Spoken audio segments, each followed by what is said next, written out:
just different level starts because you get an extra couple lines to just clear before the transition speed. So maybe it might be useful for some players, but yeah. Yeah, generally when you have like a lower level 15 start, especially considering that the scoring potential on level 15 is lower than 18, it really forces you to focus on efficiency.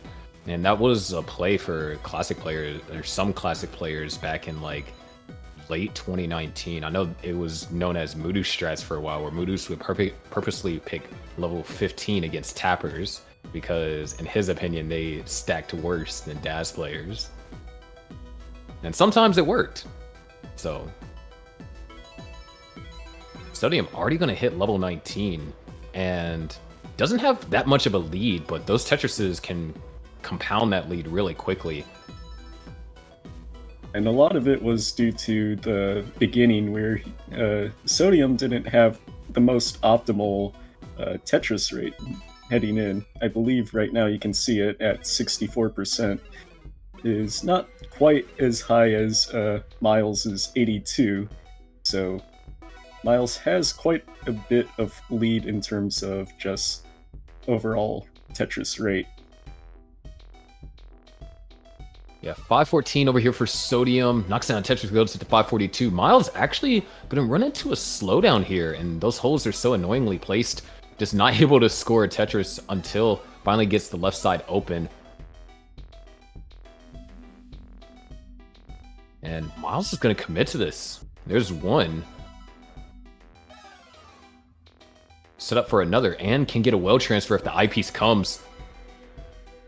There it is. Miles transitions at 537. And he transfers as well, so now it's back to standard. Nice adjustment over there for Sodium. Level 22. Doesn't have too much of a lead. Sets up a delayed burn. Does get the well open. Miles now experiencing some issues. Not too problematic, but can definitely become annoying. And Sodium's to the point where Tetrises are going to start being worth 30,000 apiece. Well is open for both. Miles scores a Tetris. Sodium looking for that L piece. It's a different combination of pieces instead. Tetris or Sodium, 701 to now 601. Almost 100,000 points separating them exactly. Yeah, but Sodium is 40 lines ahead, so it's not that big of a lead when it comes down to that. Yeah, not that big of a lead in terms of pace. And also, there is the chase down timer, which if Sodium had a big enough score, that could have played in his favor. But this is only, you know, a 5 Tetris difference at where Miles is currently at. So even if Sodium were to top out now, Miles has plenty of time to catch back up. And Sodium still having to do just maintenance burns, trying to keep the well open.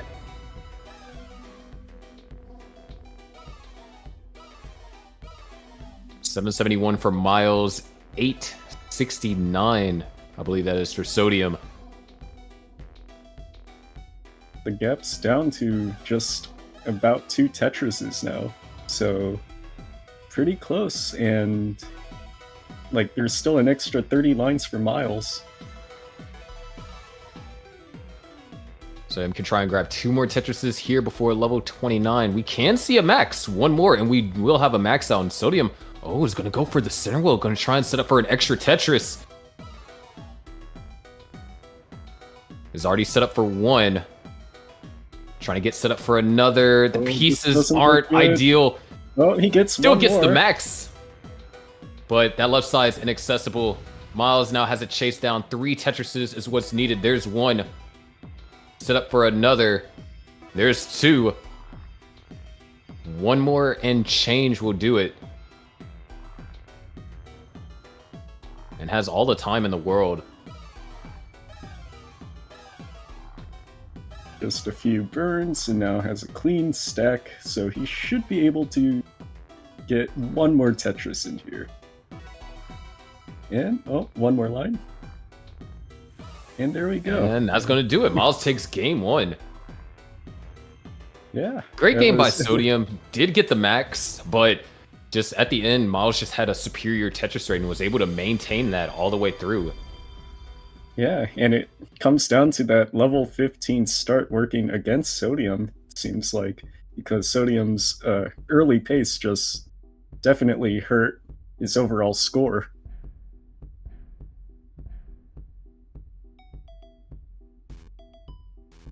Back to 18 starts.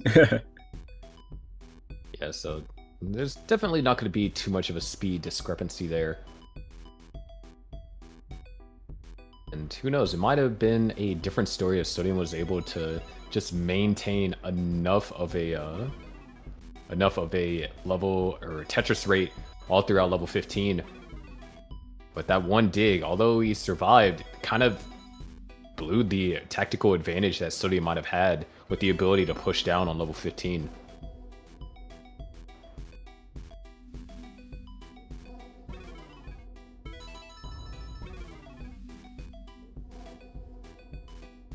Actually, Sharky, what do you do during the starts of these matches when... because generally, at this point, most players are pretty comfortable with just stacking in Tetrises at level 18 speeds. So normally not much goes on during these sections. Are you talking about, like, what do I do during, like, commentary or play specifically? I guess more commentary, because play-wise, you're just focusing on stacking as clean as possible. So yeah, like Miles is not doing, kind of running into some issues. But generally on level 18, I like to really focus on the intricacies of certain moves that players might make to maintain a certain degree of efficiency. Like that adjustment from Miles did potentially allow him to get set up for a dirty Tetris, but in the end just decided to, you know, try and bail out and get a cleaner stack. And that has allowed Sodium to build up an early lead. Beautiful adjustment right there for Miles as well. Yeah, and I see all these top players nowadays, especially with their small micro adjustments on like the last minute, last second sort of just taps or shifts to the left or right, or even rotates just to keep their stack as clean as possible. And that's really impressive, just visually. Yeah, there's a lot of creativity that you see with players nowadays, and I think that's one of the interesting things when you look at how players played back in 2019, and you take a look at how players play nowadays. You get to see the creative stacking, all the adjustments, the advanced overhangs and tuck setups. It's really, you know, cool if you go back and look at how stacking has evolved for classic Tetris. And of course, certain players that pioneered, I mean, even, you know, we have this thing called Stack Rabbit, which is like Stockfish, but for Tetris. It was created by one of the community members. Yeah, as a person that enjoys playing chess, I really like to hear that sort of thing. It's like the most optimal placement given what piece you get and what your board state is at. That sounds really cool.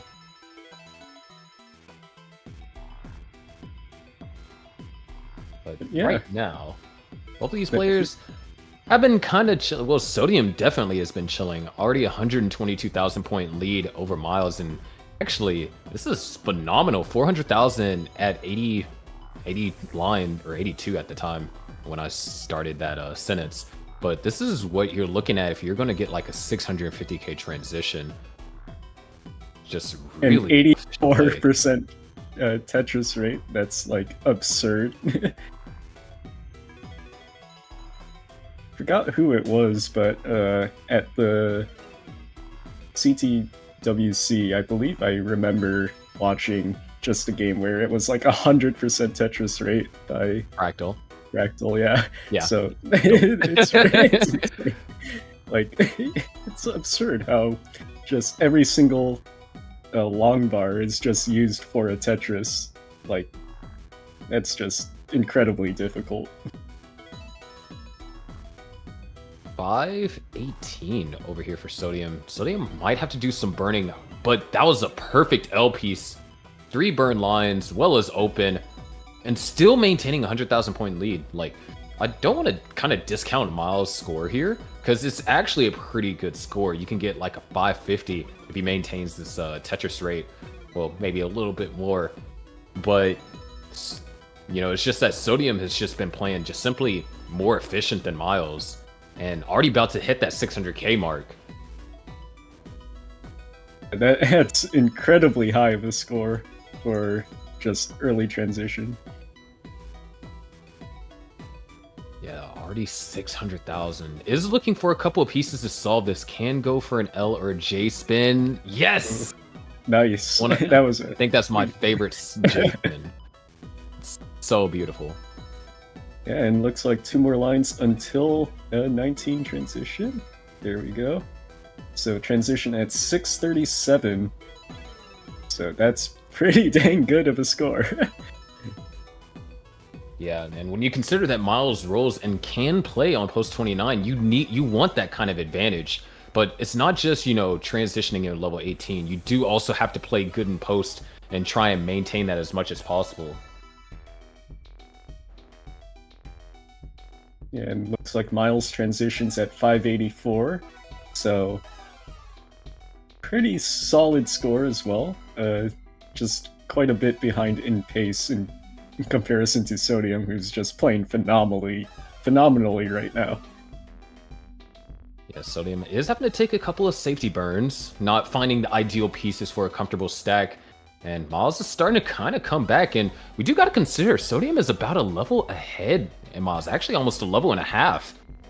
And so the game could actually be a lot closer than what it appears to be. There's another Tetris for Miles. Yeah, Sodium Miles really struggling. It looks like they're even in Tetris right now, so Miles has been catching up in the post-transition. Yeah, wow, a 38-piece drought over there from Sodium. That might be the gateway to try and rebuild some of that differential. Of course, Miles can stack higher because of rolling and take less burns, but still needs to respect the drought. Yeah, I believe both players have the same piece set, so if it was you said 38-piece drought, so that's and there it was. Miles unable to really find a way to utilize that eyepiece out of that 38-piece drought, and Sodium in a position to at least capitalize off of that one Tetris, having to run into a small slowdown here. Yeah, and Miles from really... Sodium is insane. Oh, that eyepiece. Oh, it's another one. 921 over here from Sodium. And remember, Sodium maxed out in the first game. There's another Tetris for Sodium. A Tetris and change away from the max. And Miles not too far behind, but that's a huge problem for Sodium because Miles, if needed, will play on 29. Yeah, they're 2 levels from kill screen, and Sodium's about to max out right here with just 1 more Tetris. There we go, max out for Sodium. Beautiful overhangs over there set up from Miles. Nice tucks. Still waiting patiently on this long bar. Oh, Sodium. That's pretty messy. Might be able to try and go for a Tetris, but it's going to have to be elevated. Doesn't have enough time to burn down. Miles is only 1 Tetris away from taking over Sodium's score. Just what a display of post-transition efficiency for Miles. There's 1 for Sodium. Can try and go for 1 more. Would love to get an S piece. Needs that S or T piece. Now needs the I piece. Holding out for it. And I piece makes it over. 1.1 for Sodium. Miles now has a chase down. 2 Tetrises will be good enough. There's one. Oh, and there's 2. The other. Wow. Miles on an absolute tear on post-transition. There you can see it. 1 more Tetris for good measure. Gonna stop just shy of the 1.2. Miles is now up 2-0. Dang. It's incredible to think about nowadays, like, the scores of, like, max outs, like, every game by the top level competitors. When a few years ago, it's like a max out is just thought of as, like, an incredibly difficult thing just to do in tournament. But yeah, it's just insane how classic players have transitioned nowadays. Yeah, especially, this is considering that these players are playing on TEC, not their native platform, which is, of course, the NES. But really, Sodium, fantastic level 18, and then Miles came back and was able to chase down basically almost 100,000 point deficit upon transition just through his post play alone. 29 was not needed. Yeah, so looks like Miles has the edge in this match, so Sodium has to do some work to come back. And there it is, another level 15 start. And you can actually see Miles is also pushing down a little bit as well. And wow, opening P sequence must have been difficult. Both players set up very unorthodox openers. Miles does get everything resolved, and it looks like, we're getting an early drought here. Tetris has scored for Sodium. Now, It's an early 20-piece drought. definitely nothing that these players can't handle, but just something a tad bit annoying, especially in Sodium's case.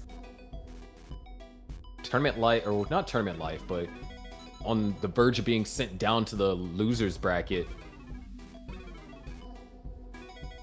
Sodium trying to set up for a nice wall transition, but didn't get the eyepiece.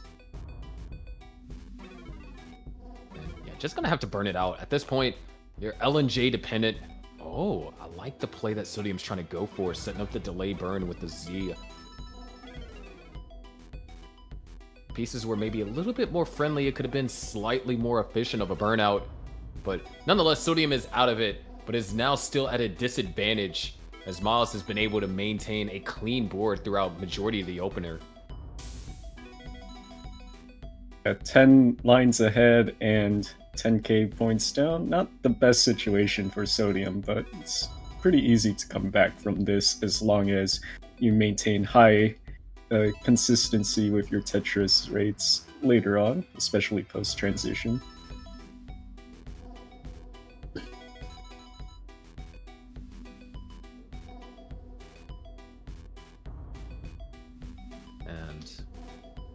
Like I think we talked about it a little bit in the first game, the whole entire point of choosing level 15 was trying to build up just so much of a lead and being so far ahead in the game to where, 40 lines, if, Sodium is 200,000 points ahead by the time, Miles just hits transition just because it's simply playing, or not even that, I'm not sure if I mapped that correctly, but if there's enough of a lead for Sodium by the time Miles hits transition, then things could be a little bit more difficult because pushing down on 19 has no effect. It's the same speed regardless. So Miles would have to try and maintain a certain level of efficiency. And we actually seen situations like that happen in previous TEC tournaments last year. I believe it was Shocky, or it was Kirby versus another player, Shady, I'm pretty sure. And Shady had barely pulled off a chase down because Kirby was just so far ahead. And that's kind of situation is what Sodium is looking for, or that Sodium was hoping for by going for a level 15 start. Forced to where minimal 29 play can be utilized and where Miles has to be as efficient as possible in order to keep up. And unfortunately, both level 15 games, Sodium has gotten to an early dig, kind of trying to nullify the tactical advantage that you might have had going for a level 15 start. Yeah, I just realized as well, Sodium holds his controller in a very interesting fashion. Because, just controller down on the table and just rapidly tapping it like that. Someone that plays FPS games, that's very, very different. Yeah, it's like almost a southpaw style, or one of those variants. But it works, as we saw on level 19. And there's the transition already for Sodium. So 20 lines ahead. Miles is having to do some burning. So this is kind of the situation Sodium's looking for. And Miles, this could get dangerous. Meets the eyepiece soon. Oh, Well is now it's covered. blocked. There's the eyepiece. Oh, no. Double eye dependency now. Oh, player is out. Goes for the The flat flat burn. burn. Wow, look at all these eyepieces when the well is covered. Ooh, And now this it's is- open in. Oh, there it is. Oh my gosh. Okay. Yeah, But but that sequence just stack- gave Sodium like a big chance now. Exactly, and the way that the stack was, even though that Tetris was scored, the holes were so tediously placed, was that even now on that long bar, Tetris is not scored. The best was a split triple, and Miles gonna have to go for row 3 here, which still pretty comfortable-ish kind of height for a roller, but definitely far from ideal. And Sodium has already hit level 19.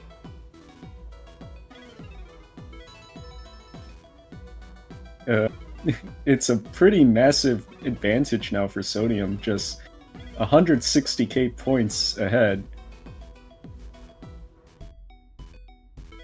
The Tetris for Sodium goes up to level 20. Miles 10 lines away. So Sodium just really needs to just play efficiently. Miles going for a center well here. There's Gets one. it. But that hole It's is kinda kind of tricky. weird. Yeah. It's a bit awkward. Going for another center? Oh, Just gonna have to take the burn. There's level 19, set up for the center well, knocks it down. 200,000 But yeah. point lead for Sodium.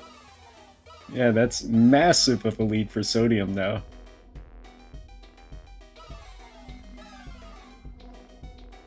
But needs to continue to keep this up.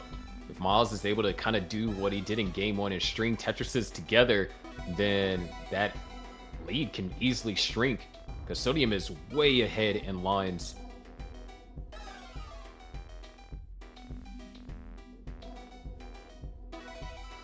As we progress through the post-transition, Tetrises do become worth more.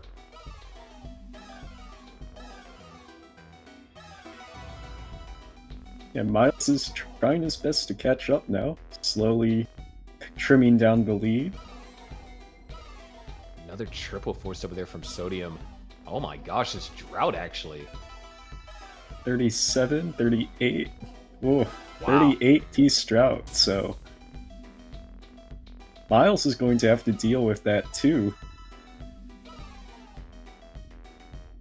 And depending on how the pieces are for Sodium, that lead can be rebuilt. Ooh, small misdrop. And it's not the easiest to burn out of. It's going to be looking for quite a few pieces now. Love the L piece. There it is. Miles actually in trouble, holding out for the long bar, and he ran into the drought. Miles is going to actually top out. Sodium takes game number 3. That same drought that Sodium had to endure, Miles was just unprepared for it. Talk about things going from 0 to 100 real quick. Sodium stays alive. Very impressive. No sweeps here today. And it looks like Sodium's trying to go for the back 3 back max. Gonna, play it out a little bit. Ooh, this is That burn. It was a great burn. Sodium's gonna have to do some 29 play if he wants the back 3 back max. That's the only way this is happening. And well, let's see it. Doesn't Yeah, get left that side. over. Unable to. But still, 956. Well done on Sodium's part. And yeah, Miles got caught in the middle of that 38-piece drought, just unable to make it out alive. Yeah, droughts are really rough. It's not like other Tetris games where you just get your 7-bag system. Very nice pieces overall. Yeah, now we're back on level 18, so we're gonna be kind of... Oh, Sodium. Yeah, building some modern art. Oh, this looks very disgusting. Very difficult to navigate out of. could go for a dirty. That's Oh my a gosh, very he's high going for it. dirty Tetris if he goes for it. Okay, I he was just gonna bails burn it out. down. But yeah, that's a very not good start for Sodium here. Still hasn't gotten out of it. Yeah, the Tetris rate at a hot 0. Should be able to bump it up though. Is set up. It's going to be on row 3. And yeah, there it is. Sodium finally on the board. Yeah, Miles is just going to have a very nice lead to begin with here. Just very clean stack. Sodium still building on row 3. Another Tetris. Oh, that actually opens up the center well. So, oh, what an adjustment over there from Sodium. Almost the perfect will transfer. Is just going to have to burn one more line. And back over to the right-hand side. Miles, on the other hand, with more than double Sodium's current Tetris rate. I mean, it is early on, but just you can see the difference in openers and puts Sodium in a little bit of a rougher position here early on.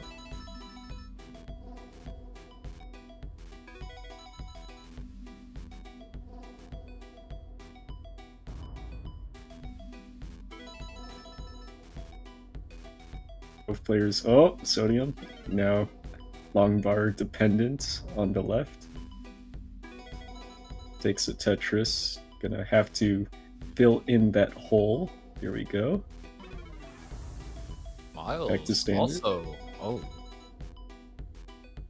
able to find the Tetris. Those holes are going to prevent any Tetrises from being scored for quite a while.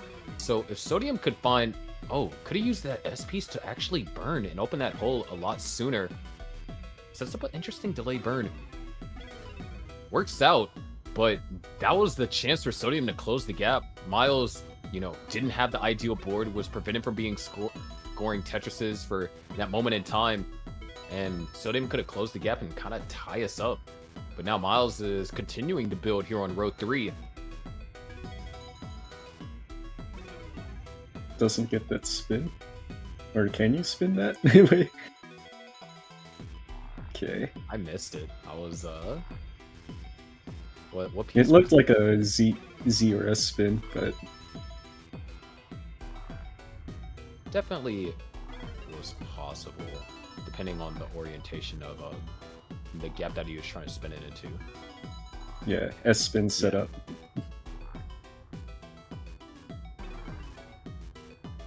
Game has gotten pretty close here. Miles, a little bit less room to work with in terms of building height, but still has been maintaining a steady Tetris rate.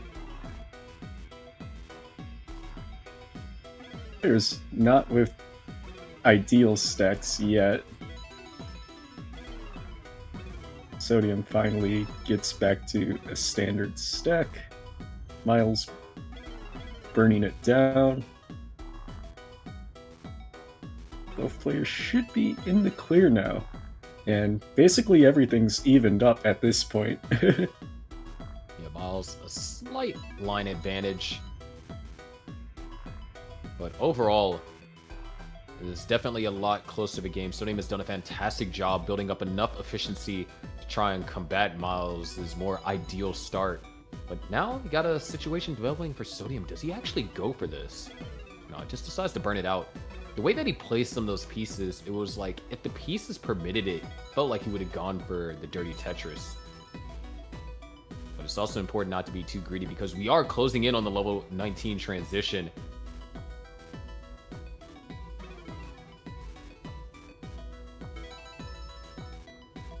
Yeah, it looks like both players should be able to get a clean transition into 19 here. Oh, Sodium? Oh, no perfect clear for Sodium. I was hoping on it too. Yeah, clean transition for Sodium. Miles should be transitioning here pretty quickly. Interesting spin setup for Miles to keep the stack clean.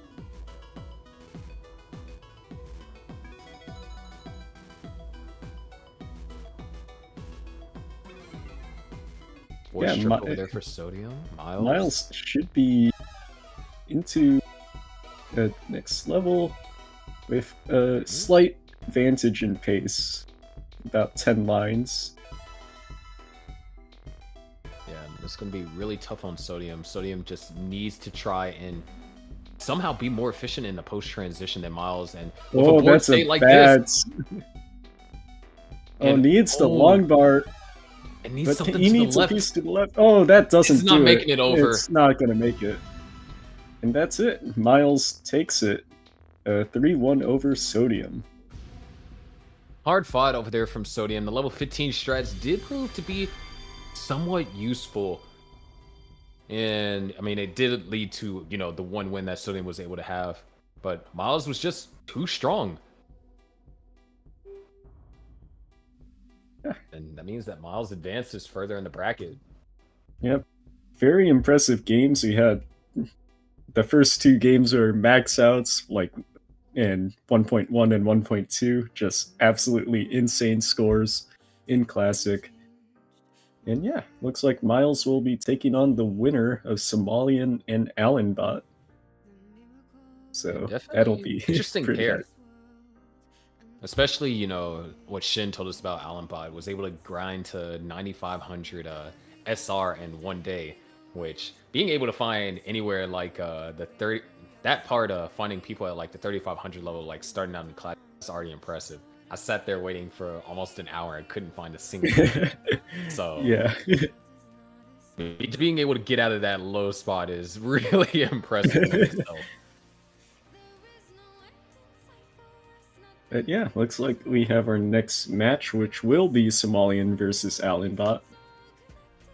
So Somalian has been participating, I think, in every TECWC Classic event so far. And I think in the first one he placed second, I want to say. Yeah. So that's pretty cool. I remember who we lost to, but second... I think it was second to Kirby. Yeah, to Kirby. So definitely has been an avid TEC events player, not just the TECWC, but also participate in the Honda Fan Cup as well. And once again, Allenbot, who apparently grinded to 9,500 SR just yesterday in one sitting, basically. That's incredible. It's pretty difficult to just do that on a win, so we'll see how things go. Difficult and tedious, because I don't think you unlock level 18 starts until you get to like what, 8,500 SR. So I had to play at the lower speeds as well. Yeah, I believe it's 8,000 SR is when you get the level 18s. Yeah, 8,000, which a little bit better than 8,500. Just a little bit. No, that's a lot. Yeah. That's 4,500 SR you got to grind in order to access level 18 starts.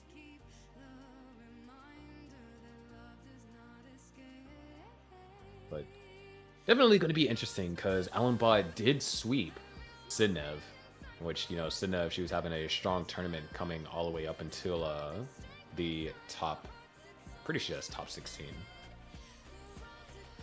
So, gonna be interesting to see how things go. I believe Allenbot is in fact rolling, so we'll have another one that is using the playstyle as Miles. And then Somalian, I'm not sure if he's rolling, or he could be doing, you know, the dash tap hybrid that he does whenever he plays when he played NES Tetris in the past. So, very interesting. We would just have to see while we get these players set up.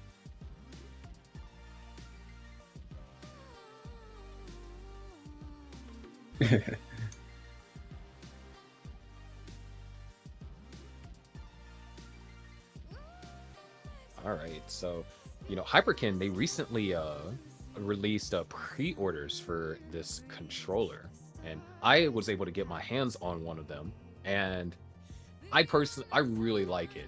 It feels like, whenever I unboxed it, it made me think of like how I unboxed my first NES controller when I first started playing. Like, it feels great to use DAS on, and I'm sure if I tried, I could probably tap pretty well with it. But it's definitely something that has made Classic Score Attack more enjoyable for me, because I suck at keyboard DAS. And so it led me to be, you know, not as nerfed. And pre-orders are open right now, so if you want to get your hands on one of the controller, they all have sick designs. I got the one with all the Tetris blocks, but the gradient one also looks pretty cool as well. So if you want to get your hands on one of those, then I'm pretty sure Austin is posting the link somewhere in the chat. And also be posted for those that are watching on YouTube, which I hope you guys are also having a fantastic night.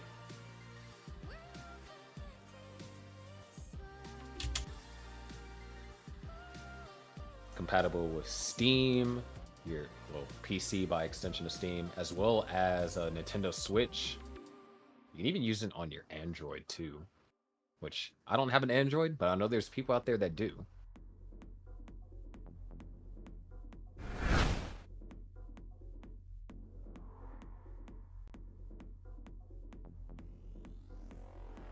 And looks like we are about to get set up for our match here.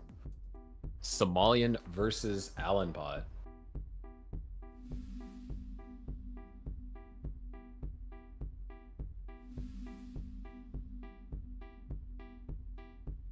Are we gonna have any level shenanigans, or is this player's gonna be 18 all the way? Let's see. Somalian getting first choice here.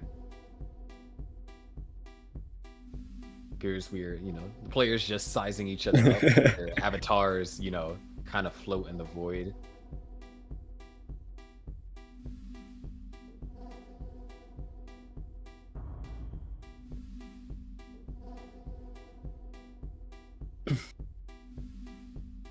A fun thing you can do in TEC as well is you can do technically like very high level starts if you want.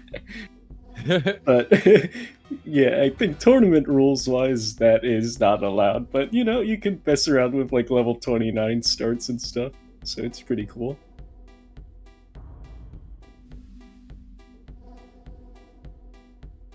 Looks like we are getting level 18 start. Here we go in 3, 2, 1 Tetris.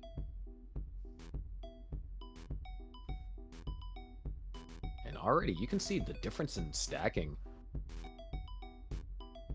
Looks like Somalian for a bit had the more ideal opener. Alan, that long bar was greatly timed and does give him the ability to score Tetris without burning. So it's very interesting, especially when players get same piece sets, to see how they're able to kind of open up the different ideologies behind certain players and the way that they stack. Oh, Somalian with not the best time for the eye piece, but should be fine if he gets another one here. Needs to do a bit burning. Yeah, okay. The keyword is if, and nothing is guaranteed. Yeah, especially when you have a 20-piece drought so far. It's not ideal. Yeah, no, wonder if, I know there's some players that are played earlier in the tournament. They started on different starts than level 18, like level 16 and 17. And I know Somalian, this it's not ideal. Delay burns. Able to get pieces over to the left. That was a big concern there.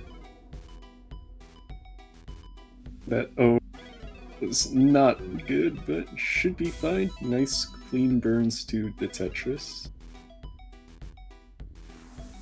Yeah, just seems like Somalian has been having a fight for these Tetrises, and Alan's just been kind of, you know, chilling. But Somalian in another. Oh, that team was kind of scary. Oh, these pieces are just wow. rough. These are just. Oh, I like that delay burn set up over there from Somalian though. That one I'm not too happy about. Oh no! Whoa, this is scary. Somalian. No way, no. Somalian. There's a dirty Tetris. That dirty Tetris. And the well gets open. It's still not. Oh wow, yet, these though. pieces are just those bad. Those are just terrible. Okay, still the well is open. There's a Tetris or Somalian. Oh my gosh. Wow, that was really intense. But yeah, that was I mean, who said that 18 can't be exciting? But man, those pieces for Somalia's board was just so tough to navigate through. And both of these players, they get the same piece sets. It's just Somalian was up so high, and those O's just led to really complex situation. But, Somalian man, with that is still not too far behind. I believe it's a bit less than a bit less than a one Tetris lead for Allenbot here. yeah, separated by, it looks like a double in terms of points here.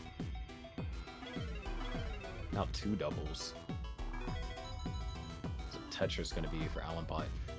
Man, what a crazy, like, definitely, I mean, we just got started with the stream, but that is probably the most insane 18s to probably we've seen so far. And it's going to be real hard to top that as well. I mean, a dirty Tetris was scored, so...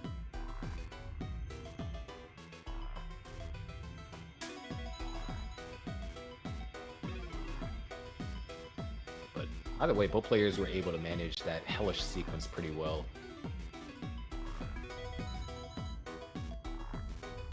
Overall, looks like both players are pretty much even here. Pretty much the same scores as they head closer to transition in about 30 or so lines. Yeah, Somalian was looking for that J piece, didn't quite find it, and actually going to try and get set up. And wow, I do That's not another... like that little formation in the board. Oh my god! Oh no! No way! Somalian, he's going for another one, and it's in the middle of a drought. That's gonna be it. Somalian tops out. Punish. Yeah, that was probably not the best point to go for that Tetris, but you know, it's tournament. Very scary. Your opponents are incredible, so you need to kind of push your efficiency along with just being able to maintain survivability. Yeah, looks like especially Somalian's case there. Just there wasn't too much that could have been done with that situation, and man, it's really tough there. Yeah. So Alan takes the first game. So let's see. I believe we'll have 18 starts all the way through, unless level 15, maybe. See, level 15, hovering. Oh, there we go. Level 18. Level 18.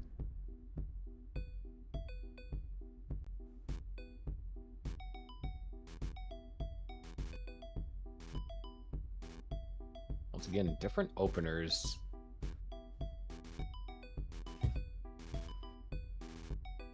Both players are able to, well, not quite. Allenbot's having to take some burning, so this time Somalian able to score the first Tetris of the game.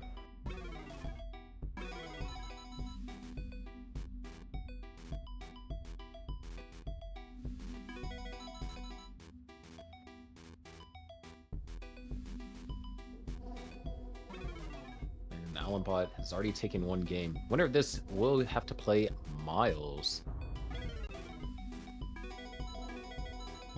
And after seeing what Miles did, that's a pretty scary opponent to be facing. So, see, Somalian building a very big tower in the middle. Yeah, trying to avoid taking any burns. Gonna have to. I mean, just two small skims. Gonna allow for a Tetris to be scored and another one to be prepped. And just, wow, perfect timing on the eyepiece. Oh, great overhang over the Somalian. Yeah, Somalian keeping up this efficiency, but is up high again, gets the long bar. So yeah, I believe Somalian's just been playing very aggressively in this set so far. And, kind of understandably so. Alan, being able, I believe that was a sweep against Sidnev. Being able to sweep Sidnev is definitely not a feat that should be taken lightly.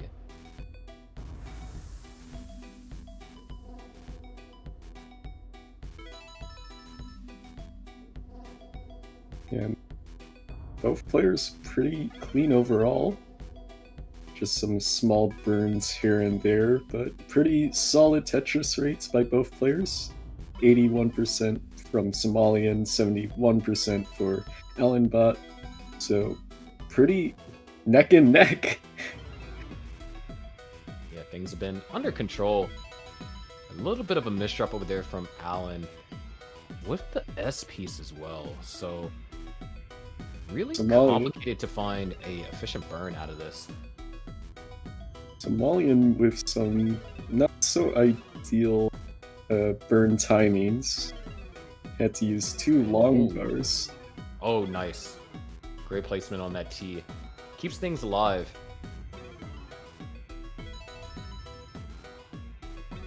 And there it is. Somalian's chilling. Allen kind of ran into a pretty decent slowdown in terms of scoring. Yeah, and a great delay burn. So kind of very creative state. It burns it down, so Allen should be pretty solid here. But yeah, Somalian just pushing ahead now. A 80,000 point lead.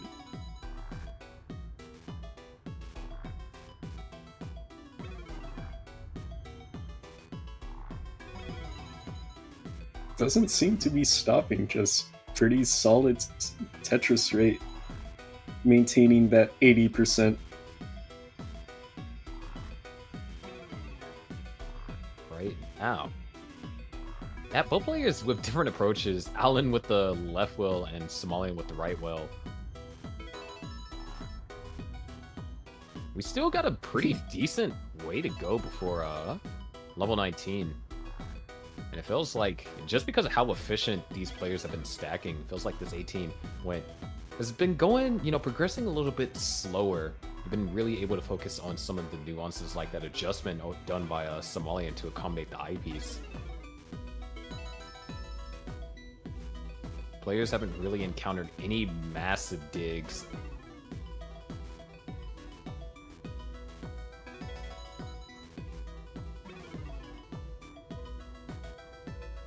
There it is, Tetris for Allen. Somalian waiting patiently. Could actually get a 600k transition.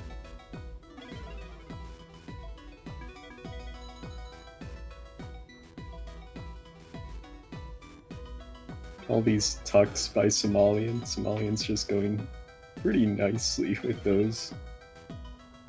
Yeah, doing whatever he can to try and maintain as high as the Tetris rate as possible. 2 Tetrises remain over here for Somalian, and 3 Tetrises remain possible over here from Allen before level 19. And Somalian looking for something that doesn't perpetuate this kind of burn over here on the right-hand side. And what is going on here for Allen? Tetris is scored, but I don't think Allen, could try and go for a dirty. Yeah, but this is not ideal, especially very close to the transition. One more Tetris here will transition. And Somalian transitions with 599. Allen transitions with 548.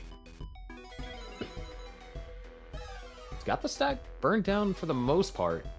Definitely was very questionable going into level 19. And has given Somalian an opportunity to gain a couple of Tetris. Well, hold on a second. That opportunity is going to be put on halt. Somalian now is going to have to do some burning. Dude, these S pieces are not ideal. And that, oh boy.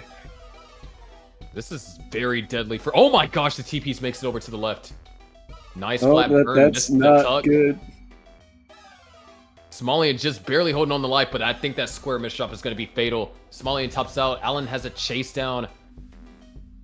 Yeah, so if Allen can just get clean here, I think it should be a very good state for Allen now. Just needs 2 Tetrises.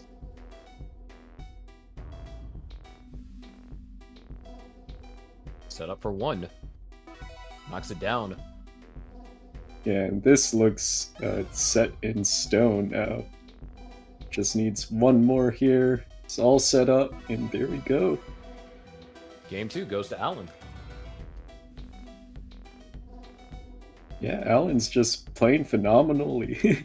Just pretty solid overall, apart from that one section in the middle where things kind of got a bit out of hand. He was able to clean it up, so... Yeah, and Somalian almost made the survival work, probably if he didn't miss that tuck on, I believe that was the J piece. Could have still been able to survive. But now Somalian back against the wall, win this or go down to the losers bracket.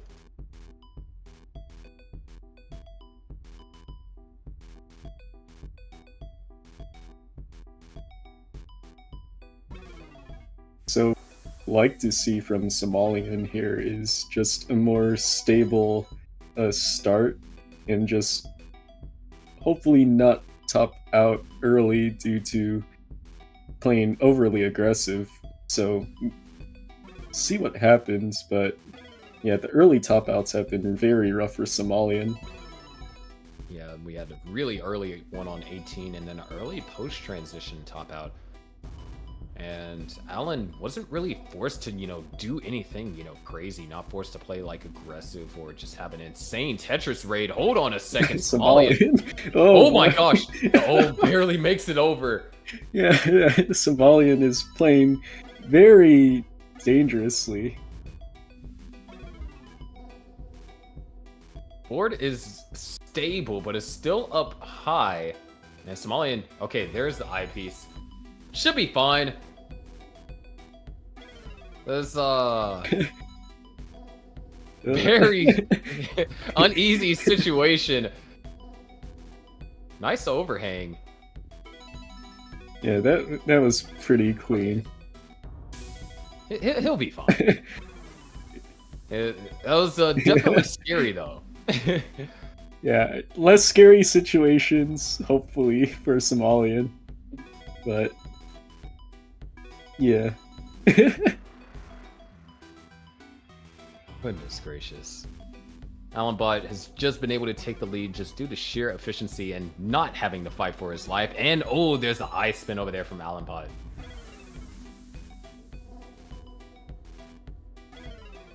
Eye spins are like so nice to see in this game. Yeah, have you seen an eye spin from the left side? Ooh. That sounds really interesting. It's a little bit of a different orientation because the axis of rotation is a little bit more biased towards the right. So you would have to position it a little bit differently. It's a bit rare to see players do it, but when it is, it's just like so satisfying. Well, Alan building a bit high here. Should be fine. Just a few burns. Very nice. Yeah, both players relatively even once again. Somalian, despite that scary situation, is able to take the lead here. And it does look like a real-time lead too. Yeah, it's pretty...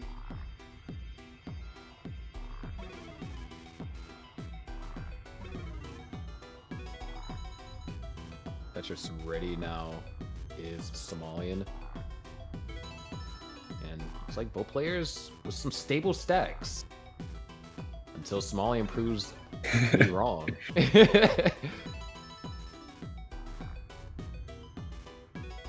Especially nowadays with the insane setups that I see the classic Tetris players do nowadays with so many tucks and spins. It's like very scary from someone that doesn't play as much classic. Just to see a board state like that, but then somehow they managed to clean it out very nicely. So, see? Of course, that's one of the more impressive things when you talk about players playing TEC, is that they're able to get used to the timing, the little subtle differences that, to the eyes, this looks exactly like classic, but players could be dealing with maybe 1 or 2 frames of input latency. And to be able to hit spins and tucks in a consistent manner after, potentially, playing on console like consistently for a long period of time, that in of itself is very impressive, especially when you consider Allenbot. Allenbot's only had this game, according to Austin, for a day. Being able to just switch off of the timings of, you know, the NES spins and tucks, and to be able to hit them pretty consistently, that's immense talent that's on display from Allen. So 120 lines in, reaching transition here. Somalian should be getting a 600k transition, which is very nice of a score. Allen building on row 2 should be able to go back to normal after this burn. There it is, a 618. What a transition to try and make a final stand here, trying to extend the set, because Somalian is in fact down 2-0. Allen transitions at 557. Somalian having to take burns here. Not what you necessarily want. Long bar dependency now in column 3. Field and a split double is burned.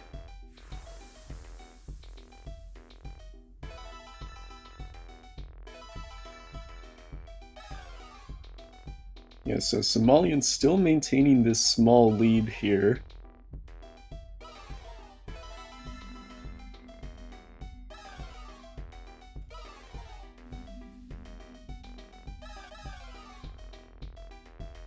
How things are going. Just relatively playing pretty clean here on the post-transition. Another Tetris over there for Allen.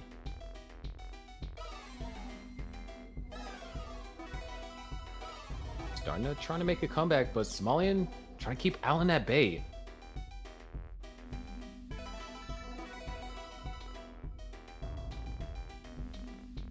Yeah, both players both players are playing really cleanly for transition speeds here. The Somalian has a few needed pieces here. That O piece was rough. So again, we could see a dangerous situation. Sets up where it needs to hit. Needs another line here. There in column 5. No way. No way. Dirty Tetris over there for Somalian. That was okay. Opens up the well, set up for a clean one. Yeah, that is really lucky for Somalian there to get that eye bailout.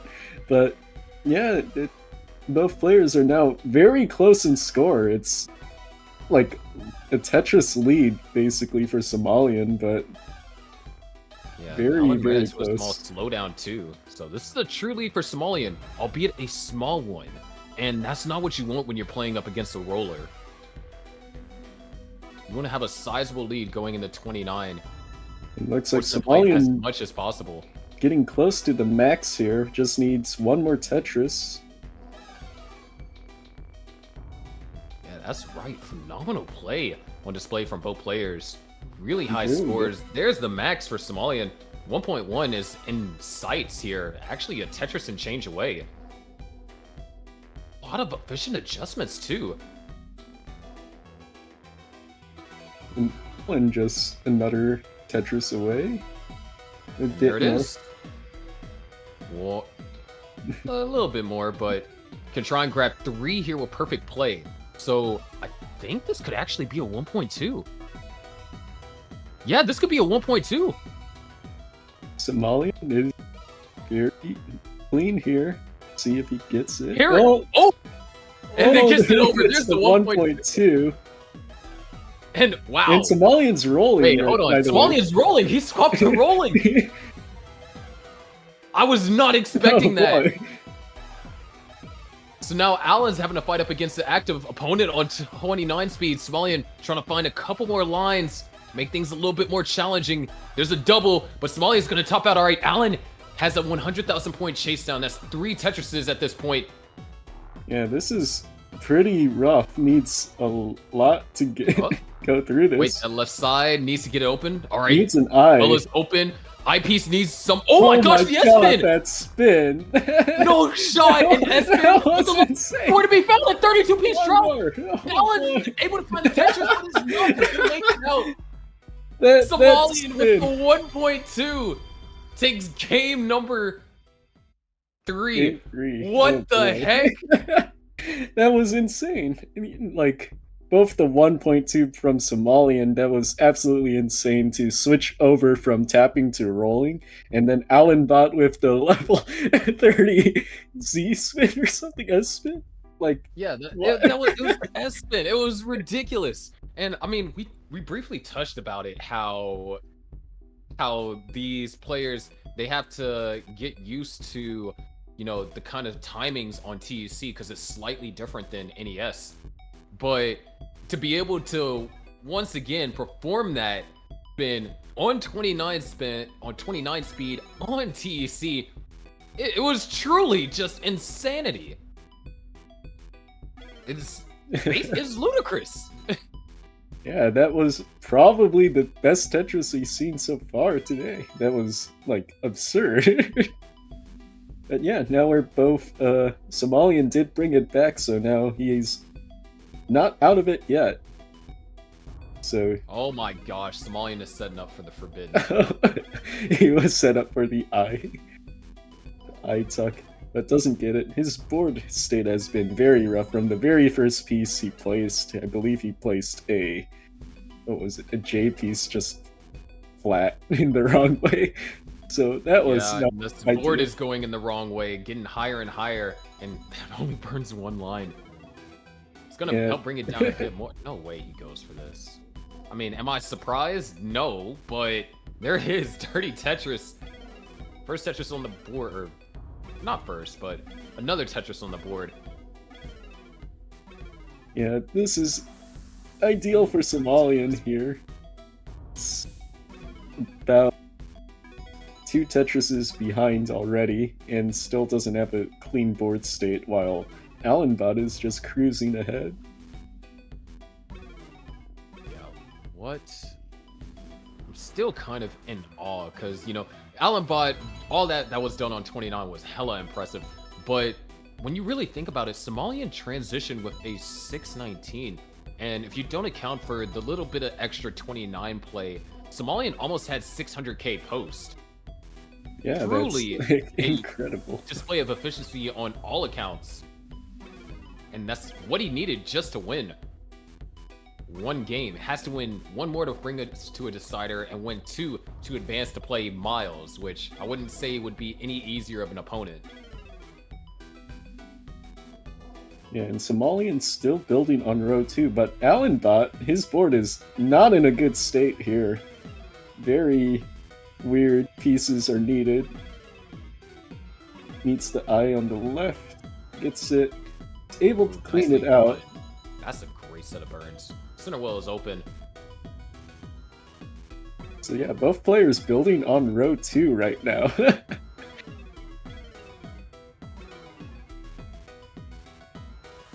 And this looks like a pretty long drought for both. 25-piece drought. But Somalian's able to get a Tetris there. Alan still not in an ideal state, but Somalian's now burning from row 3. And Alanbot now has a clean board, and puts down another Tetris. Yeah, already 2/3 through level 18. Felt like that went by so much faster than the previous games. Yeah, but both players, looks like their paces are not ideal here. Pretty low Tetris rates for both, so must have been a very tricky piece sequence to work with.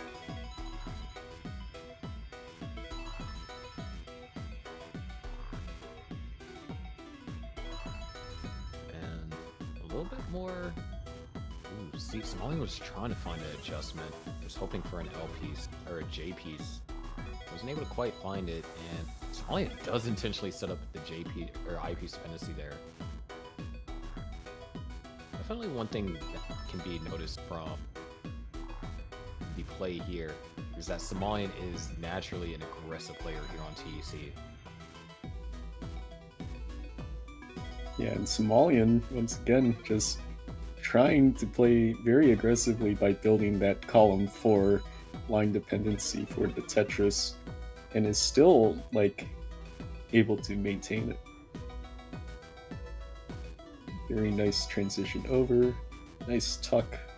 Should be able to put out a few more Tetrises, but the lead is now pretty in favor of Allenbot. Yeah, definitely. This has been a rough game for both, but Allenbot has been able to kind of recuperate. Oh, nice delay burn setup over there from Allenbot into a Tetris. Phenomenal display of efficiency there.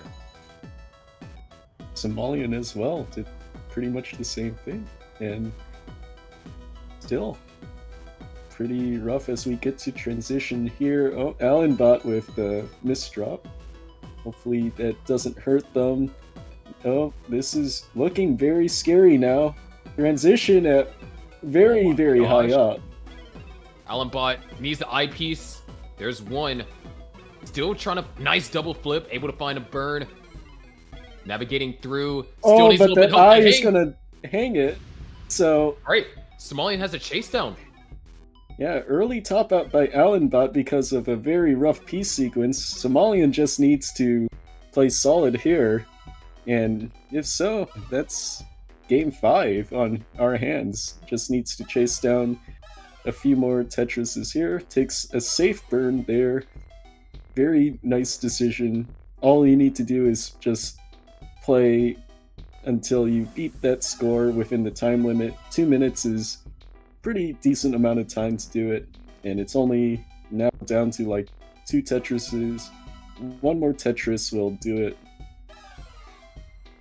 At this point, has enough time to go for lineouts if necessary. And looks like that's what he's gonna do. Just taking the singles and doubles here.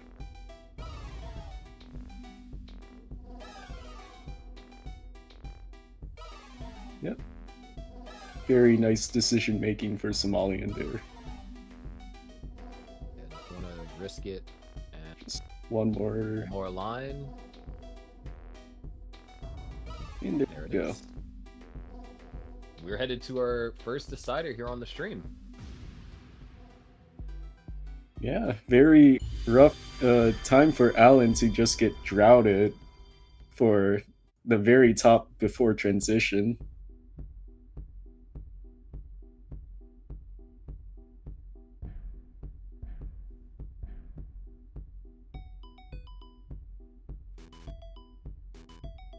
Yeah, very even at this point now.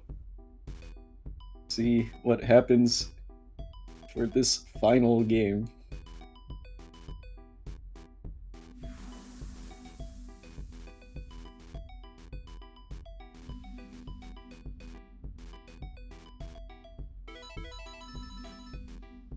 And both players have a Tetris on the board. And the stacks are... well, Allen could be a little bit more on the comfortable side. Somalian is also J-piece dependent. Wow. Alright, so Interesting. both players going to have to do a little bit more work. Oh, there's the dirty Tetris for Allen. Yeah, And looks that's the like best. both- That's the most efficient way to get out of a dig is to do it with a Tetris. Yeah, and both players Tetrised into a standard board state.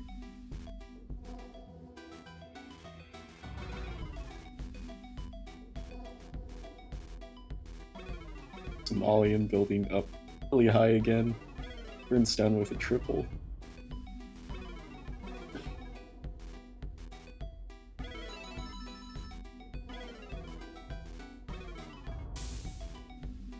Yeah, I can't imagine the nerves right now for both players. Oh boy. Allen with the miss spin with the T piece.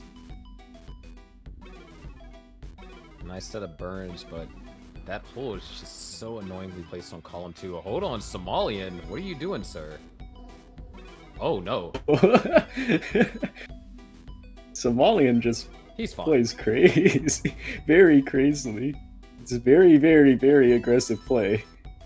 At this point, should we even be surprised? I think the top out is more surprising. Yeah, just somehow finds a way to get out of it. I mean, at least for the past few games. The first two did look a bit more rough for Somalian, though. Yeah, Somalian actually has the lead, too. His aggressive play is working out.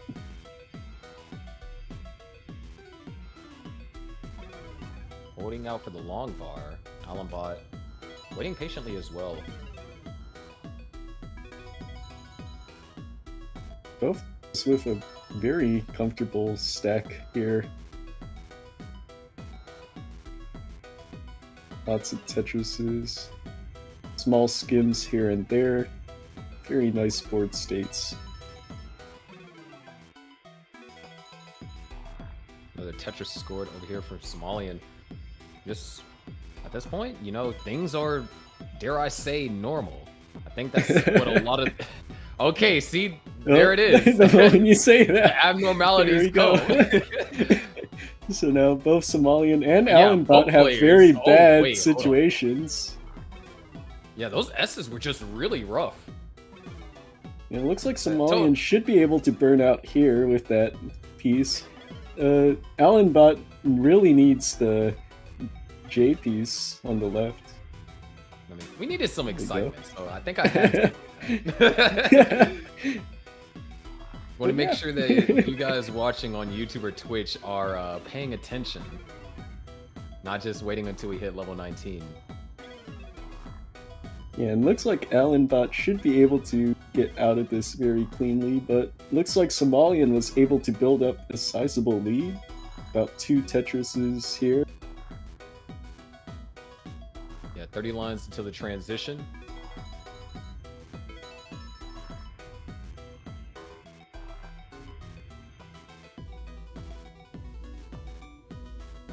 To quote-unquote normal. Very nice delayed burn for Allenbot.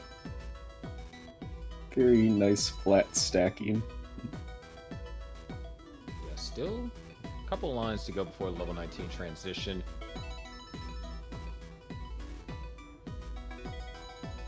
But Somalian looking to have that advantage.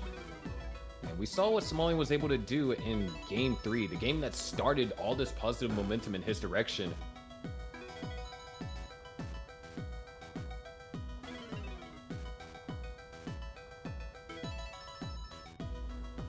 Already reached for Somalian.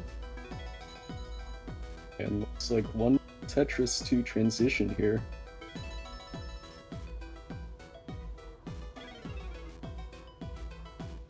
Very nice. Oh, doesn't take the Tetris. Interesting. It's the second one in, and transitions at 548. Doesn't get the T-spin. Yeah. All the modern players are shunning him simultaneously right now. But yeah, still a 2 Tetris lead for Somalian. Both players having a very nice transition here.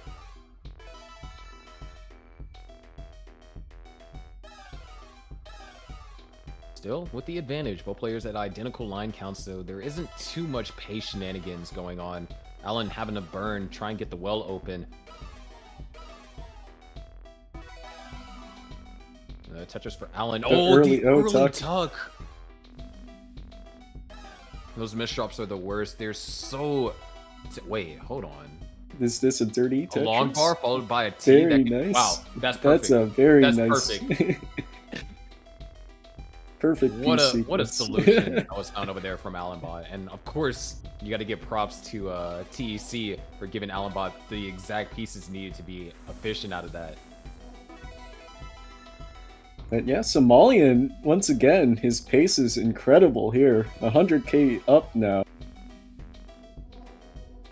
Just this level 19 play is phenomenal. Super clean. Yeah, it's pretty insane. Somalian, yeah, has to go for a burn. That wouldn't be a dirty Tetris setup. That would have been a mistake to set up for one there. Does have the lead. Oh, nice adjustment. Narrowly avoiding the misdrop, but still eyepiece dependent. Still needs this eyepiece. There it is. But the thing is, Alan is Tetris ready. There's the Tetris for Alan. This has become a one Tetris game. One Tetris and change. Somalian back under control. But Alan keeping it neck and neck. 6,000 points separating them. Another Tetris for Somalian. Very ambitious setups over here for Alan. Oh, nice. That sequence is nice. Burnout. But Somalian has built up a one Tetris or two Tetris lead just about. Alan's going to cut it back down to one. Yeah, this is very neck and neck right now. Both players are just banging out Tetrises. The cushion that Somalian had in Game 3 that started, this chain of wins, Somalian doesn't have. He's going to have to actively play on 29. Unless Alan runs into some sort of mishap. But both players seem to have been in a groove since level 24. Oh, it looks like we're running into a drought, and right before level 28 too. And Somalian gets a mix out. And the I-tuck. That I-tuck for Somalian was really incredible, and gets the Tetris. 1.1 reached. And now level 29. This is the decider. Alan is down. Somalian with the advantage. Is Alan going to try and get built up? Just trying to take the lines. Well, Somalian needs to get that eyepiece over. Needs to get an eyepiece. It's not happening. It doesn't get it. So now Alanbot has to recover from this 50k point deficit.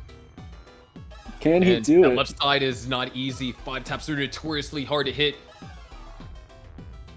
Needs an L or a J. Those pieces are going to be perfect. Nice navigation. Oh, that's perfect piece sequence for Alanbot there. Reaches level 32 with that. Cut the deficit in half now.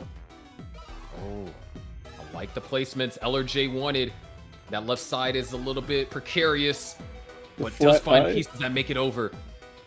Okay, 14k, 13, 11, 10, 9. It's very close here. The left side, okay, does get a piece over. Needs a couple more lines. That's all that's needed. A few more lines. One more line. And there it is! Chase down succeeded over there for Alan. What a nail fighter of a decider that was. And did you just see Alan just put 2 eyepieces and gets a Tetris? He's just showing off now. Oh boy. Alanbot just playing incredibly. What a decider that was. At this point, this is the kind of matches that you would see, or that you did see at CTWC this year. Just the insanity of players playing into the post 29 and able to complete chase downs. And there's even, look at Alanbot go. What is this? It's 37 now. It's mullining it out. 39 volts. So not quite the same as a super kill screen. But we can be... Oh, there's the 1.3. Can try and grab 2 more. Gonna be a little bit of a challenge. Oh my gosh, the tuck. Who is this guy? This guy's absolutely insane. And there it is. Oh, I guess they didn't put halt on, so... And oh my gosh. Wait, no way. And that'll do it. 1.4. Oh boy.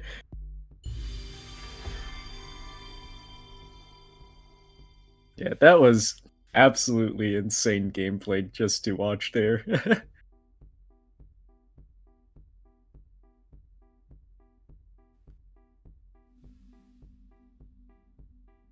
Absolutely amazing. Now, Alanbot versus Miles. Roller versus roller is what we're going to have there. So, that's exciting. Down here in the losers bracket, though, Huff versus T-Storm. And then winner of that plays Sodium. And then Sidnev versus... And then winner of that would go and play now Somalian. This top 8 is so freaking stacked.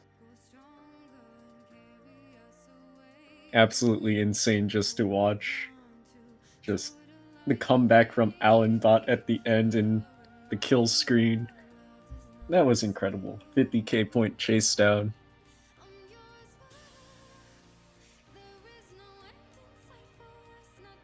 And yeah, it looks like we'll have our things where. But it looks like up next we're gonna have Huff versus T-Storm.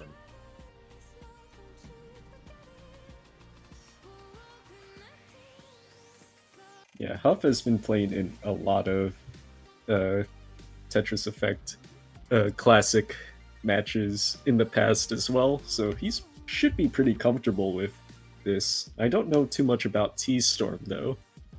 T-Storm is a tapper, and they originally started on a keyboard, so they would kind of be in their natural habitat, so to speak, in terms of classic play.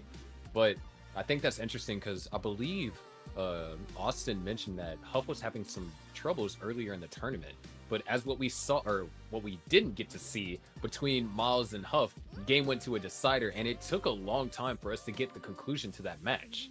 So definitely a high possibility that Huff has fixed a lot of those issues that he was encountering earlier in the bracket. Yeah, and it looks like both players are getting into game now, loading in. Well.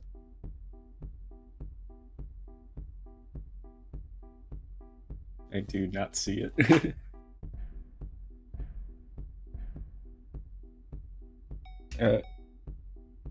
No, I only see the like the matchup screen basically.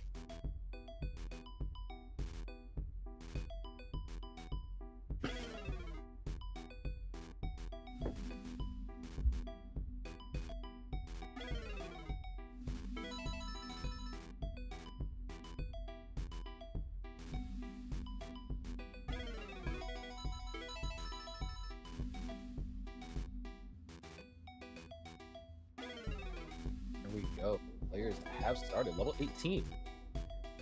I just realized that we didn't have game audio this entire time, at least for me watching. And yeah, that it just now popped in too. I was like, hold on a second, that's something. Okay, now we get to listen to the nice sounds of Tetris Effect, all the piece movements. The sounds in this game especially are when we amazing. Hit level 20.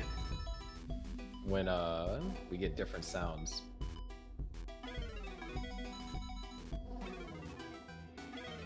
And oh, Huff with a misdrop there. Should be easy enough to fix. This is best of 5, so once again, T-Storm going to be in, you could argue, a disadvantage in terms of play style. But also, T-Storm has been practicing, and you can say is more accustomed to TEC than Huff currently is. Yeah, it looks like T-Storm is playing pretty safely with some of those burns. Nice triple burn here. And Huff making some misdrops towards the top, but is able to clean them out pretty nicely for the most part. Huff is set up for the Tetris, but that hole on column 3 and 4 to prevent anything else from being scored until it's dealt with.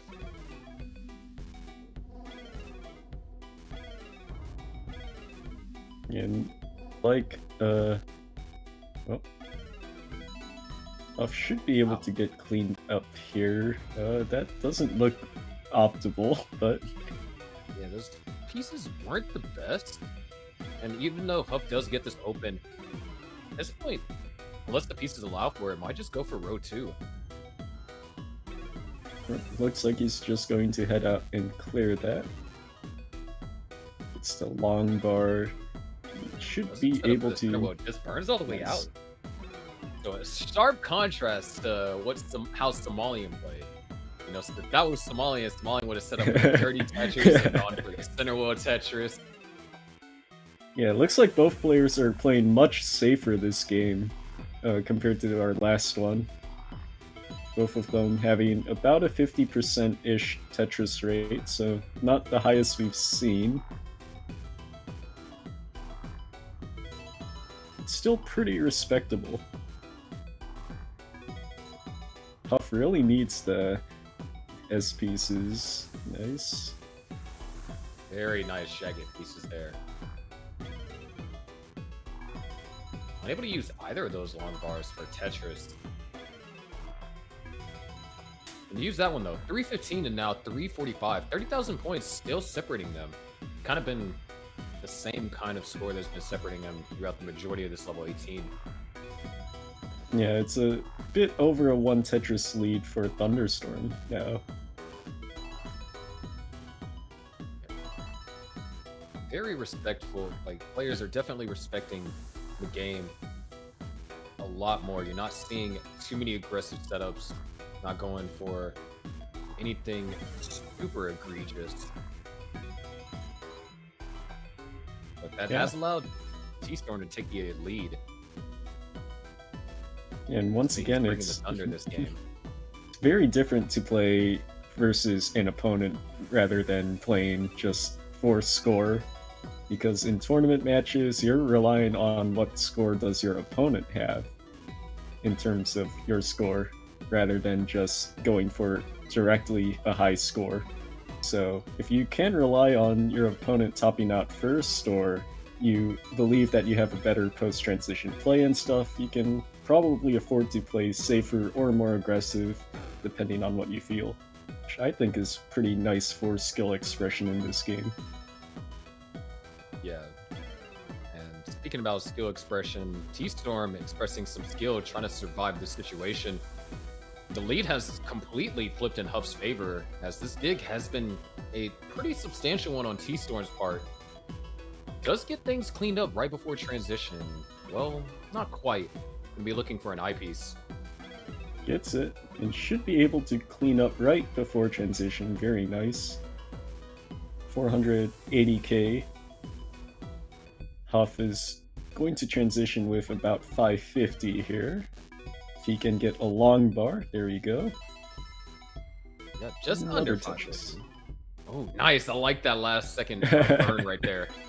And oh, another great delay burn setup over here from Huff.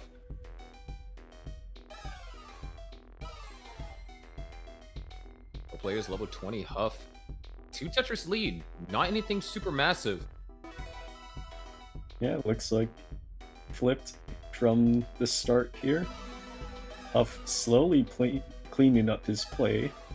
So now everything looks pretty even in terms of just board state. Yeah, Huff had to take a couple of burns. Wasn't Tetris ready for the long bar, but was ready for that one. Still very close. T-Storm.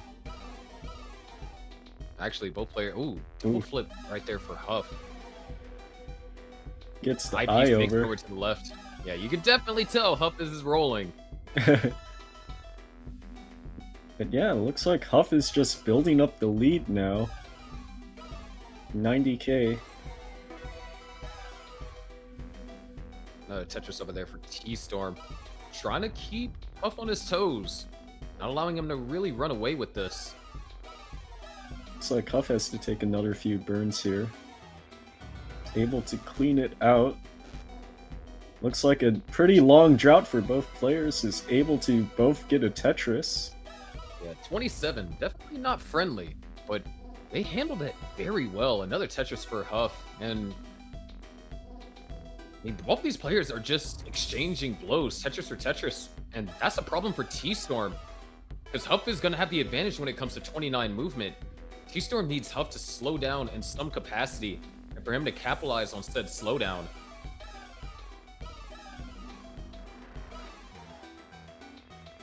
This drought doesn't bode well. Okay. Huff is able to get out of it. Gets another one. Bar dependency filled. There's a Tetris for T-Storm. Down by 3 Tetrises now. Is it down to 2? Huff having to do some maintenance burns. Closing in a maxed out potentially over here for Huff. 3 Tetrises away. Yep. Players post-transition have just racked up a ton of Tetris right here. Yeah, one more for Huff and we'll have the max. This has been a phenomenal post-transition for both players. I think the lead has basically been maintained throughout the entirety of the post-transition, which, closing in. There's the max for Huff. T-Storm looks like he's going to be just shy of being able to get one without 29 play. Yeah, so for T-Storm, he has to be able to play in post-transition here if he wants to get something. Huff able to get the eyepiece over, able to just barely get one more Tetris there, but T-Storm unable to catch up. Yeah, really killer drought towards the end.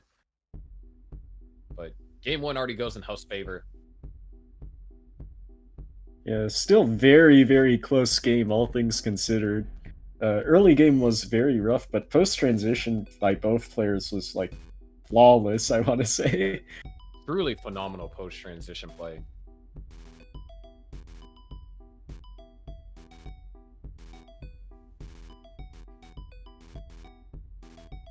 Alright, both players set up. Well, not set up. Now, T-Storm is set up. Huff was able to find the first Tetris of the game. T-Storm has to... adjustment there? This is not that good. This is a Somalian-like stack. Especially since he set up for the dirty Tetris. All these dirty Tetrises, oh boy. Very scary, but it's making it work. But very nice adjustment. Flip there, yeah. Great for the O.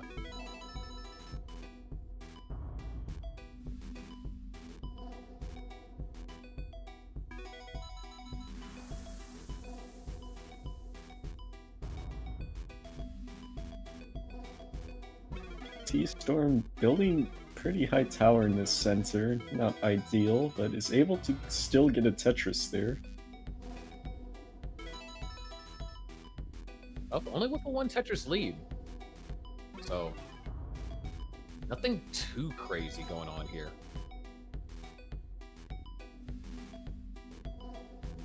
Yeah, looks like Thunderstorm kind of has a tower in the middle still, but should be fine for the most part here. Just a few burns should be able to do the trick. I decided not to wait for that J piece. Gonna give Huff an opportunity to build up the lead slightly. Oh, might have been potentially looked like an overroll over there for Huff. Definitely had an opportunity to burn out a little bit quicker. Decided not to take it. Yeah, looks like Huff is not at the ideal board state here. He might have waited for the dirty Tetris. I thought at first I thought he was going to go for that. Somalian has corrupted us. Yeah. Believe Huff is playing a lot safer. He knows that he has the advantage during the post-transition, particularly because of rolling, so should be fine overall. Just keep playing safe. T-Storm is the one that needs to be playing more aggressive here in order to be ahead after before the kill stream occurs. Yeah, especially, situation like last game, we saw both players, they basically almost matched each other's Tetris rate for the post-transition, but whenever you're down by, 60 to 90k at the beginning of the post-transition, matching your opponent isn't good enough to win.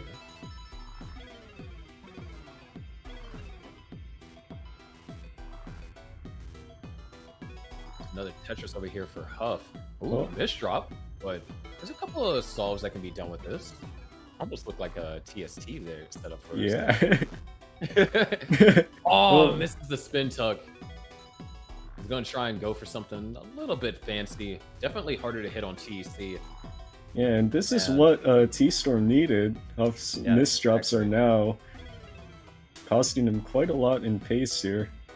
Oh, is this a dirty Tetris? It is. And, wow. Couldn't ask for a better cleanup than that. But now we are neck and neck. The advantage is in T-Storm's favor.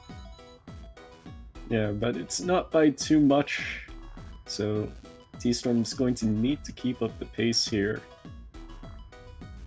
Yeah, definitely not something to be comfortable against the roller with. You're supposed to, you're going to have to maintain that on a higher speed as well.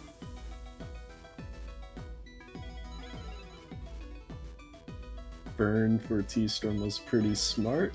It's able to transition it into a very clean well.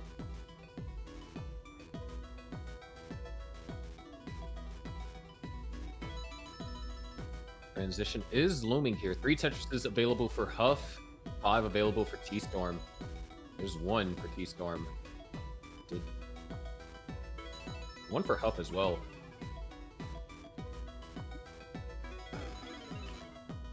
Yeah, and this is a pretty solid transition score for Huff here. Should be a bit over 550. 568 for Huff. See what T-Storm gets. T-Storm could actually get close to that as well. Transition with a 550. So, well, not anymore. Yeah. 555 transition. Yeah, but down by still, a Tetris and a half. Yeah, still relatively close, but this is in Huff's favor if it goes to kill screen. Yeah, T-Storm just gonna have to somehow push the metal here. Does look like T-Storm did have a little bit more of an efficient first 2 levels here than Huff. Once again, these just annoying burns being forced upon T-Storm. And he needs as much efficiency as possible. Far from ideal.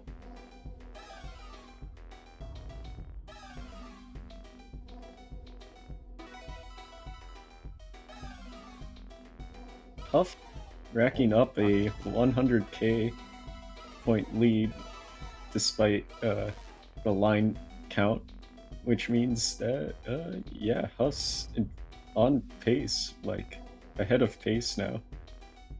Should be. And, oh, small misdrop over there from T-Storm. 3 burn lines, almost a Tetris worth. But Huff is actually doing a burn that is a bit more than a Tetris worth.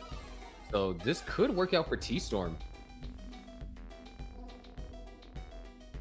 Oh, things are... Wait. Huff set up dirty Tetris. Even in Huff's time of error, still finding ways to continue to put the pressure on T-Storm. Oh, Tetris scored right there. And because of that, T-Storm's not able to, like, catch up by a lot here. Still relatively even. Yeah, Huff now 2 Tetrises away from the max. That's a really tough situation. Your T-Storm, you're playing this a bit better than Huff, actually, and you're still unable to catch up. T-Storm needs the long bar. He's able to get it, but yeah, Huff maxing out here. So T-Storm really needs to just find some way to play on post kill screen here. Yeah, Huff looking in 1.1 territory. T-Storm playing phenomenal. 1 Tetris away from the max. That's great. It's just unfortunately Huff is 1 Tetris away from the 1.1. There's the max for T-Storm and the 1.1 for Huff. And hold on, there could be an opportunity. Wait, oh, that split triple might have been enough. T-Storm is going to have to get some more. T-Storm needs 2 Tetrises and lines in 29. This is doable. There's 1 Tetris, needs the J piece. T-Storm needs a couple of lines in 29. There's 1, there's 2, he needs one more, and there it is, the chase oh my down! gosh. T-Storm takes game number 2. Had to play flawless on level 28. And then had to get more lines on top of that on 29. Phenomenal play, 1.18 to 1.19. We are tied 1-1. Yeah, that was just absolutely incredible because T-Storm not uh, versus a roller in post transition in the max out or the kill screen, just able to play just a little bit more just to get those small few line clears, able to just do it. That's really impressive.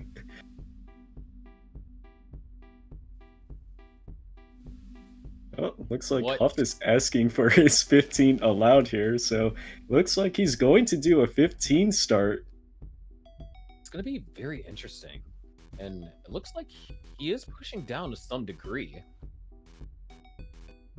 Yeah, looks like Huff is just going to be trying to play fast here.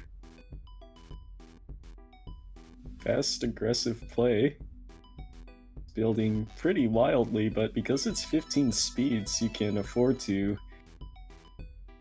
be very aggressive like this.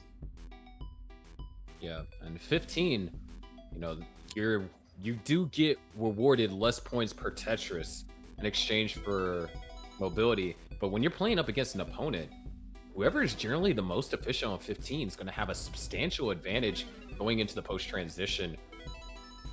Players that pick 15, you know, sometimes it could be a little bit of a mental game. It's like, I'm picking 15 because I know I can stack more efficient than you. Yeah, but I also think a small part is with the timer, the 2-minute timer after topping out. I think Huff could play around that because he's been ahead of pace every round. So by doing that, you could put pressure on T-Storm here just to play in a more uncomfortable state of playing more fast. Especially with all this push down. Yeah, and that's the thing, you know. We previously said that rolling had the disadvantage because it's difficult to push down. But looks like Huff is doing just fine. You see a little bit of a slowdown here, really kind of thinking on placements, and that's one of the upsides when you do choose the lower level.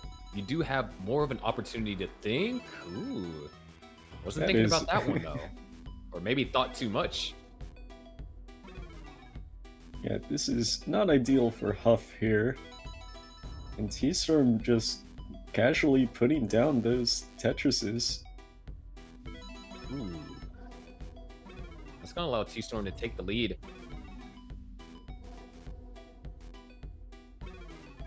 Yeah, and this will not even be a dirty Tetris.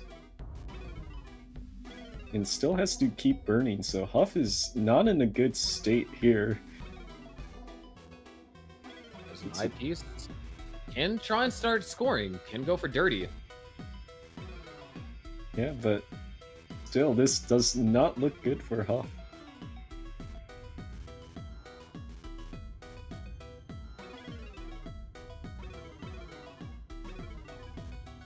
Looking for one more eyepiece. Ah, not the right level for that delay burn. Yeah, and these pieces are not good. Ooh. That's a wild stack now.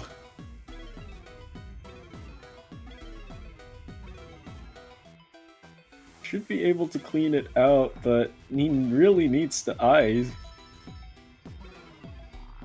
It's been a bit uneasy over there for Huff. And Huff gets it up for the dirty Tetris. Gets it.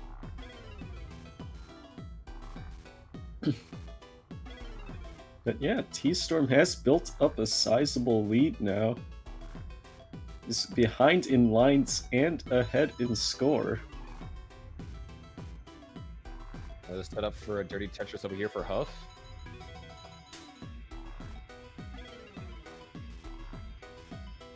And there it is. Huff is back in scoring position, but because of how high Huff was playing and the pushdown on top of that, we're already about to see level 18 speeds for Huff. Yeah, I think this is what Huff is trying to do. He's just trying to get ahead in the line counts and try to basically get to kill screen ASAP. T-Storm got cleaned up ASAP. I'm gonna do some burns. Good timing on the long bars.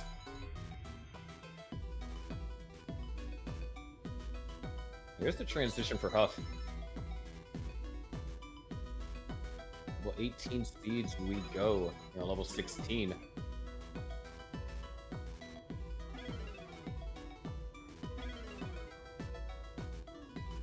Wow, these pieces. Oh man. All right, there it is. Tetris over there for Huff. 318 and now 321. T-Storm, or 340 now. T-Storm still with the lead. And Huff is still playing very aggressively now. Very nice pieces to clean up that messy stack. It's now in prime scoring position. And is in fact about to transition to 19 speeds here. Building very, very high up.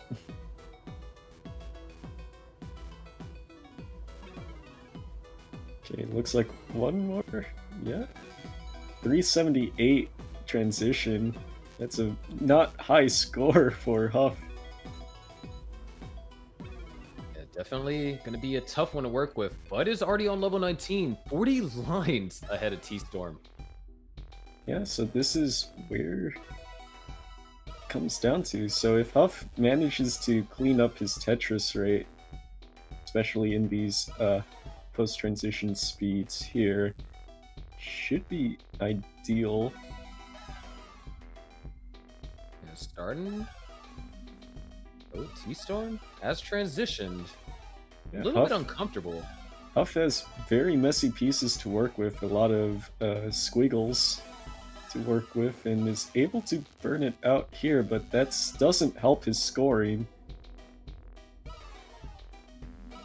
Yeah, now long bar dependent on the left-hand side. Okay, good Gets timing.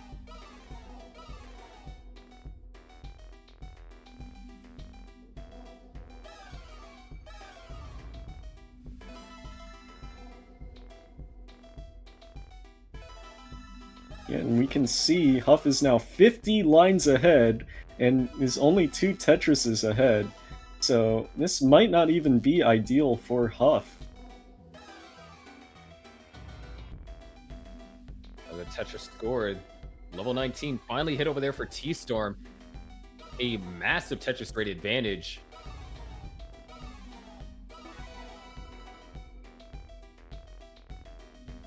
Yeah, 71%, 72% for T-Storm for Tetris rate. That's pretty sizable, especially compared to Huff's 50.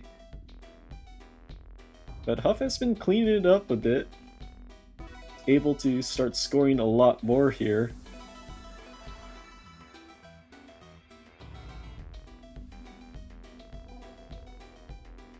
Now T-Storm, with its slightly messy stack, should be able to clean it out, but it's not ideal.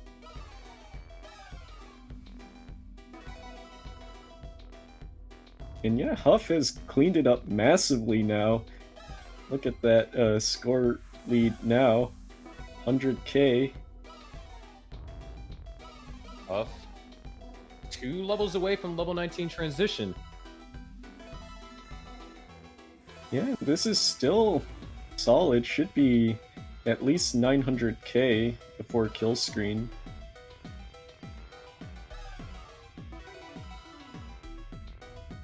And Huff, throughout all that, almost has a max too. I mean, it's not going to be able to get it without 29 play, but still. Okay, he just needs wow. a long bar. Okay, there's He the long gets it. bar. So now this is where rolling comes into play. 200k points ahead for Huff. So T-Storm's going to need to keep this Tetris rate up. Huff really cleaned up his play in the later half. And is still scoring. Yeah, almost a 200,000 point lead. Which, at this point, T-Storm is actually going to have to play pretty efficient here over these last 3 levels.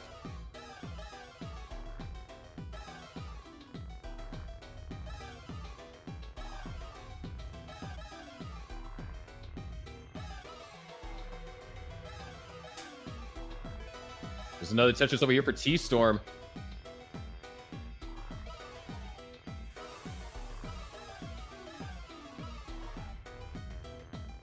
Huff is still going. T-Storm has closed the gap significantly. Bit less than 2 Tetrises, or a bit over 2 Tetrises now, but still, that means that T-Storm's going to need this 29 play. Yeah, it's going to be necessary, and oh, these pieces. Oh, that's it. No more Tetrises can be scored over here for T-Storm. It's not possible. Huff is going to take the game. That's it. Yeah, so despite a very, very messy early game by Huff, Huff just cleans it up post-transition, and I believe still would have won even with the... or not quite, but with the kill screen play. I think Huff had around 900k in kill screen, so yeah. Huff takes game 3.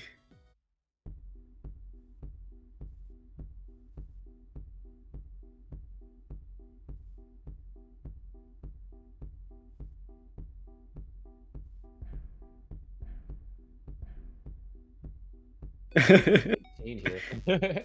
Looks like Huff didn't know there was halt at 93. You totally read that wrong, by the way.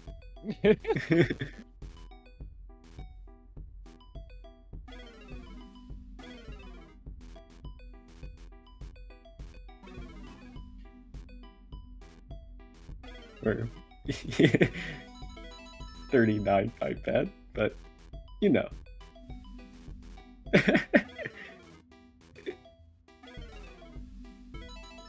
I mean, based off how players are playing these days, I wouldn't be surprised if Halt 93 would be something. One day when everyone just plays at kill screen to begin with. The Marathon Championships. You have an exact tie here, though. This is going to be broken because Huff's going to score a Tetris.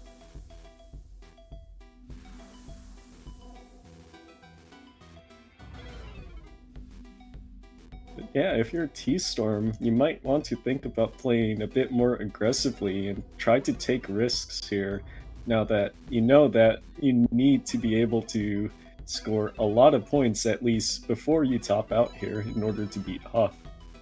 So you might need to have some very, very clean post-transition play and level 18 play, basically maximizing your Tetris rate.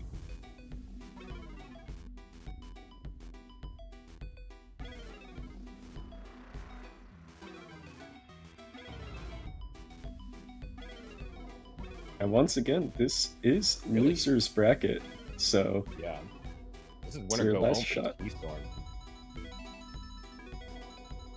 Or win, yeah, win or go home. And even if T-Storm does win, that just brings us to a decider.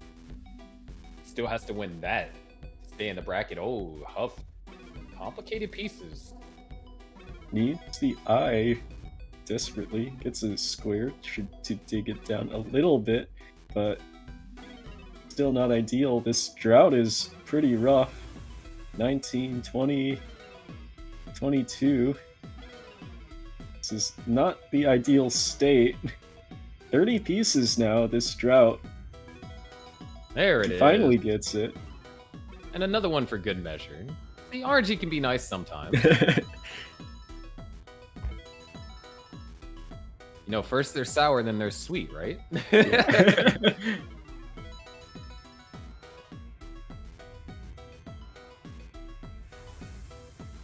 Yeah, pretty stable overall here, both players. Despite Huff having to go pretty high up with a not ideal setup, it's been relatively even here.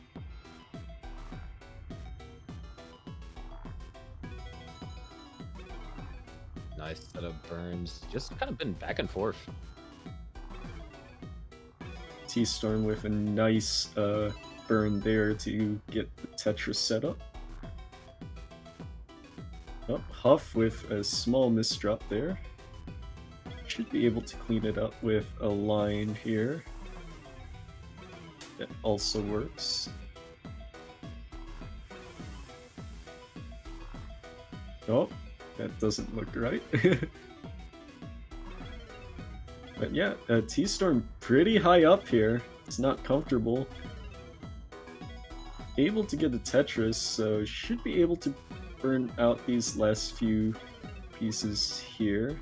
And gets another Tetris, very nice. 324 now for Huff. Starting to kind of push a little bit further ahead in lines, and you'll kind of see that. I mean, we definitely saw that with Somalian just because of simply how hard Somalian, or how high Somalian was playing. The pieces are dropping a little bit faster. Oh, Huff with a misdrop on the eye. The line misdrops are brutal in this game. Yeah.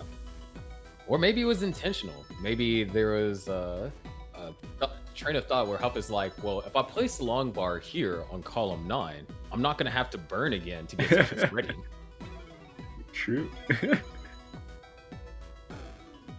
But yeah, we're approaching transition here. This time, T-Storm with a, looks like 3 Tetris lead. Nice setup there. Nice tuck for T-Storm. And yeah, Huff transitions at 490k.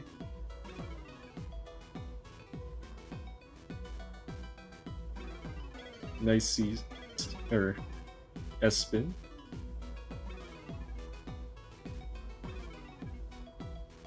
This is it. T-Storm does have the advantage, but we kind of saw a little bit of taste of what Huff can do in that last game. Played all the way up until 37. So T-Storm's going to really have to try and make the most of the post-transition. Ooh, but Huff with that Z piece, not able to get it over, but gets a perfect piece to just fit in. Now should be able to clean it up, but just needs a couple specific pieces here. Needs a long bar. It's able to get it, and should be able to dig out of this.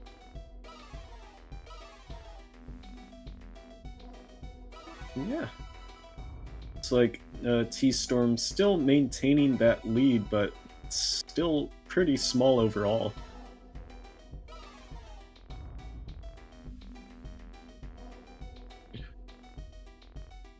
Huff set up for a Tetris. Is running all right. Small drought, nothing too serious. T-Storm still maintaining the lead.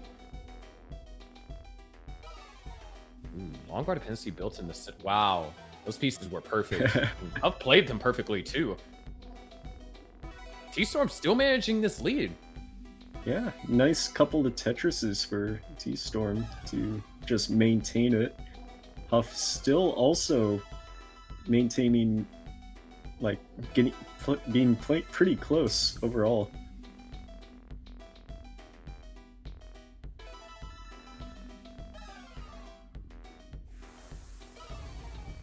Still, this 50,000 point differential is what we've been separated by the entirety of the post-transition, which that's not enough of a cushion for T-Storm, especially when both players are around the same, kind of like the same line count. T-Storm that has to deal with a couple burns here to try to get set up. Should be able to do it. Very nice setup burns there. Yeah, now it's only separated by about a Tetris. And with that Tetris, Huff takes the lead. T-Storm takes it right back, though.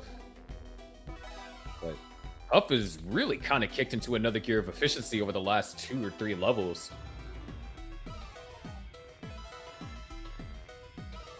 Ooh, that's big. Interesting spin there. Not sure how well it's going to work out for Huff. Almost all of the level 28 scoring potential was kind of squandered away right there. There's level 29, 15,000 points in the lead. There's one for T-Storm. There's another. Second. So now T-Storm on kill screen. Just really doesn't bad seem kill to screen get pieces. enough. All right. And yeah, Huff Huff just has has a to chase line it down. out. Can See line if it they can out do or it. can score Tetris. This is 29 speed, so anything can happen. All it takes is just for you to miss just a couple of inputs and things spiral out of control. It looks like Huff is trying to minimize as much. Oh, wait, hold on. Oh, Man, the Tetris, and Tetris to that'll close do it it. out. With that, T-Storm has been eliminated out the tournament. Huff takes game number 4. Double max out, though. Yeah, and overall that was really impressive by both players. I think every game went basically to max out, so it's pretty sick. Yeah. Very phenomenal play over there from T-Storm, especially in the game where it had to play perfect on level 28 and then get some more. Yeah, and especially for someone that's not rolling to be able to do that on the kill screen, that's super impressive. So big shoutouts to T-Storm. Yeah, played great. Phenomenal job. And I mean, you're going out to Huff, which Huff is one of the best TEC classic score attack players. So yeah, Yeah. definitely nothing to be ashamed of.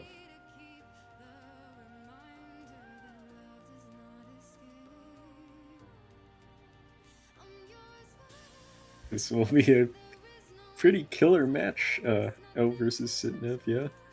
I believe they're both basically the high seeds of this tournament, looking at the bracket, seed 1 and 4. So that's pretty interesting that they're both meeting up in the lower bracket here. If I Yeah. believe O losing out to Somalian in a very close match, I want to say. Was it? Let me double Yeah, check. now that you pointed out, almost T-Storm was the only person that wasn't seated in top 8 that made it to top 8. Yeah. Everyone else that's in top 8 right now is a top 8 seed.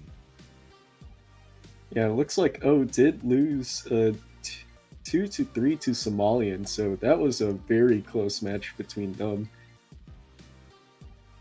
So, yeah, and then looks like Sidnev lost to Alan Bot, who is in our winners finals right now and has been playing really impressively. So, yeah, both of these players are killers in the lower bracket, playing for a chance to move on. Yeah, it's going to be either O or Sidnev of our players. Sidnev in the Netherlands, O in Australia. So, got quite the global matchup here. Must be rough for those in other time zones now. Because especially in Europe, it's like early morning. And in Australia, it's like, I want to say like 9, 10 a.m. Or yeah, it's 2 p.m. So not too bad. But yeah, looks like we're underway with Sidnev versus O. Level 18 starts, so no funny shenanigans at the moment. But who's to say that we won't see them? I mean, I think Huff picking level 15 was quite the surprise. Yeah.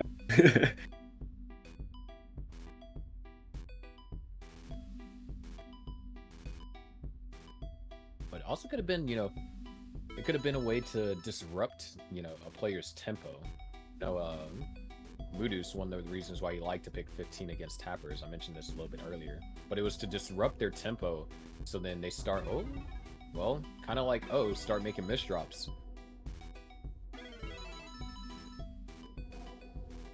Like, able to burn out very nicely to get out of that.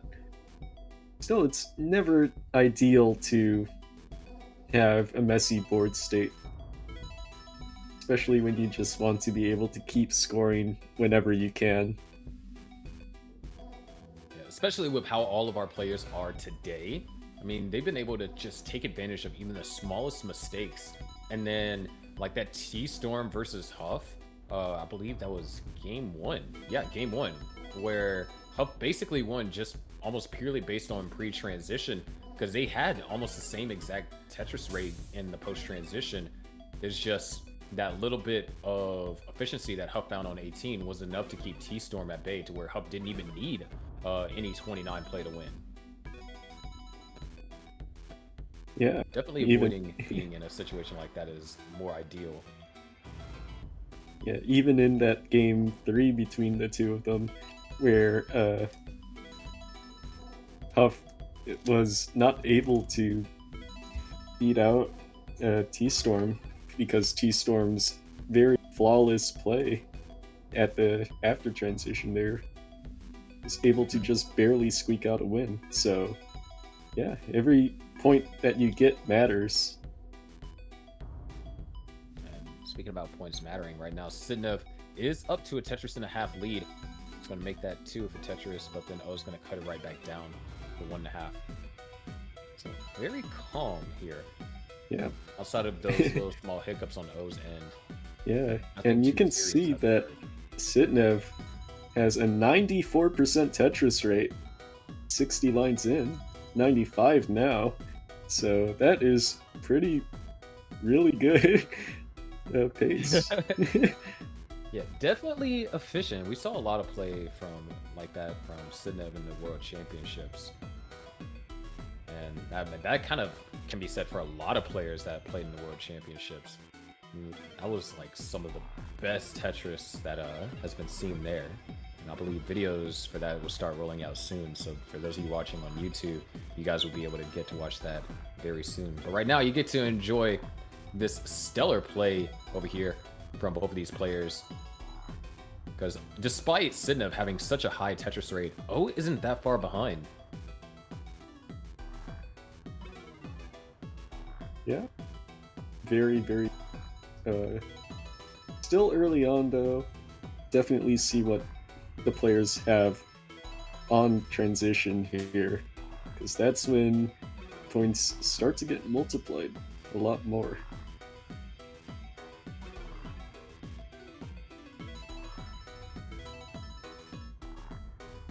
Oh, missed the S spin right there. Should be fine. Ooh, goes to the J. Wow, this is a lot of setups. Ah, the spin was missed.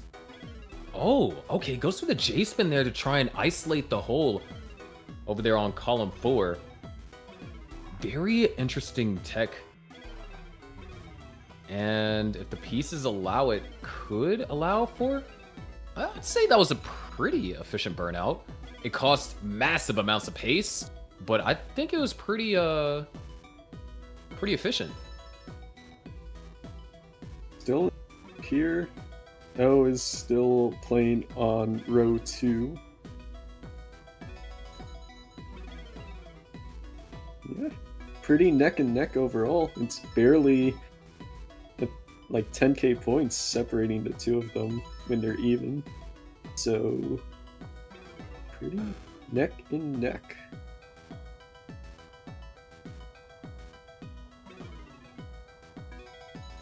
Yeah, Is a spin we there. will be hitting the transit. Oh, Sidnev. Ooh. A little bit of complications there.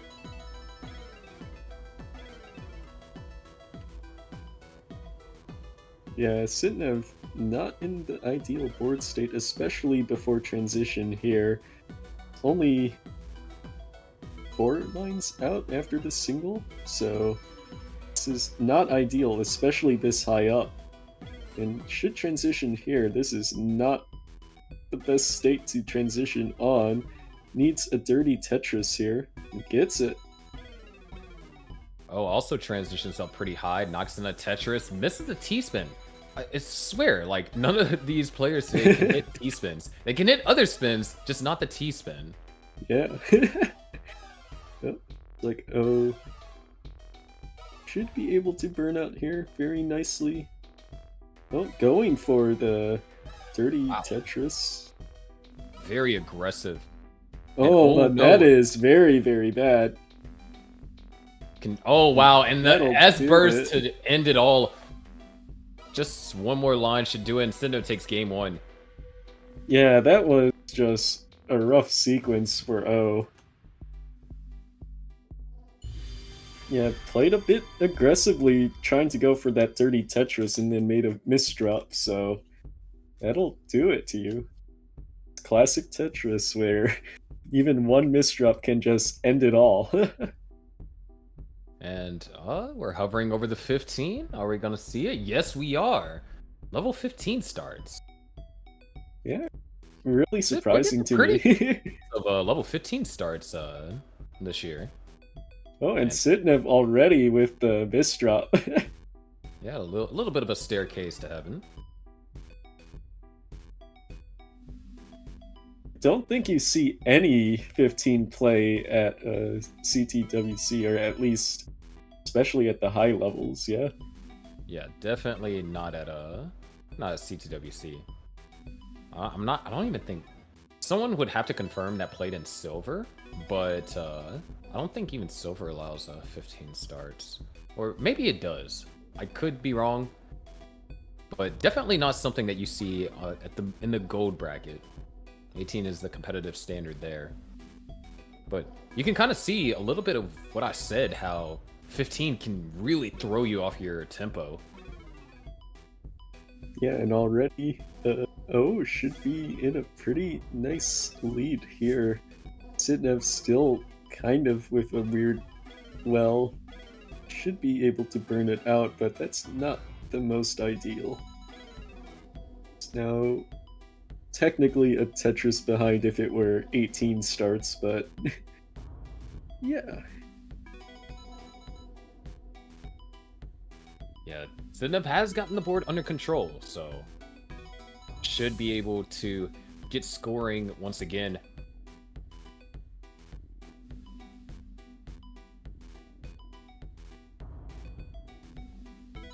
And it's like everything should be back to normal.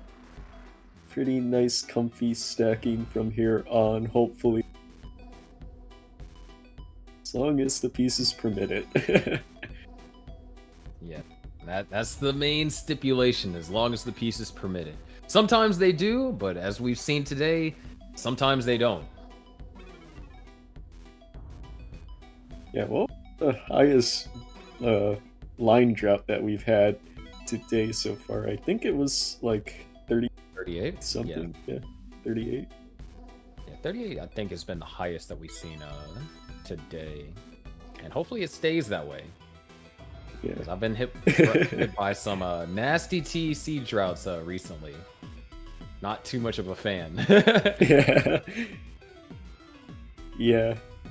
I wonder what our highest will be at the end of the day, because we can hit some pretty high drought counters.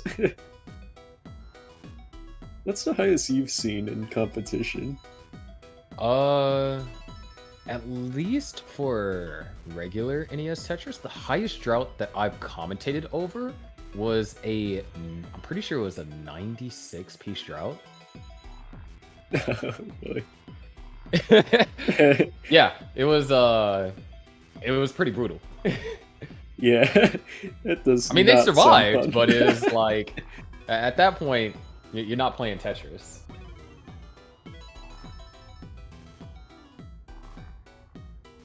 Tetris without the eyepiece.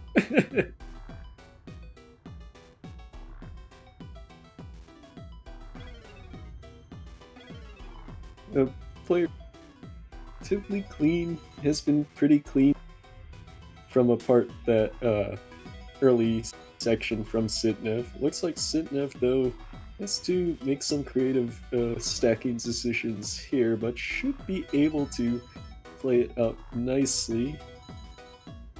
There's one small hole in the stack. Probably the most annoying thing to look at. It's like everything looks so perfect. Not going to be able to be scored either. Because, I mean, at best it's going to be a triple, so now row 2 can be scored. There we go. Should continue stacking on row 2 now, just to maintain this pace.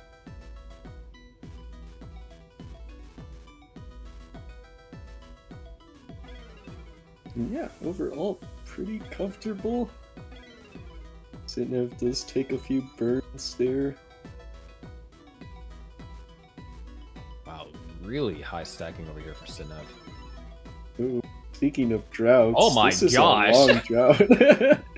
Yeah, I did. 34-piece drought. So, yeah, looks like Sidnev was able to go through all of that.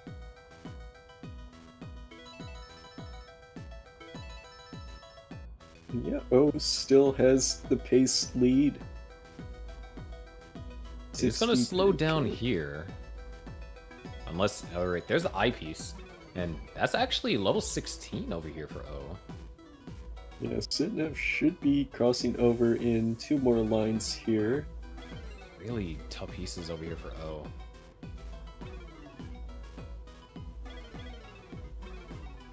Yeah, Sidnev still maintaining that row 2. Same with O. Both players are actually on a row 2 now. And oh no! Not ideal pieces for him. Yeah, it's gonna... couple specific ones. Really needs like an eye or something to put on that spot. Still can survive. Okay, that's a split. No, that's not a split double. There was a hold there. I did not see where that hole was. Able to get a piece over to the left. Now needs an eye piece to the right. Eye. Oh, that's my gosh, very really... rough. But yeah, we're getting transition. So, needs to clear it up quickly or else suffer the consequences. Well, he definitely cleared it up quickly, but where's the long bar? Oh no. Forced to take these burns. Doesn't have a choice!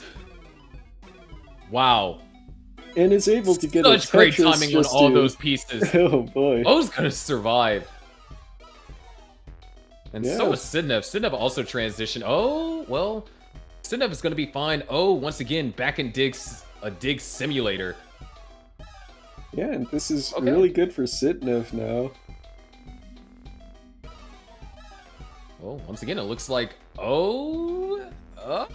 okay, that eyepiece is perfect. Can't ever say that O's completely out, because there's just some sequence that puts him back into the dig. And there it is. O stays alive. You gotta give props to this man. What a dig! Yeah, that dig was incredibly impressive. Just able to burn out from such a high point. But still, that means that Sidnev should be able to catch up here. Now, ahead and behind in line count, so O needs a lot of catching up to do. Yeah, but O does have an advantage. It does appear that O is rolling. Sidnev, although in Classic Tetris her primary playstyle is rolling, she is tapping. Now, she is an insane tapper, but as we've seen today, tapping has not fared too well up against our rollers. So speaking of O just stacked up like 5 O pieces to the left. That was living up to his name. There's another Tetris. And yeah, it's now clean. So both players now at a pretty nice board state. Sidnev just need kind of a weird double long bar dependent there. A lot more burning kind of being forced here.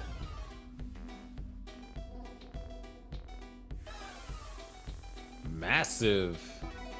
Well, both players actually with off typical wells. Sidnev with the left well, O with a column 5. Gets it. It's going to set up for another. Yeah, O's playing much more aggressively now. Is able to score more Tetrises and transitions to the right Tetris well. Up over here for Sidnev. Holding out for the long bar. It's a nice burn. Oh, just in time. O's about to go to level 29. It's going to want some 29 play here. This lead is definitely not safe at all. And no, those misdrops.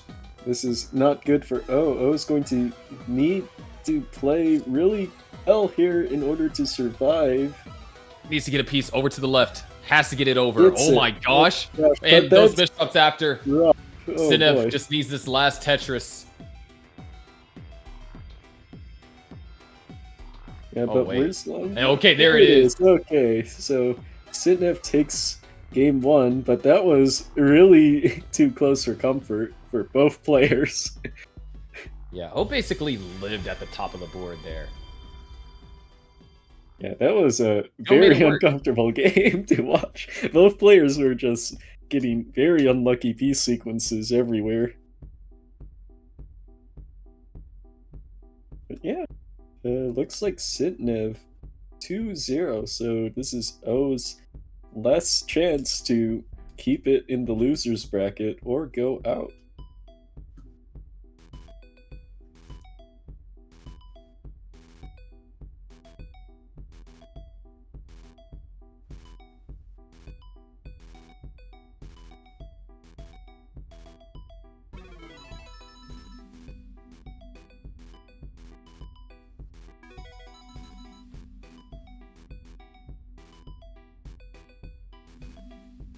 Yeah, this is do or die now for O.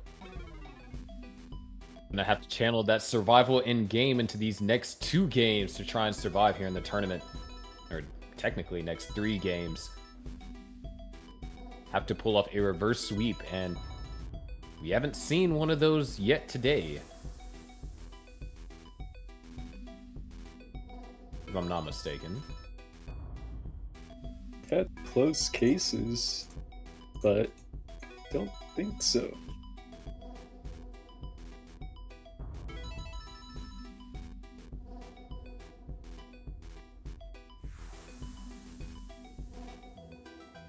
As of now, nice overhang over there for O. These are a bit more calm.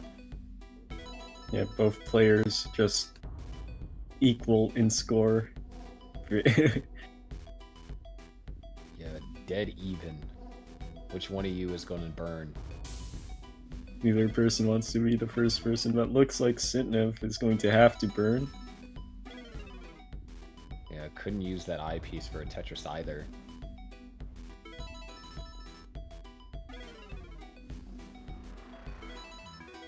But yeah, this is really nice play by both players. Oh, with a 97% Tetris rate. Oh, but looks like O needs to do that some works, burns. actually. Can just go for a road 2.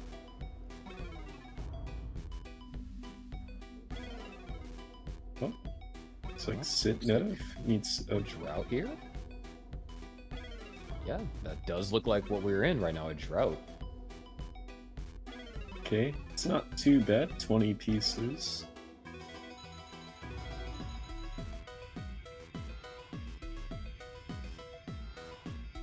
But yeah, both players still neck and neck.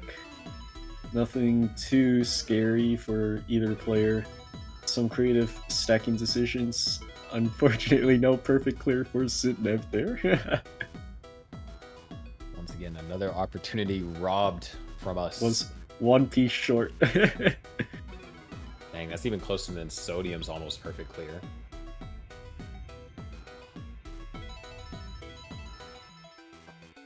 But we got a back and forth game here.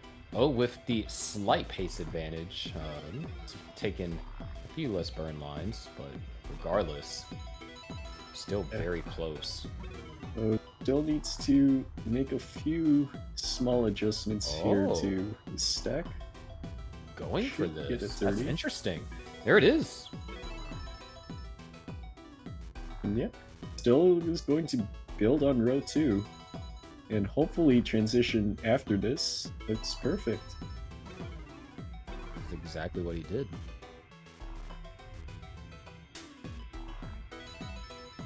Really close game.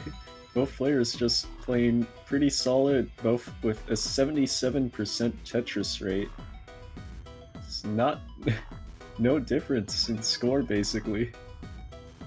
Yeah, just only in the kind of lines that have burned. Like, you know, one player might have taken a triple while the other has taken 3 singles, which probably is the exact thing that happened.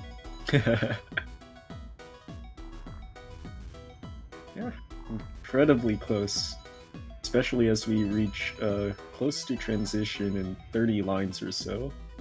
Both players are on, I want to say, 600k pace. That is indeed correct. And wow, there's just no L piece over here for Sidnev. There it is. And Sidnev trying to avoid being J piece dependent. That was a nice set Nice of burns. and a triple J to accommodate.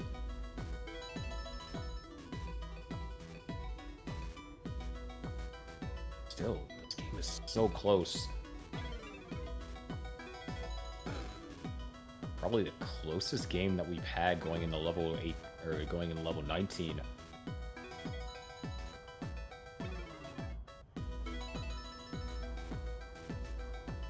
I-68 to 577 here.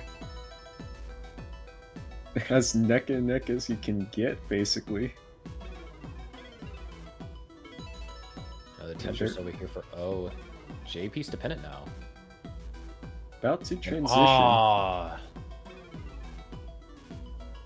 that's a bit O painful needs over there for O. Yeah. It's going to be a rough transition for O. Oh, not that anymore. should be fine. Okay. And yeah, both players transition with 600k, so... Yeah, very close. Yeah. Oh, Sidnev missed a tricky spin. pieces. Sidnev is set up for a dirty. Gets There's it. the dirty, and there's the J piece as well. Board is completely under control. Annoying delay burn was set up, but those pieces should bode well, and both players now waiting for the long bar. Yeah. Wow, this Looks is... like Okay, there it is. Looks like this match should go the distance. Both players just trading back and forth. Like, I don't think the score has differed at all. Yeah, just back and forth we go. Another Tetris over here for O, and a Tetris for Sidnev. Yeah, it does look like O has picked up a very small lead, but it's so small that it's almost Let's see the negligible. spin tuck. Now let's... Okay, no T-spin. Understandable. Everyone's been missing their T-spins today, so, you know, you have to avoid going for one. You know, it's probably the best. Yeah, but that set of pieces has led O to a small advantage here. It's barely over a Tetris, but... It's basically been the same Yeah. since transition. Like, it literally hasn't changed. Well, This it looks is like that might so change. close. Sidnev doesn't find ideal pieces. Ooh. Oh my gosh. Yeah. That last second tuck. Yeah, looks like Sidnev is going for a dirty Tetris here. Small Yeah, one, but a little dusty. I wouldn't call it completely dirty. yeah. But Yeah. oh, I believe that's one more, and we're gonna see a max out from O. Yeah, very early max out. Wow. 25. If there was a game to pull out the stops, O chose the right one. Game 3 here, tournament life on the line. This is ridiculous. Yeah. This reminds me of Somalian's game up against Allenbot. Yeah. And looks like Sidnev is not in the best situation here either. Needs a couple Ooh. pieces here. Trying to tap her way out of this. This is not ideal. Needs very... Oh, Oh, okay. and wow. Such a fast tapper. Still trying to stay alive, but what the heck? O has ballooned this lead to 200,000. Oh my gosh. Yeah, that just happened, apparently. So... Yeah. No pulling That out was- all the stops this game. Just getting 1.2 just shy. almost. One more One line, more come line. on! One more! Oh my gosh, no 1.2. But that's going to be a massive score for Sidnev to try and chase down here. Yeah, and She's that making doesn't look good for Sidnev here. Yeah, and that's going to do it. Still, Yeah. Sidnev got the max. But Yeah. almost a 1.2. Look at that. 1,199,387. That was super impressive by O at the end. I think O just Tetrised it out from like what, level 25 all the way to Yeah, level it was 28. That was really absurd. phenomenal.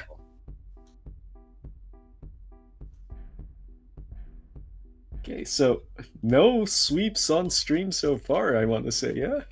Yeah, So that's I don't think we've pretty seen nice. a sweep here.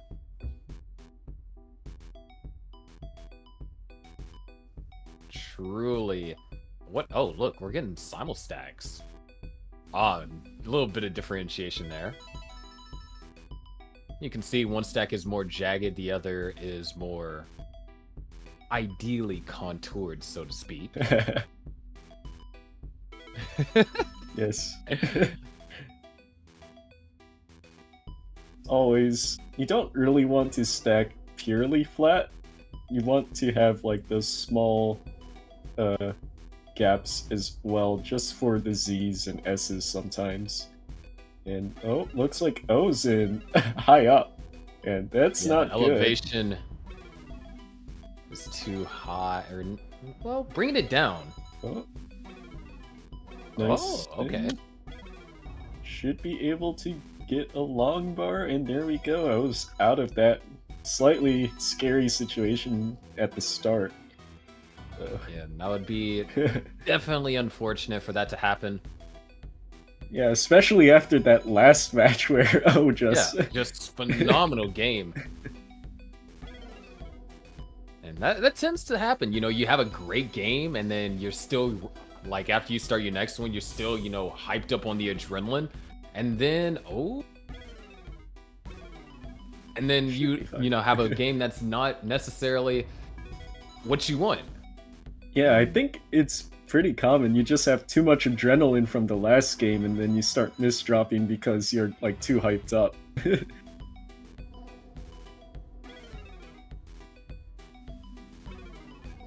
yeah, looks like both players just keeping it pretty standard again. This time Sidnev has a slight lead, but kind of not the best stack now. Wow, that is really annoying to deal with. And these holes are just being so so tediously generated in the most inopportune spots. Oh my gosh. Nothing is burning for Sidnev. Yeah, it looks like a cheese board. Okay. And yeah, that gives O a chance to catch up a bit. Not the most friendly of misdrops. I like the S flat burn over there for Sidnev. Tetris is scored. Tetris. And yeah, might just have to go for row 2 here.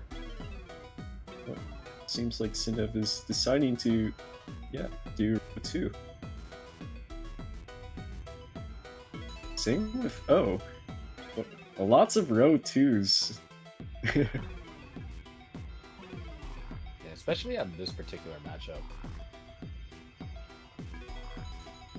Well, looks like O might transition to a center well. Long bar dependency in column 1. Tetris for both. Let's see, does O go for left well here? Wait, what?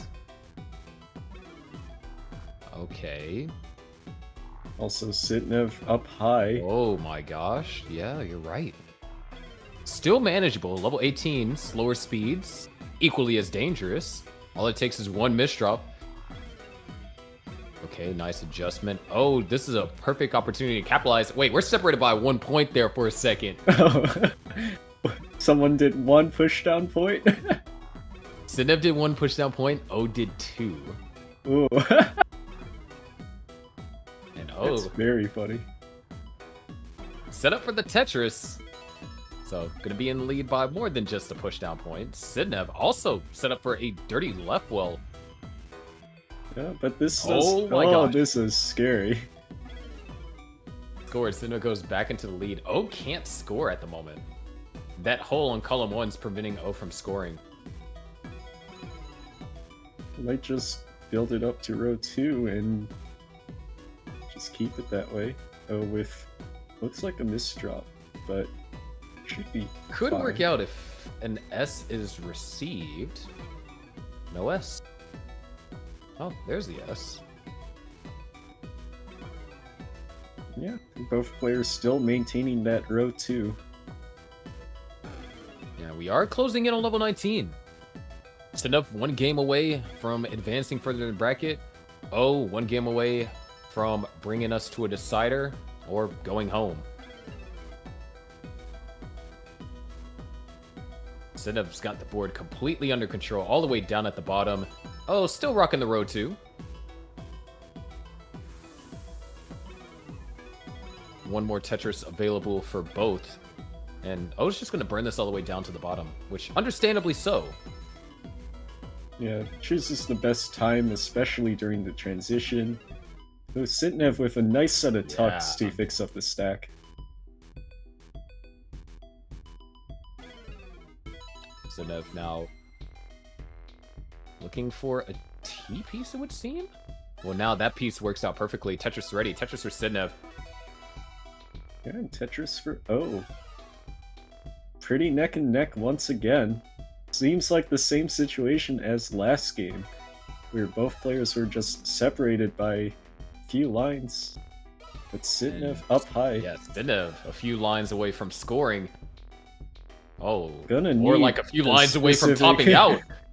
Specific pieces. Needs the long bar. My gosh. Oh boy, but this is that misdrop. very bad. I think This gonna is be fatal. very bad. Not with tapping. But yeah, that's gonna do it. O's going to bring us to a decider.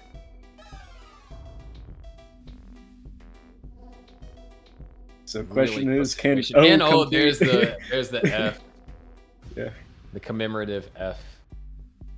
Can O complete the reverse sweep? Or will Sidnev be able to bring it back? Just really tough. Just a tough drought right there. And even though the long bar was received, the misdrops after was just too difficult to recover from.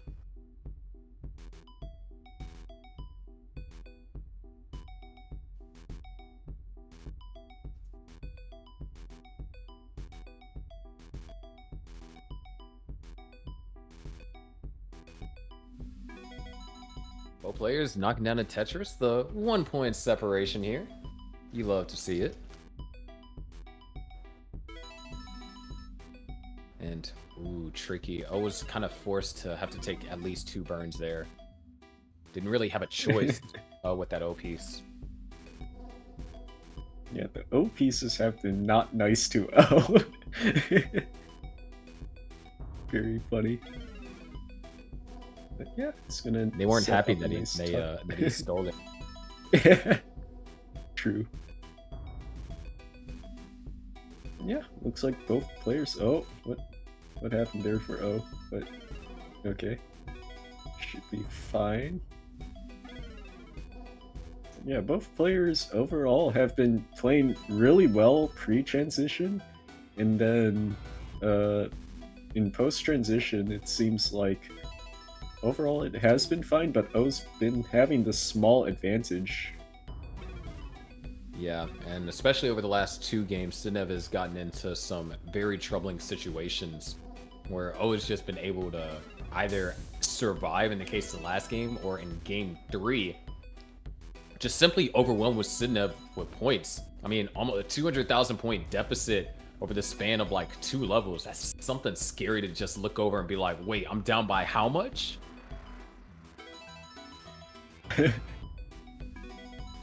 O just has that perfect stacking at the very scary parts of the game, which has been very nice for him.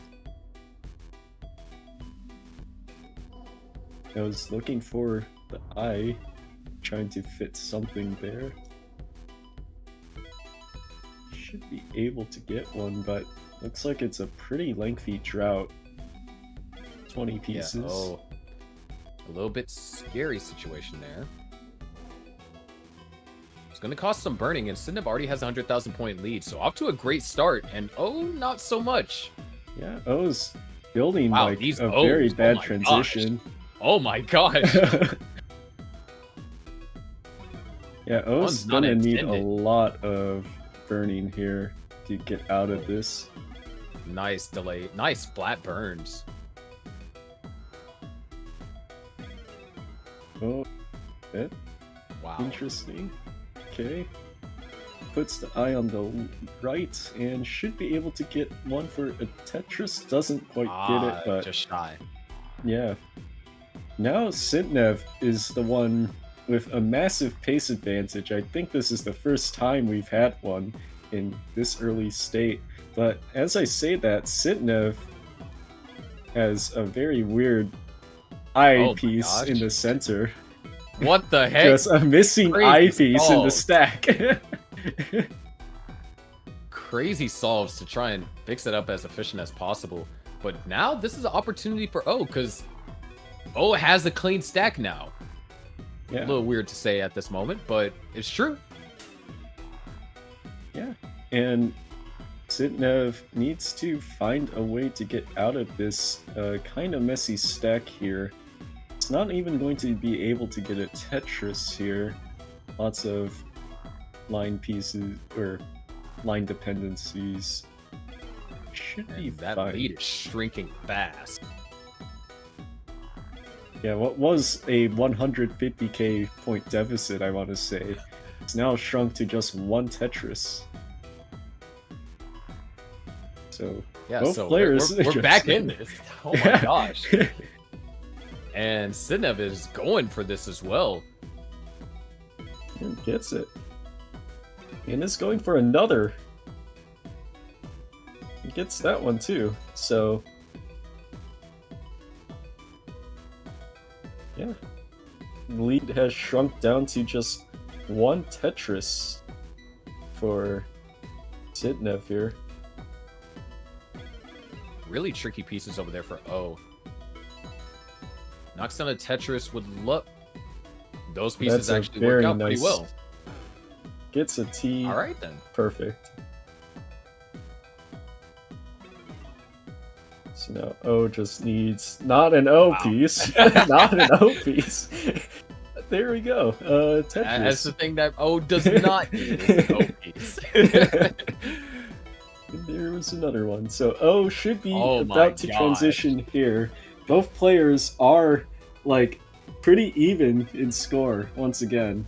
It's not even a Tetris difference. Sidnev able to get a couple more Tetrises on the board. And there it is, a 527 transition for O. And a 581 for Sidnev. This Yeah, is it. so slight lead for Sidnev here, but it's very small. Both players are just neck and neck into the transition here. O needs a line bar. There we go.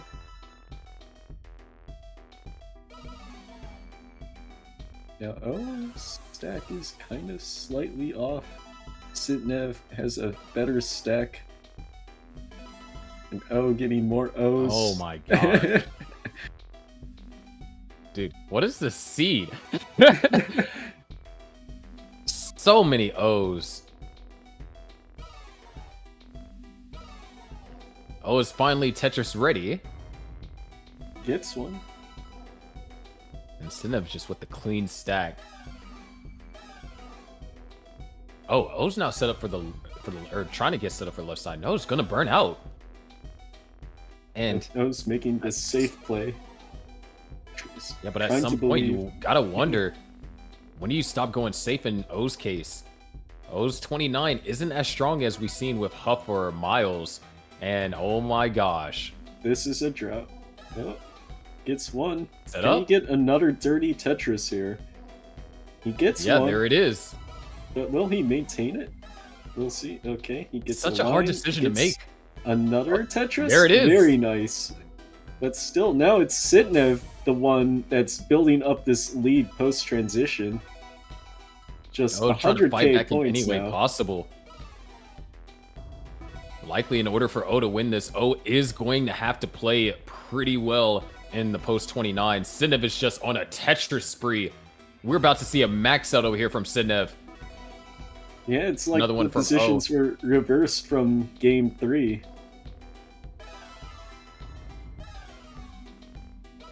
One more Tetris, and we have the max for Sidnev. Oh, doing everything that he can. He's going to have to do 29. And these pieces, It's not trying to make them work. We already Oh, have the overspin. Flip. Oh no. That might spell the end of it if O's not able to play post-transition well. This isn't even a Tetris, it's a 80K. triple at best. And decided not to get set up for the Tetris there. So it looks like O's going to have to rely on kill screen play here. Okay, nice. Able to get that piece over. Sidnev actually in danger of topping out. But the thing is, even if Sidnev tops out right now, that's 2 minutes for O to complete this chase down.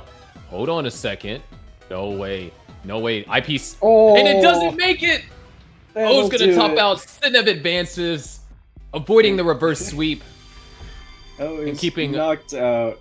Oof. her tournament run alive. That was incredibly close, honestly. That chase down, if O was able to get that Tetris and keep playing on the kill screen, that might have been possible, but yeah, it's kill screen for a reason. It is very difficult, and Sidnev was just able to keep the pace. So, yeah. Very tough match for both of them. Sidnev advances and will playing against Somalian. So, Which, yeah. man, that's real tough.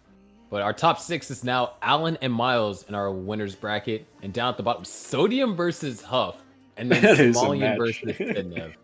Yeah, these are tough matches. Like, all of these matches have been by insane players. I think every match has had, like, max outs and everything. Just incredible gameplay overall.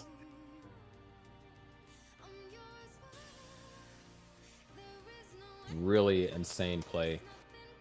Very few early top outs from everyone, and a lot of max outs have been thrown. Like, the competition this year compared to last year has absolutely skyrocketed. Yeah. Okay. I think we should head over to some of our sponsors. So, if you want to go over the controller, Sharky, that would be great. Yeah. So the Hyper controller, it's available for pre-order, and I'm saying this as a testimony. It made, at least for me as a DAS player, it made Classic Score Attack so much more enjoyable because it feels like I'm playing on an actual NES controller. The pads feel great. It's very responsive. I had no issues connecting. Plus, it comes with great designs. I personally like the one in the middle. The gradient one looks cool, but I'm more of a fan of, like black. If you look at my wardrobe, I have a lot of black and like black and other accent color. But you have a chance to pre-order these now, and it made me a better Classic Score Attack player.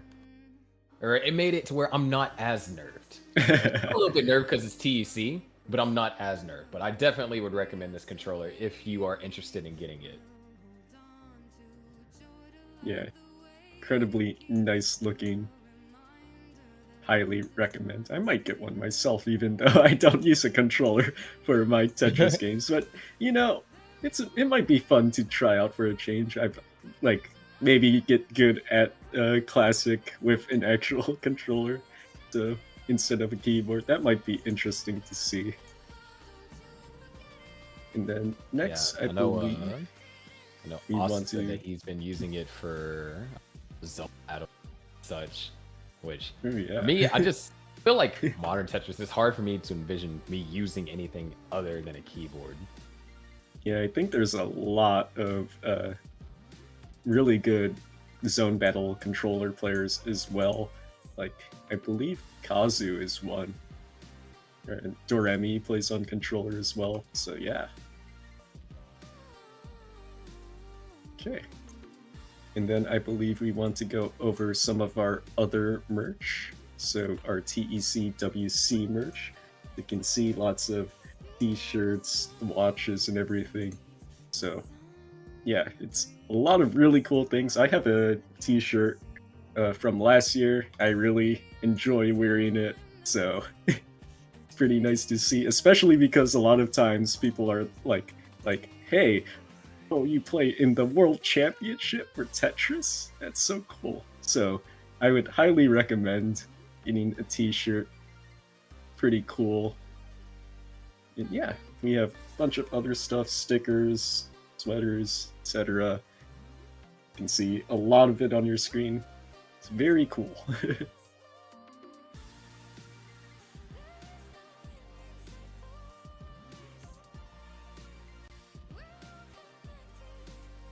Okay. Yep. So, oh, okay. But yeah, we have Huff versus Somalian. So this will be very intense. I believe it's going to be interesting to see Somalian's very aggressive style versus Huff's very paced one. So we'll see what happens here. Indeed. And I guess I misspoke. The bracket said something different, but still, Huff versus Somalian. Aggressive style versus, Huff's very conservative style that we saw. Two contrasting styles, and Somalian can roll, so it's not like 29 is untouchable for both of the players. It's accessible. Yeah, and also I believe the game's not showing on our screen, by the way, so...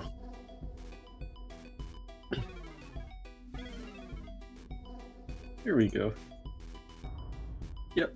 Yep, and I see that Huff had already made a misdrop. Yeah, he's really relying on that, L, and gets it a bit late, but should be fine from here.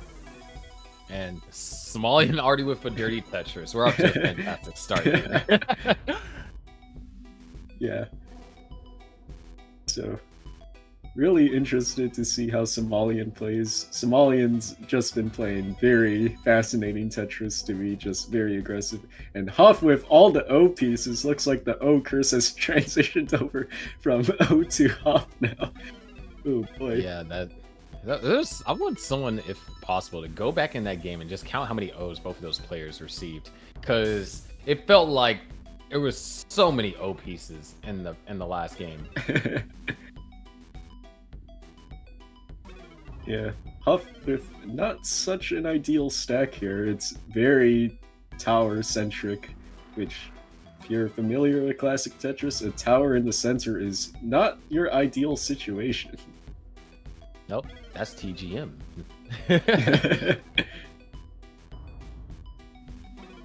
So yeah, it looks like both players in a very messy stack here. Huff with a very high up dirty Tetris there. Burns it down. Same with Somalian, able to burn it down as well. So yeah, both players playing super aggressively, and oh, Huff with 3 misdrops in a row. 3 very bad ones as well. Yeah, it's going to cost quite a bit of lines to burn out of this. Definitely, we've seen that happen a lot in this game in particular. Just a lot of shakiness from Huff. Yeah, and Somalian's clean now has a 100k point lead and is behind in lines as well, so this is a pretty sizable lead, especially this early on.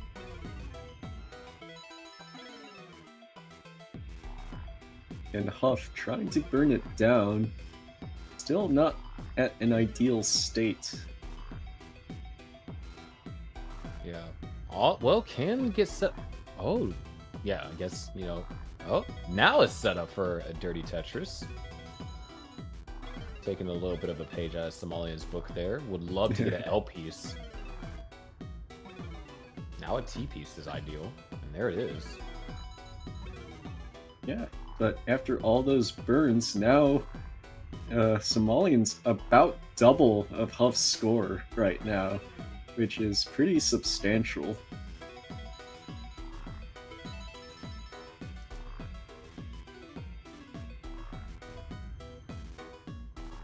At least now both players are at a very nice, clean play field.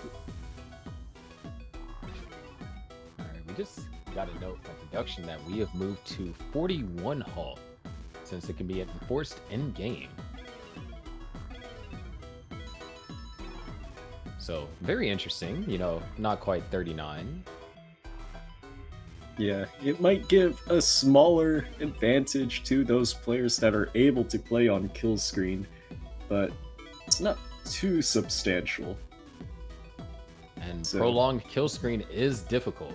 I mean, players might make it look easy, but you have to be on your P's and Q's whenever you're on 29. One small misdrop and everything can go awry, just like Huff's board.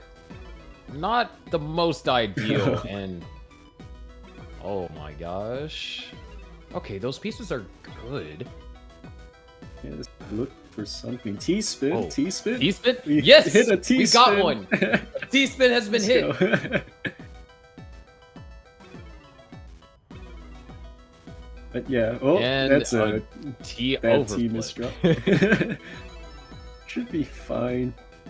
Just have to... Oh, never mind. That's a bunch of stuff to get through. Yeah, Huff definitely having some trouble here. And Somalian is just chilling. A 200,000 point lead. Yeah, As and Huff Huff transitions. Oh, wow. I didn't think we were that close to transition. Yeah, Huff transitioned with a pretty low T-spin? score. Oh, nice And T-spin. there it is. Another T-spin hit.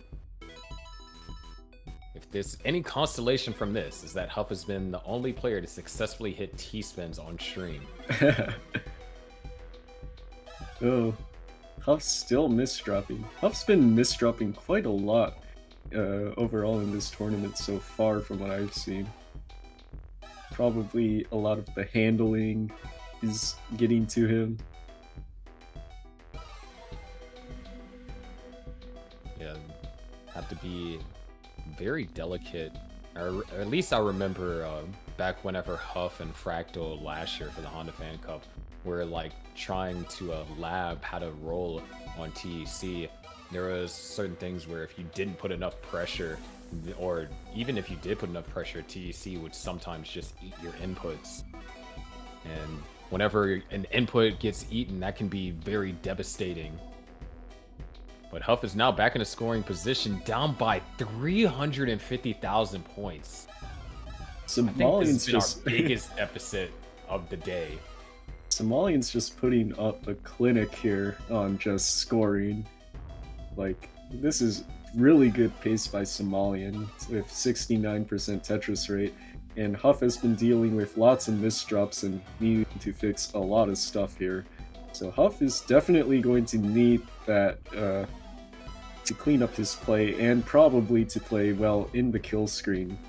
So he can do it. Like, we've seen him go all the way. But question is, can he do it in this match right now?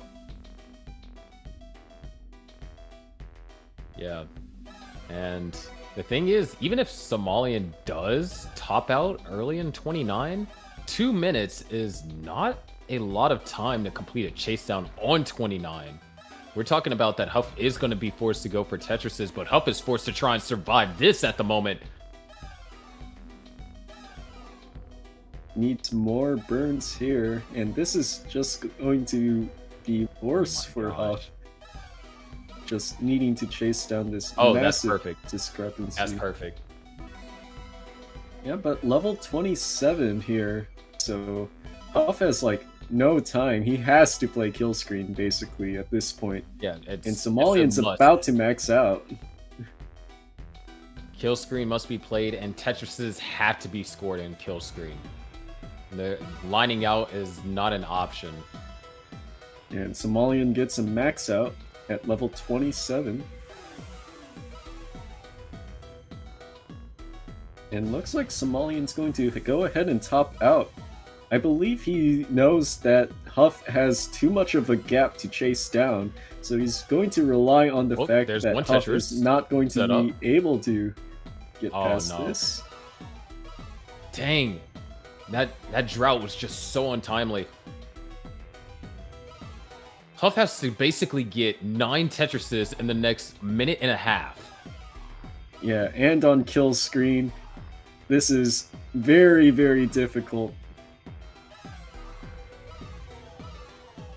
The board state is not where he wants it to be. Can't really get built up for any... Wow, these S's.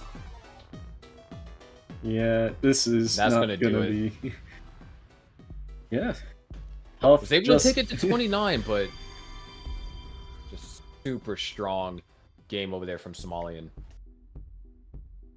Yeah, Huff was just not able to get cleaned up, especially with all the misdrops early on. So Huff needs to clean up his play quite a bit in order to be able to keep up here.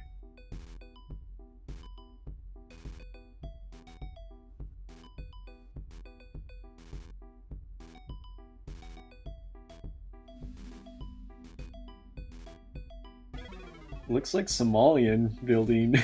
He was going to... Oh, there he goes. I tuck. Very nice. Somalian always having these very nice looking I tucks and L tucks. All the pieces. Been just putting them in very snugly.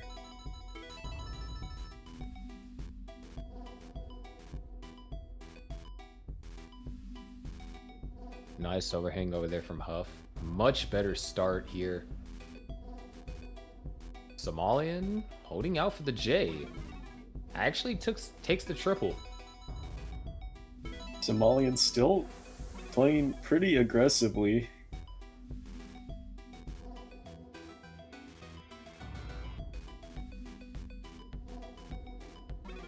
Yeah, very, very nice play from Somalian right there. Just building super high up and just stacking very cleanly despite it.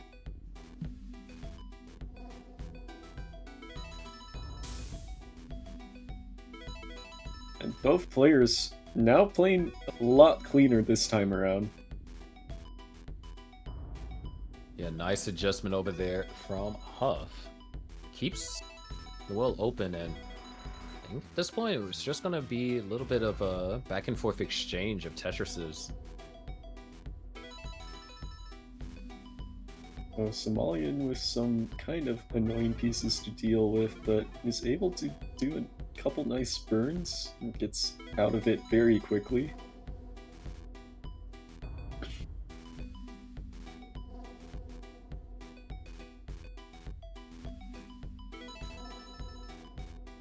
Huff now long bar dependent. Uses one to fill in the hole in this stack. Is able to Tetris it out.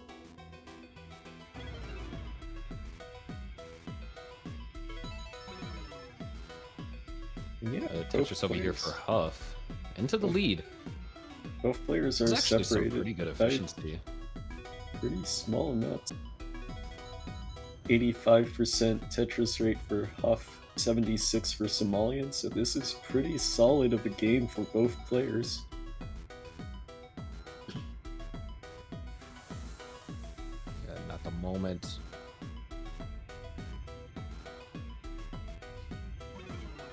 Huff Takes a decided to triple. go for the triple, yeah. Wasn't really too many options there. A lot of great overhangs. Oh, that LJ is perfect. Yeah, Nice flat delayed burn, too. Somalian has a slightly messy stack here. It's going to go What do you for mean? a This is dirty just a dirty Tetris. Tetris setup. Completely intentional. See what he Oh, does this here. drought. Gets it, but still not an ideal board state.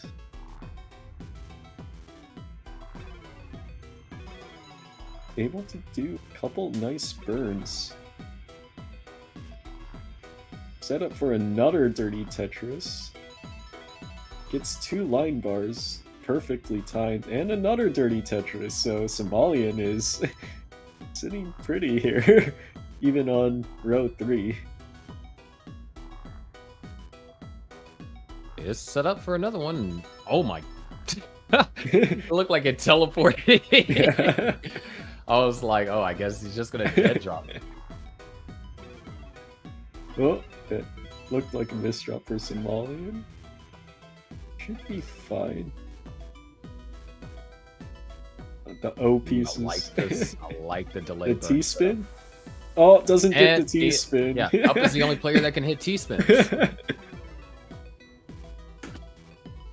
Oh, someone is waving in Huff's camera, by the way. Maybe Huff just has 3 hands. Well, Huff with a eyepiece just above that. Floating eyepiece.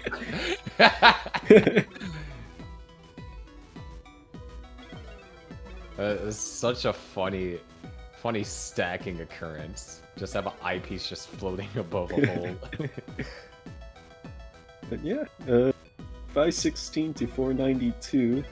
Both players slightly dropped off on their Tetris rate here, but still maintaining relatively even. Both about to reach transition here. Huff should transition. Transition, yep. Not the best state. Huff with the center tower. Oh, nice adjustment right there on that Z. Huff is ready to go. And Somalian has already started knocking down Tetrises as well. One misdrop it seemed like over there for Huff. Or maybe it was intentional. Some placements, they look like misdrops, but sometimes players do have a bigger plan for them. Well, And right now, Somalia needs a plan to get an eyepiece to the left. How would you do that? I don't think it's... Yeah. That was just way too high up. That misdrop. And yeah, Huff will take game 2. So, early top out from Somalian. Pretty unfortunate. Yeah. Like, even 19 speeds, like, if you aren't familiar with classic Tetris, 19 speeds are already very difficult for the average player. Oh, So, yeah. Nothing to... Yeah. I remember back in 2018 Game Scouts, like a CTWC experience video.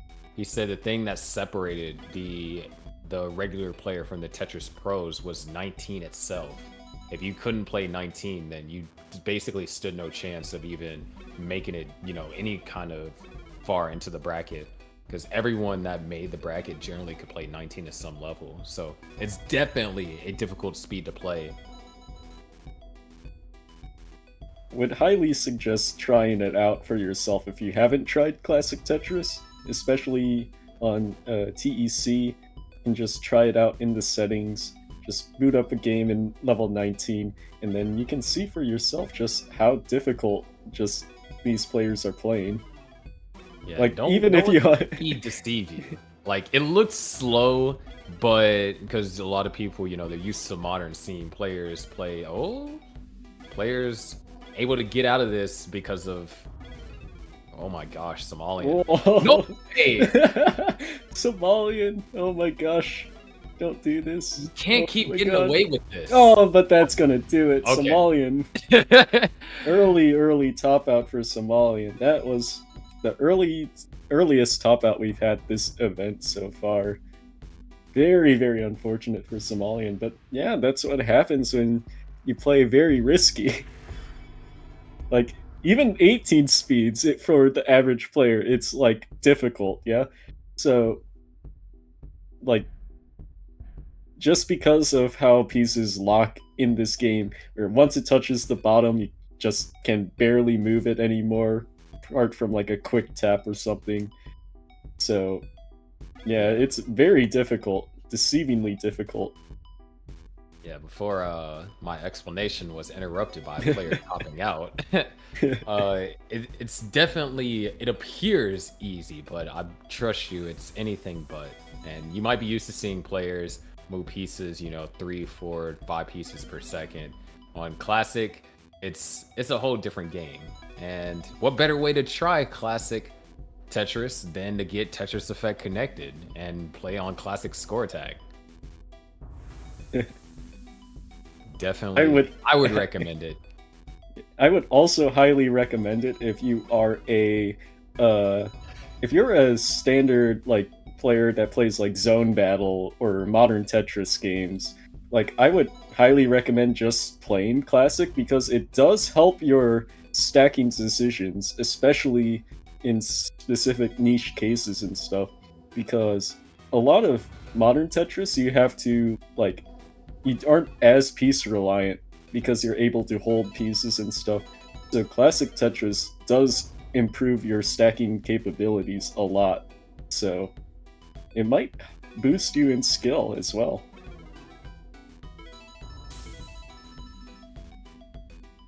But yeah, once again, we are back in this game. Both players relatively even.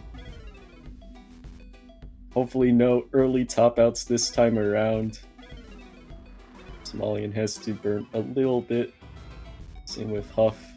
But looks overall pretty solid. Yeah, really separated by a double's worth in points as both players are getting stacked here. And this is also in the losers bracket, so Somalian does have to win this in order to stay in the bracket.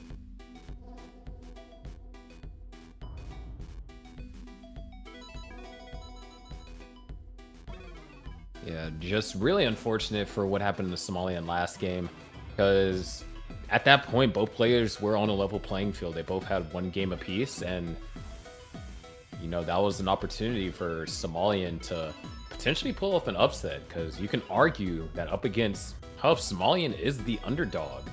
I mean, doesn't play like it, but he is the underdog in this matchup. And now he has to win 2 games back-to-back in order to stay alive in the tournament.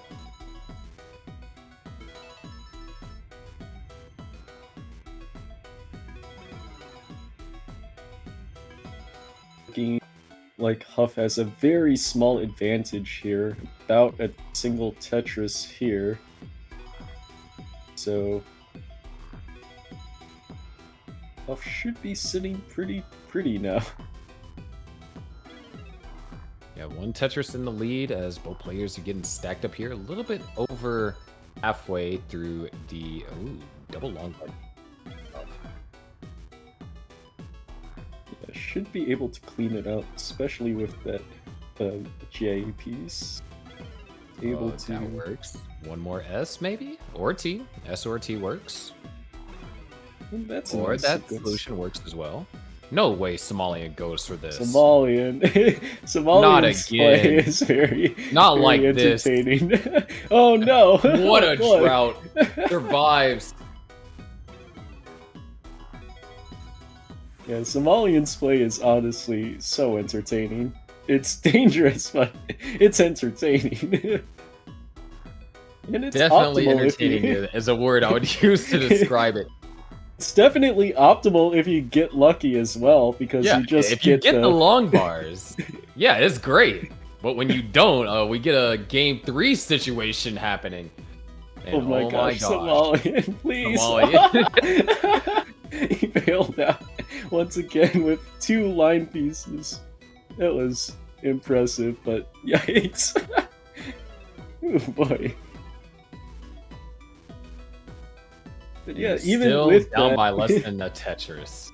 That's crazy. Looks like Huff is long bird dependent as well. Gets a triple off that, not even a Tetris, and another triple here, so that's gonna hurt for the pace. Kind of makes all those dirty Tetrises Somalian put in pay off, because now Somalian's in the lead.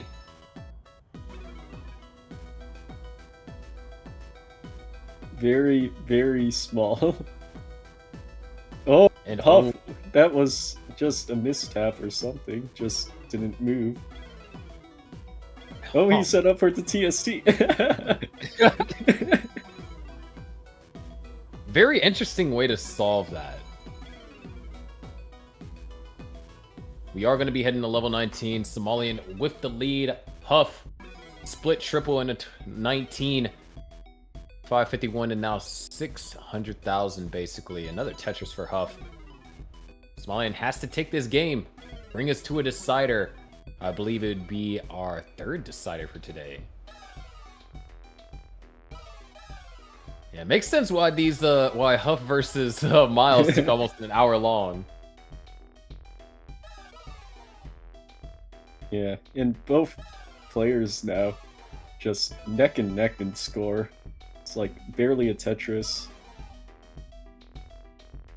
Yeah, Huff Tetris ready now. Waiting for the eyepiece, waiting patiently. Nowhere to be found. Where's the eyepiece? Yeah, it's like a drought. Oh. Nope. 20-piece drought. Got it open just in time. And there's Somalian with a dirty center wall Tetris. See it at the corner of my eye. Oh, looks And- like Somalian's oh, just gosh. building the center. He's going for Going a center for well. center. He gets it. He might do He another. set up- oh, I thought he was totally going to do another one. Like, it looked He like had he was it. set up perfectly. Yeah. It looked like he See, had now it, he's but I actually think he getting had to punished spin. for not playing aggressive. That's funny. Oh, but Huff with a misdrop pretty high up there. So Huff's going to need a few pieces in order to survive here. Those pieces are going to work. Oh, nice. Oh, that's beautiful. And should burn out perfectly. And there's the Tetris. And there's only 1k point difference between them at that point. That was, like, this is the closest match we've Oh my had gosh. today. Okay. Huff. Oh, dependent. Oh, gets it. Yell. And gets Oh, the wow. other, Oh, but topped out. Somalian topped out, and that'll do it. Huff takes it.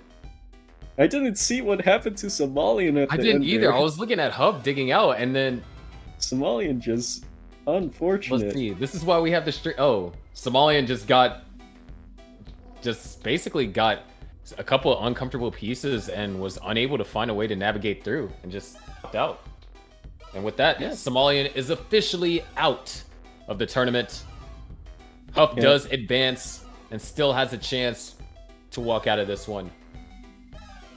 Yeah, I believe it was top 4 for each event that qualified for the trifecta, right? Yep. So it looks like So- Huff should qualify along with Allenbot and Miles, who are in winner's side, and whoever will win the matchup of Sodium and Sidnev. But yeah, big shoutouts to Somalian. That was a very entertaining gameplay that we had from him. Very exciting. But it also shows why there has to be a delicate balance between aggression and survivability. You can play aggressive, but sometimes if the pieces don't fall your way, you just might end up topping out. But Yeah. it does look like we are going to be heading onto a break, and I believe that Kronos, you're saying goodbye for now. Yep, I will be out of commentary for the rest of tonight, and I will be checking out for, yeah, I think I'll be commentating for one of our events later on, so that'll be cool. So, yeah. Thanks everyone for having me on. It was really fun to commentate with you, Sharky. Thanks for Yeah, it was having me a here, blast. Definitely Austin. made some happy memories of Yeah. Somalian. Yes, very happy. And O with the O pieces. Oh my gosh. Oh, pieces. But yeah, okay. We're heading on break, and yeah. See you in 15 minutes, I believe. Okay, yep.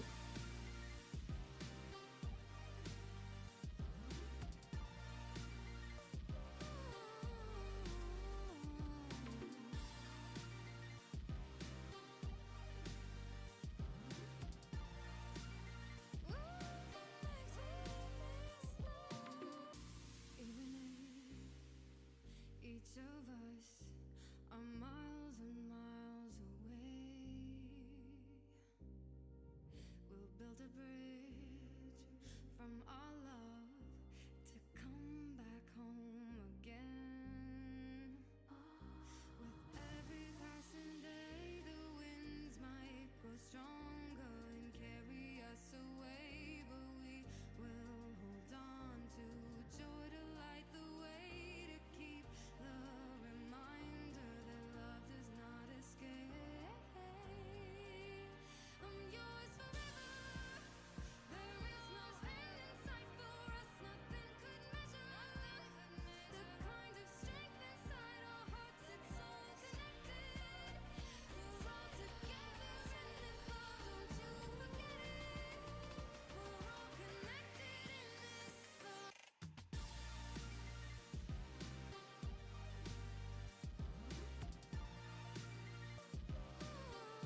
All right, we are back, everybody. Thanks for your patience, and we are once again joined by Sharky and Misty. Will be taking on this second block here for the remaining matches. Welcome in, Misty.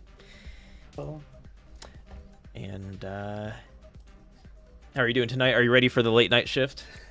oh, I'm so excited for this. I've been watching the start of the bracket. And it's been nuts so far. Like, considering I was with you, Sharky, last year commentating the TCWC, and like these matches have already blown them out of the water. It's nuts. Oh yeah, 100%. I mean, it took us 4 hours to get through just top 8, if I'm not mistaken. So Yeah, I see the stream going like 4:30, and it's like that's nuts. yeah, but it looks like we do have our 4 players, Alan Bott and Miles up in our winners bracket, and Huff versus Sodium in our losers bracket, which I incorrectly said earlier, but I guess it did end up coming true. So there's that. That's just another example of commentator's curse. Or blessing, depending on which blessing, player yeah. you are. Exactly. And so, for those of you who aren't in the know quite yet, Enhance is actually hosting a giveaway for a Tetris Effect Connected Collector's Edition box for any system of your choice. So, if you there's one way to sign up for it, and it's to type the word "connected" in chat right now. I better see at least 10 of you typing that word. Yeah, I mean, hey, me and before Chrono left, we was talking about how, you should give it a try. I mean, what better way to get earned or to try out classic Tetris on TEC than if you get TEC for free? Like, Absolutely. I mean, free 99 is a pretty good deal. Yeah. I mean, not to mention you also get all these super cool pins, some postcards, the soundtrack, and it's a really cool looking box. I actually have the Switch box with me right now, and it's really high quality. Nice. Yeah, so let's put that up here. Here it is. Nice little Crazy. The soundtrack is actually in my car right now. I played it on the road trip over to Ohio a few months back. Here's some postcards. Nice. Maybe I can be lucky and win one. Here's the Or you can if you type connected. Exactly. Then we got really cool box art for the Switch version. Yeah. It's really nice stuff. So if you want a taste of that for any system of your choice, go type connected right now. Yeah. Any system. That also includes Amazon Luna. I will never forget last year at CTWC when we was talking about Enhance, and that was like put in our sponsorship things. I was like, Amazon Luna? I was like, this is the first time I ever heard of that. But it just really goes to show it's on any platform you want. I mean, me personally, I think I have 3 copies of TEC at the moment, so I don't even want to count how many I have. That's I love this game so much. I kind of splurged on it. Let's beam up games we love. We're going into Alan Bott versus Miles the Great for our winners finals matchup. Indeed. And it's going to be a powerhouse matchup for sure. Yeah, Miles, of course, had demonstrated some phenomenal play up against Sodium early on. And once again, we have another double roller matchup. And we've definitely seen how rolling has come into play, especially on 29. Absolutely. As I think we only have 1 tapper left in the bracket, and that's Sodium. Ooh. So definitely This will be very really interesting. to see. Yeah. Yeah. All right. I think we're getting started here. Yeah, both of our players think they're getting connected. Oh yeah, it's loading. We gotta love the loading. In the process of connecting the players, if you will.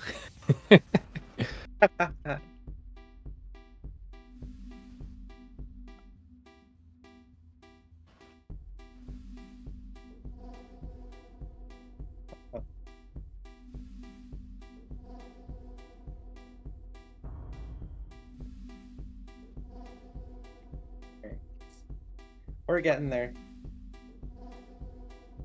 Oh. All right, gotta Unfortunately, reset the I guess- lobby. Yeah, we have to reset the lobby. But we'll get there. It would not be a Tetris tournament without some degree of tech issues. Boy, do I know. But while the lobby's being reset and our players are trying to rejoin, all 4 of these players are now eligible for the trifecta, which Yeah, I mentioned earlier. It was pretty interesting because Sodium is a very good modern player out of particularly all these 4 players. So, real Oh, I will curious to see how he would perform. I will say I've actually seen Huff play. He's actually pretty spot on with zone battles, so I wouldn't count him out either. Oh yeah, So, just gotta hope he doesn't play someone like Kazu. oh yeah. But probably after this, I wouldn't be surprised if some of these players they decide to, go and study Shoki's ST stacking guide. Hey, it's very nice and accessible, and it's actually really easy to learn. Like if you put in the time. Of course, it's not as easy to like perform. Like you still gotta put in a lot of practice for it, but anyone can do it. Yeah, as right now our players are getting started here. Level 18 starts. We've seen some funny level 15 shenanigans all throughout the day. Oh yeah, that was quite the interesting ordeal. Seeing some of these high level players choose to start on 15. I can't say I was expecting that today. Yeah, definitely was expecting that more so in the trifecta, where we'll see more modern players having to play on classic. Yeah. I mean, that's what I did when I was in like the freaking trifecta bracket a couple years ago. Ooh, it is up over here for Miles. Strategy.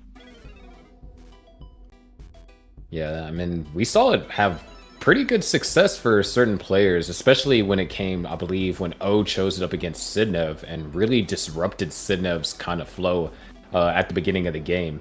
Yeah.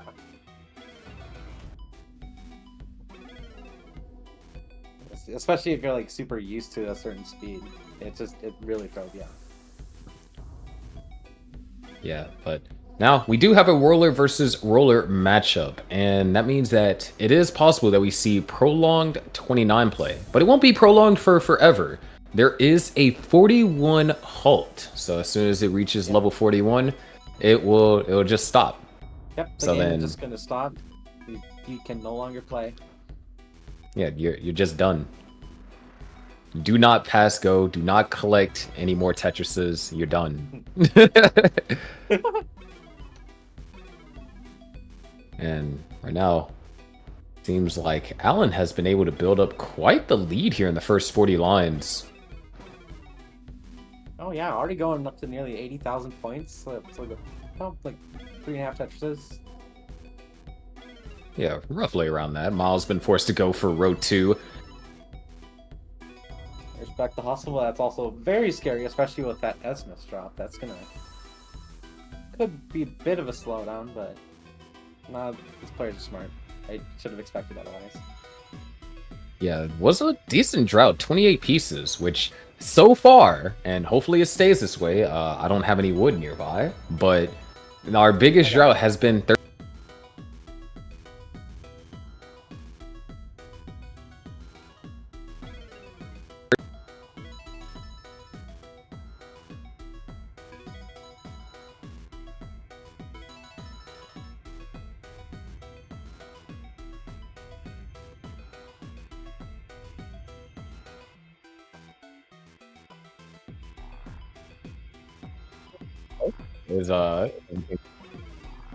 Oh, I love that. I love it when that happens. When Discord just randomly crashes.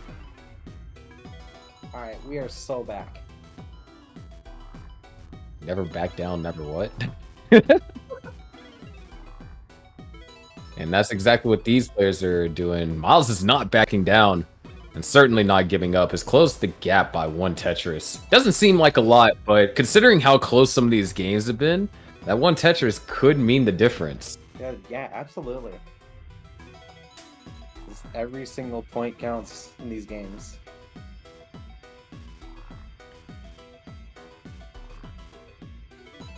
Wow, JP spins. Hey, there it is. IP is going to fill that. Just a really complicated board state for Miles. It's not...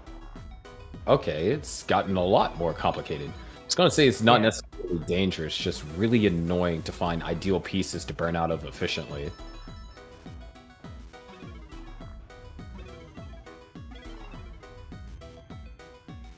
I guess Classic's a little grumpy today, wants to give people trouble. Or I guess that could be every day. I don't know.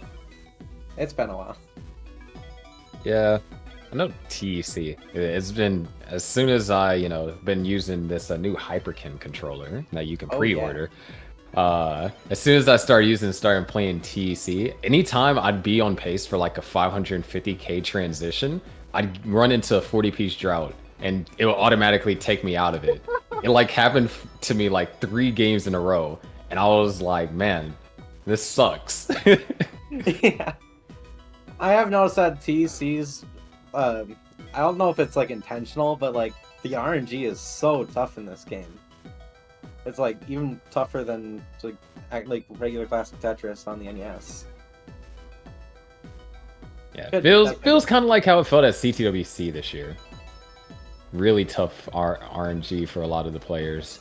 And what's tough is that we're about to go into transition here. Miles down by just under, or just about 4 Tetrises following that Tetris from Alan. Alan has been playing incredibly clean all throughout this game. Yeah, pretty dang respectable 75% Tetris rate. So it's quite the pace going into transition here, which will happen any line clear. There goes Miles. And Alan's soon to follow. We are in 19 speeds. Great S-Flat over there. Alan knocks in the Tetris, trying to maintain this 100,000 point lead. This is successful so far. Yeah, this is 114. So yeah. Oh, nice overhang over there for Miles, and does appear we are running into a small drought, nothing too serious. And then both players are going to respect that. Yeah, very good survival there. But score differential hasn't really changed. Alan's still got that pretty significant lead. Yeah, gonna have to do... Oh, held out for the J piece for the ideal burn. Still looking for more pieces. And this actually contributes to a small slowdown. A triple was burned. Yeah. So Miles can close the gap a little bit more. The 2 S-flats could make things a little bit tricky. Oh, lovely. Another drought.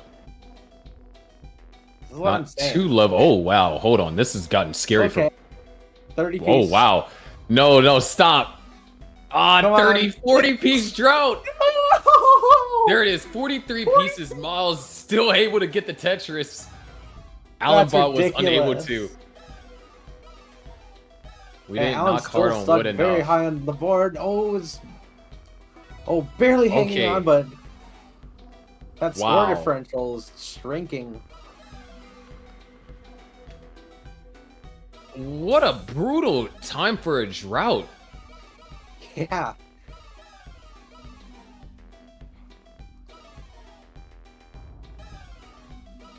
And both players just trying to get the boards back into scoring position. The drought just had such a prolonged devastation on both of these players' stacks. Alan is actually back in scoring position. Miles set up for a dirty Tetris. Both That's it. players Oh my scored God. Tetris. Wow.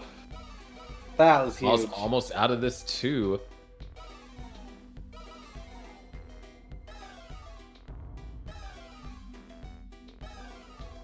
Still needs a few more pieces for ideal burns.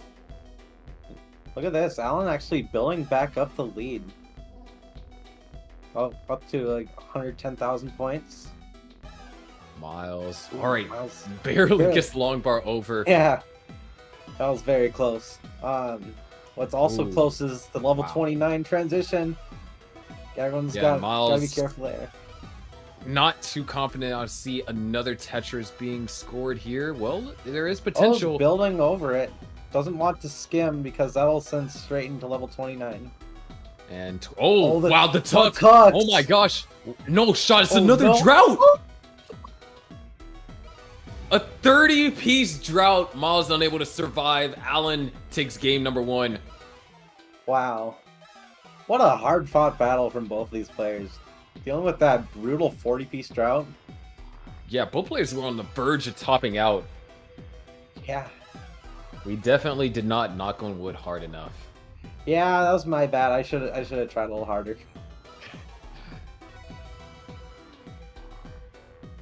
That was brutal. I think Alan just getting 43-piece drought. And it just Almost was went already down when top. both players were, stacked up a bit, so they were waiting for the Tetris for a while. So it's not like they could have used like the first 10 or 15 pieces of that drought to get Tetris ready.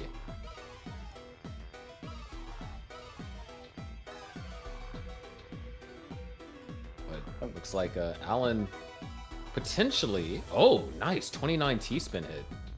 That's Looking crazy. to try and take this as far as possible. Maybe going for A the little fabled bit tricky. 41, like, Ooh. 41 lockout. Yeah, Oh, that's not but happening. yeah, it's kind of going out of control. There But we go. Alan hit the T-spin, so one of our 2 players today that have been able to successfully hit a T-spin. T-spins have been like the banes to a lot of players' existences.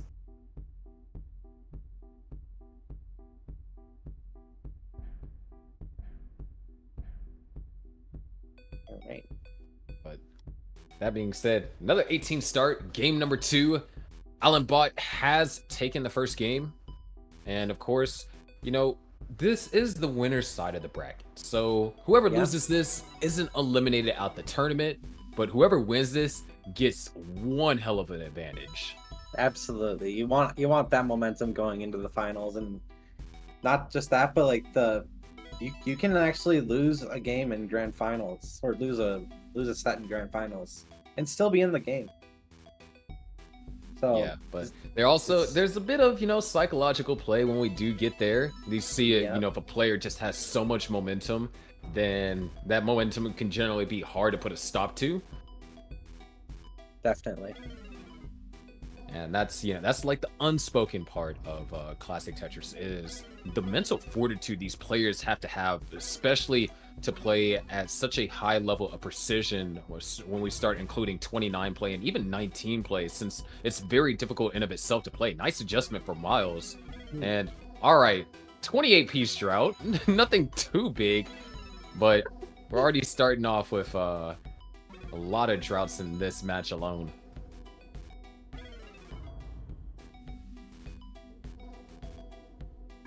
Right. Could see a little bit of cleanup. An unfortunate Z piece there. It has to cover up the center wall just a little bit. Does get a Tetris over it though, and might try to skim out of it. Oh no, building up the center well. Interesting. And gets the center wall Tetris. Very cool. Yeah, Miles at the start of a secret grade in the middle of the stack, kind of developing there. Able to burn it out. Oh, great J delay burn. That was fantastic. I missed that. Oh no. I'm gonna have to look back at that.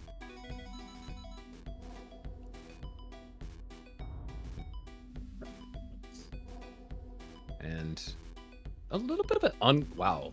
Okay, those are a lot of O's. Definitely an uncomfortable kind of board state for both players. Miles not really getting ideal pieces for scoring Tetrises in a clean, consecutive manner. And Alan Bott's going to knock down a dirty Tetris right there.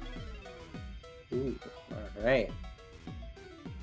I'm cleaning up the board too, but it's down by just over Tetris. But Sonal Tetris, very cool.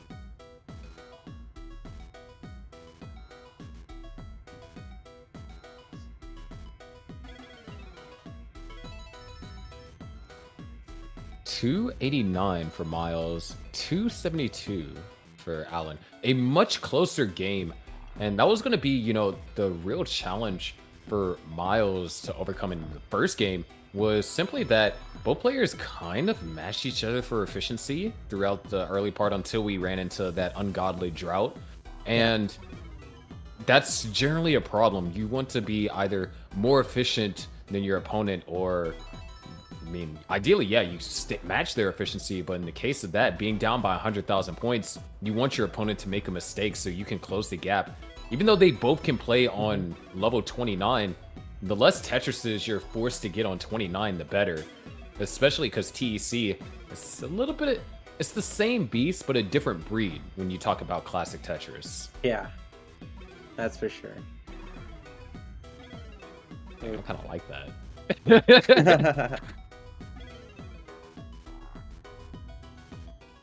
Oh, that putting the Z a little too far on Miles' side does fit a T in there. Spin setup, or no, just gonna go for the T. The T-tuck works just as fine.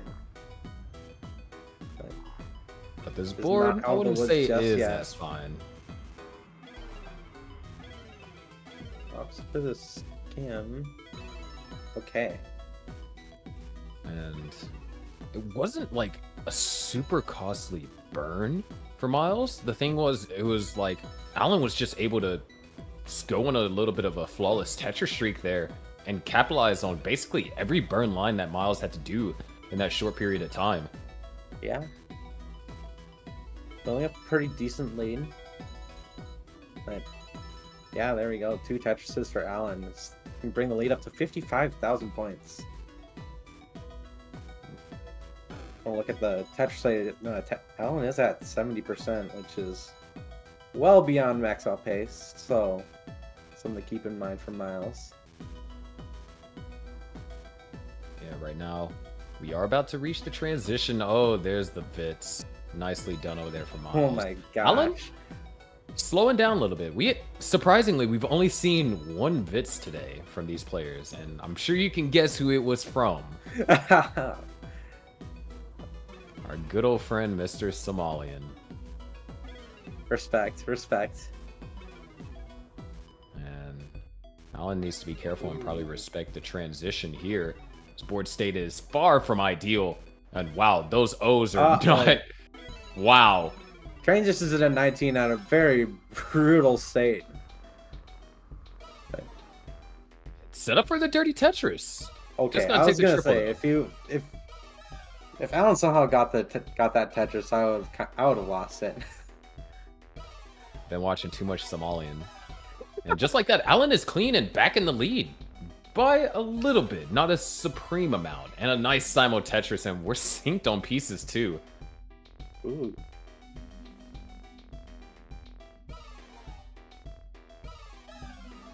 And Miles set up for a T spin. Do we get the T piece for 1? And does Miles hit it for 2? Okay, it looks like we don't get the T piece, so. Oh. But that's another thing that, you know, you get in Classic. You're not guaranteed any piece at any particular time. Absolutely. Okay. You gotta be super careful. You gotta know. Well, you can look out for some pieces, but you have to know how to bail from it, and you have to have backup plans in this game. And I think Miles might be looking for a backup plan. Yeah, that's exactly. That eyepiece makes it over to the right. Oh, the double flip on the T. Another eyepiece is needed. This might be it for Miles. Yeah, that's gonna be it. Miles tops out. Alan gonna take it 2-0. And gonna move on to match point. This is gonna be pretty tough for Miles. But I can see it happening. Yeah, it's definitely possible.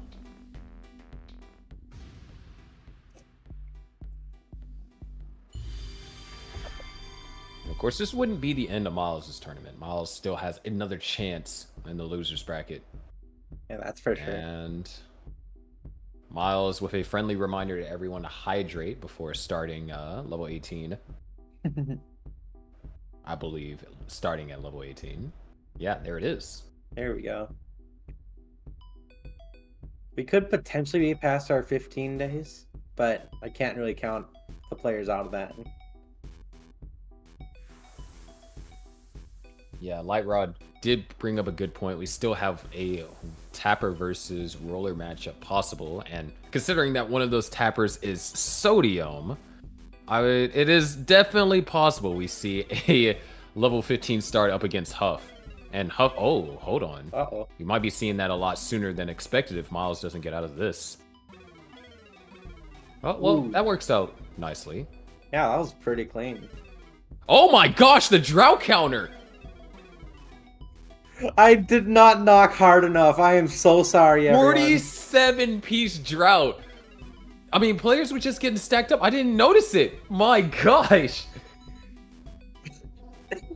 What is this Why do you- game? What a way to start the game. Just making sure everyone's awake. Yeah, you better be paying attention because I'm gonna take all of your eyepieces for the start. Wow. I was sitting there, I was like, oh good, Miles survived. Let me see what the drown counters look like. And is that 47? My gosh. Ooh, I like that shade tuck. Ooh, that was really cool. Yeah, I will say that like I really do appreciate the drought counter addition to TEC. It's very welcome and it's very cool. So much thanks to the developers for adding on to such an awesome game.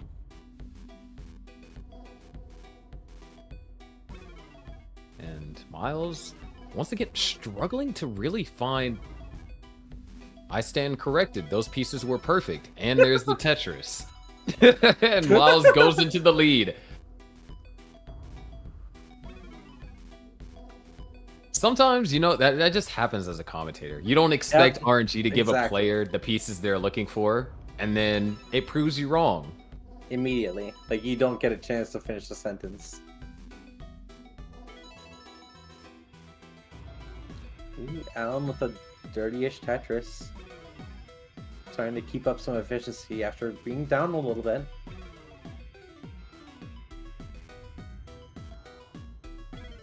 And yeah, ops to just burn out, get back to the right well. Yeah, but we have seen this situation before. Oh, wait. Nice. Miles T-spin. joins the players that hits the T-spin. Huge. Absolutely grand.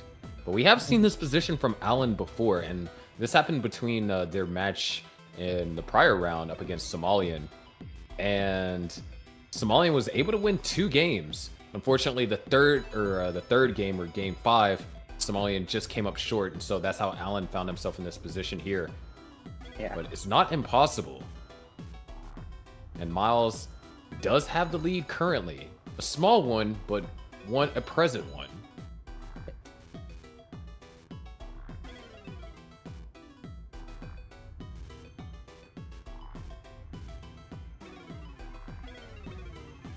Waiting on the L pieces, Miles.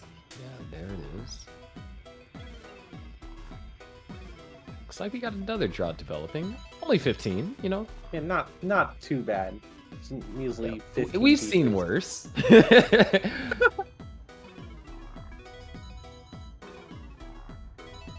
I'm almost scared to talk about it because that was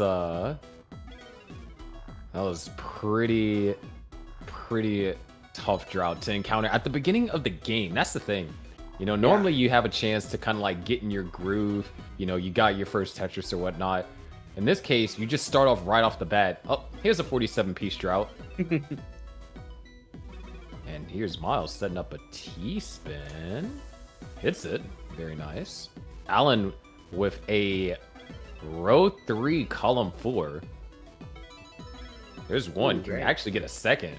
Does get the second. He's down by exactly a Tetris for a moment. And oh, there's drop over there for my. Oh my Whoa, gosh, that double tuck. That double tuck, that's nuts. Oh, that's And a great. Very smart L piece. Oh, that was so good. I'd be out of here pretty soon. There we go. Just needs a long bar for Tetris. Waiting patiently. Had to take the triple. There it is.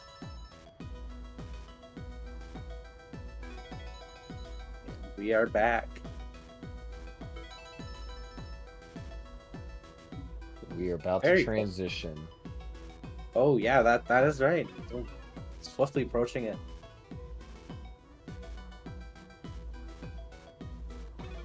And this L piece, yeah, Miles gonna transition 472. Alan can transition a Tetris higher. Oh, Ooh, nope, has it's to not. take a Gonna triple transition at transition. 471. 1,000 points separating them at transition. And Alan Wow. having to do a little bit of cleanup, so Miles already with an advantage. That is ridiculous. Almost a tie at transition. And Miles is pouring it on the left side. Another Tetris, bringing the lead up. 50,000 points. And just raining down those Tetrises. Oh, that eyepiece is going to be brutal, though. Miles, oh wow, that does not in fact burn. Oh, nice flat placement though. Yeah, that was really good. Ooh, Eyepiece send the dependent. eyepiece over. This is a Could be. Somalian like stack. And there's a No Somalian way. like dirty Tetris. No way. Okay, yeah, starts burning down, gets the eyepiece over to the right. Oh, and that flat eyepiece too was very, very clean.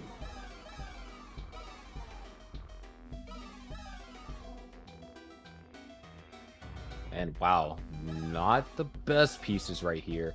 And Alan is in scoring position, so the lead that Miles has can probably disappear shortly. If Alan can find the long bar for another Tetris. And there it is. There it is. There goes the lead. We're on level 24. Tetrises are worth 30,000 points apiece. I can see Miles trying to go. Oh, okay. That works as well.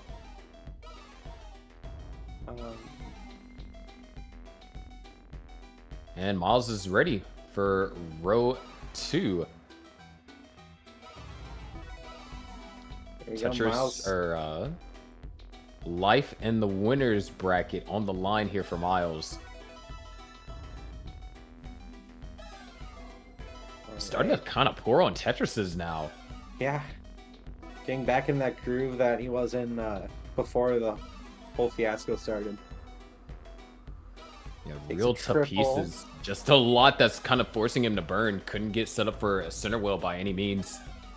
And Alan with this Tetris potentially. There it There is. it is. Almost 100,000 point lead. Wow, double long bar dependency over there for Alan. There's one filled, and there's a Tetris and the well transfer. Oh my gosh. And Alan might go for row 2 here. Or no, just gonna burn out, or attempt to. Miles, 3 Tetrises remain possible here on level 20 or 28. There's one. There's one, Set up for another.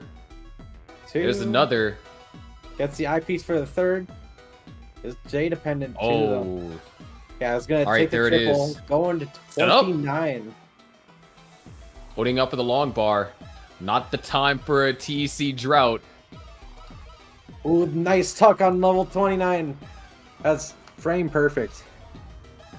Meanwhile, Alan also on 29 with almost 100,000 point advantage. Flat burns over here for Miles, trying to stay alive. The well is open. There it is. Gets the Tetris for Tetris on level Miles. 30. And oh, Alan with Uh-oh. a couple of misdrops is Ooh, in danger, very but can smart still JPs. survive.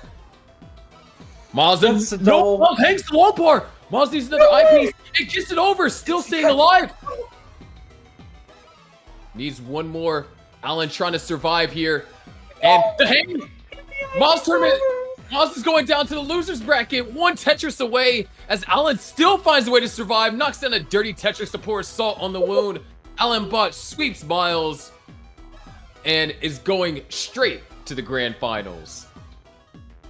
What a performance today, and Alan is just still going. He's cruising. What a survival over there for Alan too. It looked like things could have been on the verge of ending. And now Alan's up here setting up Tetrises here on level 34. Once again. Oh, trying not to risk going for a tuck that moment. That left side. Ooh, that SP Oh my gosh, able to get it over. Wait, what the heck? Bro, what the heck is going on? What? I All right, so Alan just digs out of that. Could we actually see the first ever? Wow, what a lineup those of O pieces. pieces were just. This is gonna be difficult. He doesn't get out of what? No. No, No. come on. Ah, okay, yeah, okay, he's all done. right. GG. All right. This that was crazy.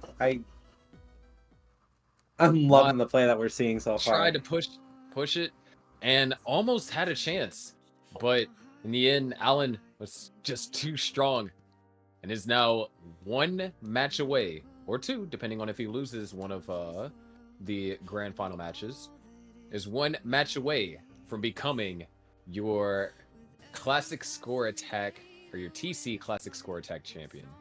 Yeah. In a And really now good we spot got right now. Sodium versus Huff coming up next. Oh, this is going to be a good matchup. I'm excited for this one. I definitely anticipate some level 15 starts. Yeah, I could see that happening.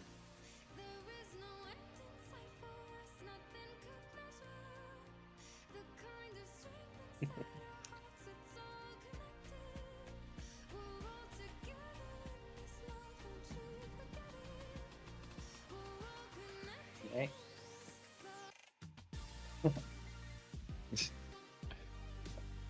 So, if you're liking what you're seeing so far with the Touch Effect World Championships and want a little bit of memorabilia to show off, well, why not check out the merchandise.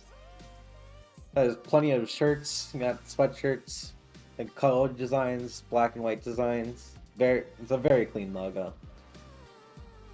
And Yeah, you can plus, also you get know, stickers. We are heading into the winter months. Unless you live in Texas, then we're heading into a slightly cooler summer. But we are heading into the winter months, so you can grab yourself a hoodie as well. So, I mean, who doesn't like a good hoodie? Oh, so Man. true. Yeah, it wasn't a pleasant feeling. I mean, the first day I came back into Texas, it was actually a decent bit cooler than it was in Portland. But then, like 3 days later, it was back to being 95 degrees, and I'm like, dude, it's October. Like, come on, can I at least get an 80 degrees? Like, actually, just Texas weather, man. Meanwhile, I'm sitting here in Minnesota with going into the low 30s in October. But I digress. Yeah. We did get rain, so you know, we're moving up in the world. Nah, the summer was brutal. I counted 3 hours of rain in 90 days. It was Jeez. yeah, grass was dead.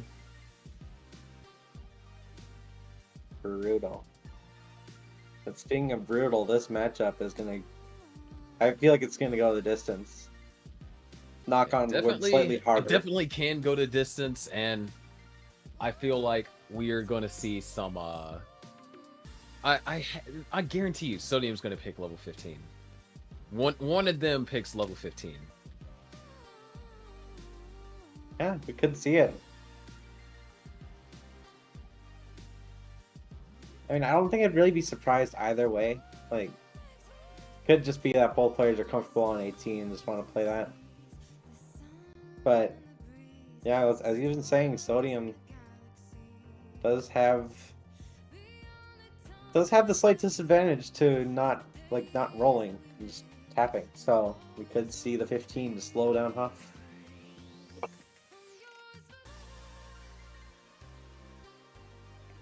Definitely. Pretty sure we're in loading here. Oh, Shin, do you have a link in the merch for our people that are watching on YouTube? Nice.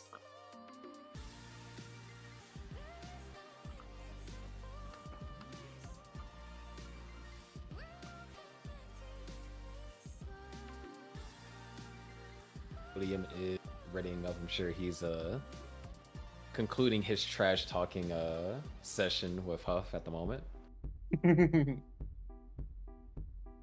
Oh Oh, and here we go. Huff. Choose Hovering a 18. boy.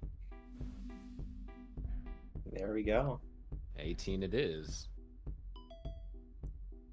And off we go with I dare all one of the of jagged players pieces. in one of our remaining matches today. I dare one of y'all to start on level 17. True. I'd like to see that. That'd be fun.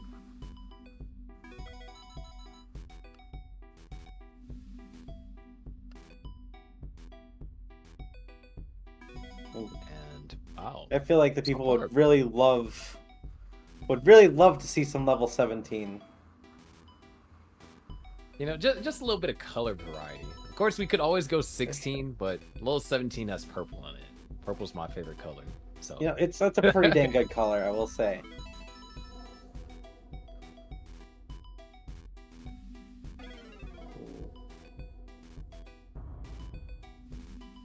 And Huff actually kind of starting with a bit of a tougher sequence.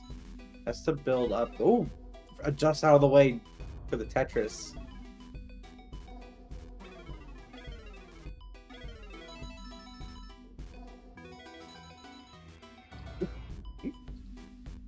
yeah, Sodium. Clean stack built up for multiple Tetrises. Well, not multiple, but could be built up for multiple. Nice flat burn over there for Huff. So I'm just one block away from getting that extra Tetris, but gets a little bit later.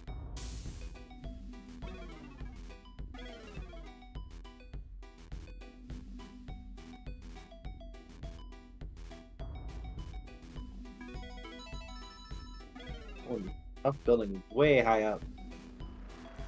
Isn't gonna get rewarded with the eyepiece, but That's a lot of faith in RNG, especially after seeing Miss Z spin there, Miss Z spin there for Huff. that is tough. Oh, correct me if I'm wrong, but that's like 3 frames of wiggle room, right? Like a 20th of a second Yeah, 3 frames on 18. Yeah, 3 frames on 18, 2 on 19, and 1 on 29. I mean, I guess that's just a testament to how skilled these players are, that they're willing to go for these very like precise spins. Yeah, but missing them could be devastating. I mean, we're not shy to seeing players missing T-spins and having to burn quite a bit from missing them. But it's also, when you start talking about high-level classic play, spins and setting up these crazy overhangs that look like, well, why would you do that? You could just do that.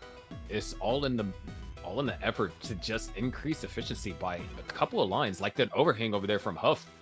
It connects the left side or the right side and makes it to where it doesn't have to burn to get Tetris ready. It's those small things that help add up to those efficiencies, those high Tetris rates over time.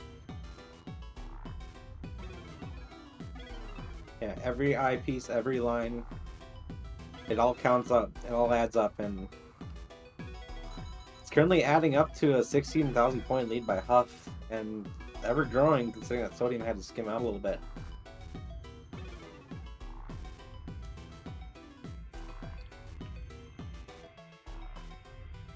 Sodium actually setting up an overhang. Doesn't go for the S spins, going to use the J instead. We do have some pretty good games here in development. Huff, right now, on track for a 600k transition. Sodium, not quite there, but a very high 500 is on the table. And that's the thing, we haven't really mentioned it too much throughout a lot of tonight's matches, but outside the occasional kind of both players suffering through the TEC RNG, we've seen some pretty high transitions all throughout our top 8. Players are so good at the game. It's kind of nuts, to be honest. Seeing how far the players have taken this game, it's really inspiring. Yeah, and you too, these players, even though, I mean, they're just cracked at NES Tetris in general, but you too can, put in some work over here on Classic Tetris, or Classic Score Attack, and then you could, potentially find yourself in one of these spots in the top 8, and then make it to, top 4 for the trifecta. Yeah. There is only one way. Well, I guess he could enter a certain giveaway by typing connected and potentially win a free collector's edition Tetris Effect Connected of your choice. And that could be your jumpstart to getting good at this game.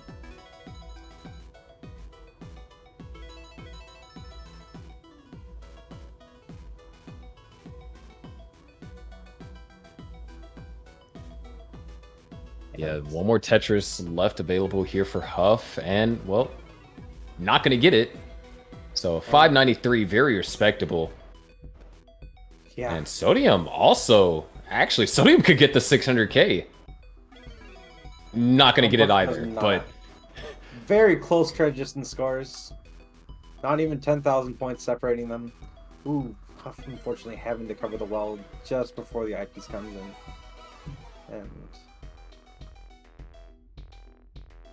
kind of dealing with an unfortunate sequence. Does find a Tetris at the end. Yeah, and Sodium right now looking for an eyepiece. Could convert this into a Tetris, actually. Oh, well, not anymore. Had to cover it up. Yeah, a couple of that misdrop with the O piece. Too risky to try and go for something to slide underneath. So Huff back into maintaining a lead.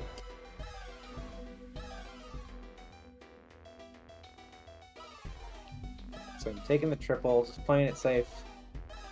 Very respectable play.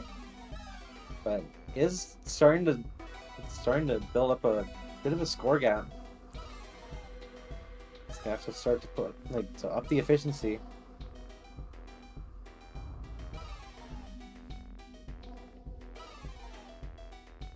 Sodium is prepared to score. Huff looking for a T piece, or could just convert this into a Tetris well. Column 3, a little bit. Oh wow, those L and J pieces were not favorable whatsoever. Not at all. You're actually looking for like the Z's and S's, and just does not find them. Yeah, the one time you're actually looking for a jagged piece, you don't get it. Whoa, Huff, what are you setting up? Careful. You gotta get down from there. It's not where you want to be. You don't want to touch the sky. I know. Especially when you're walking headfirst into a 24-piece drought. Okay. Just find a double to kind of burn down. Still in a really tough spot. Okay. Takes the triple. But... And throughout all this, it must have just been a severe lack of ideal pieces, because Sodium has not really... Oh my gosh, that is a devastating misdrop. Sodium is the tapper out of the two, so that left side is going to be really hard to get access to as Sodium tops out. That misdrop was absolutely lethal with 100% fatality.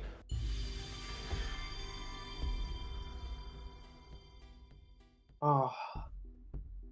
It's always that one piece that'll just screw over your entire game, and that was that O piece. But now we get to see Sodium. Will he choose the 15 start, or will he stick with 18? Who knows?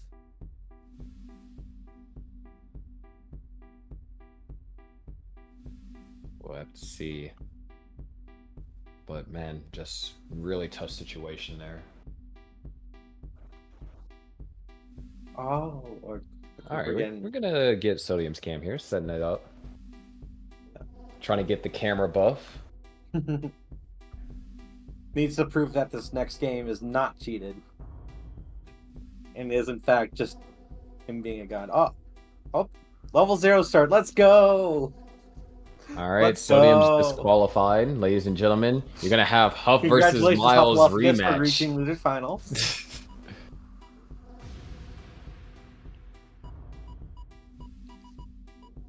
Uh-oh. Huff.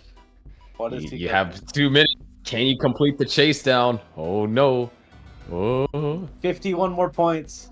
Oh, this is getting no. close. It's getting out of control. Oh my gosh, the J spin. But it doesn't award any points. Wait, Huff.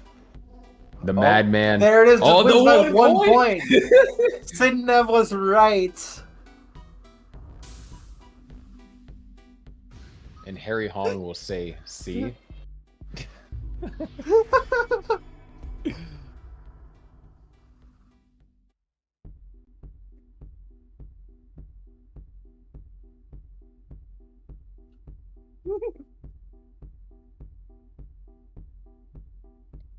All right. We'll get a proper level start here shortly.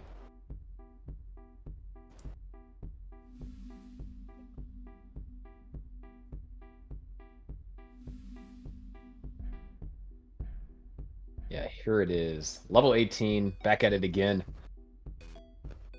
And All right. okay, well, they're gonna reset the score, so Sodium's gonna top out twice.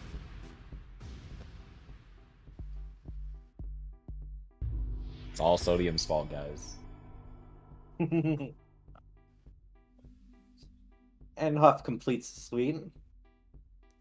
Well We are now played. getting Huff Totally- versus totally Miles, skilled. the rematch. Prepare to wait 2 hours instead of 1 for the match to conclude.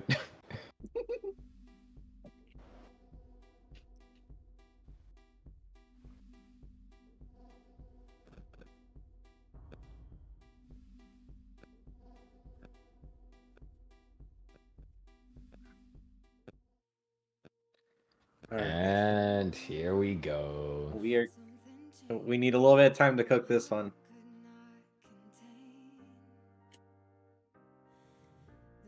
But while these two players are getting situated, maybe maybe you yourself might be having some thirst for playing some Tetris Effect Connected. Well, did you know that you have a chance to play it for free?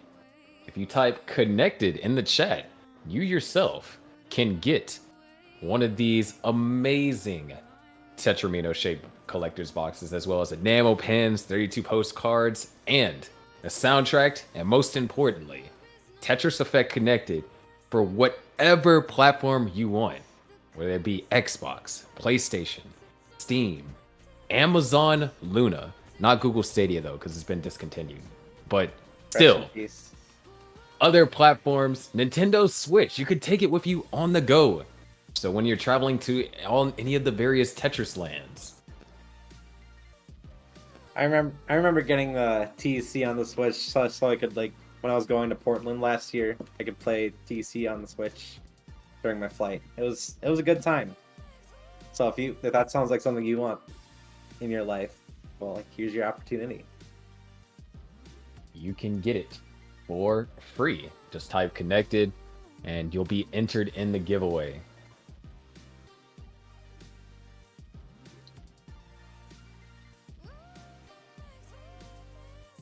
Then you yourself can begin your training arc to become the TECWC champion of something, whether it be zone battle, score attack, or classic score attack.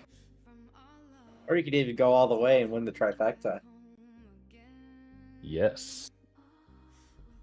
Your training arc starts by you typing connected in the chat.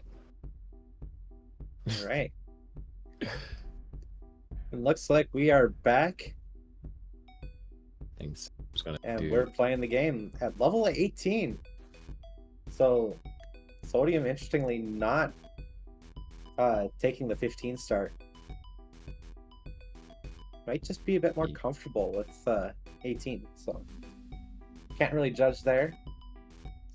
Yeah, and it also seemed that Huff was willing to do a level 15 start also earlier, so maybe that kind of strat, especially since we did see Huff pushing down on 15. So maybe the same strat that Sodium tried to use up against Miles, which did work for a game if I'm not mistaken, might not have its same kind of potency up against Huff. Yep. That is something to consider. And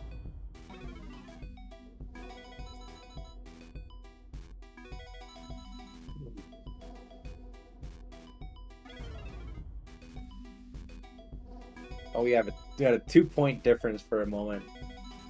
And we're back. And there it is. Both players having to take some burns here. Sodium with the triple into the Tetris. There we go.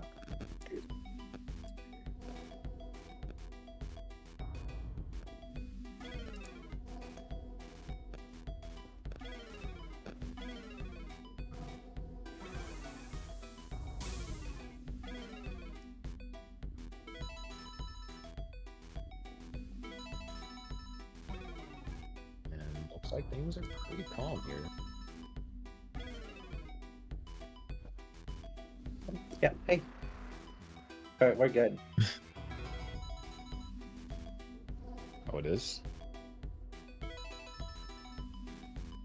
We'll have a few technical issues all around. It'll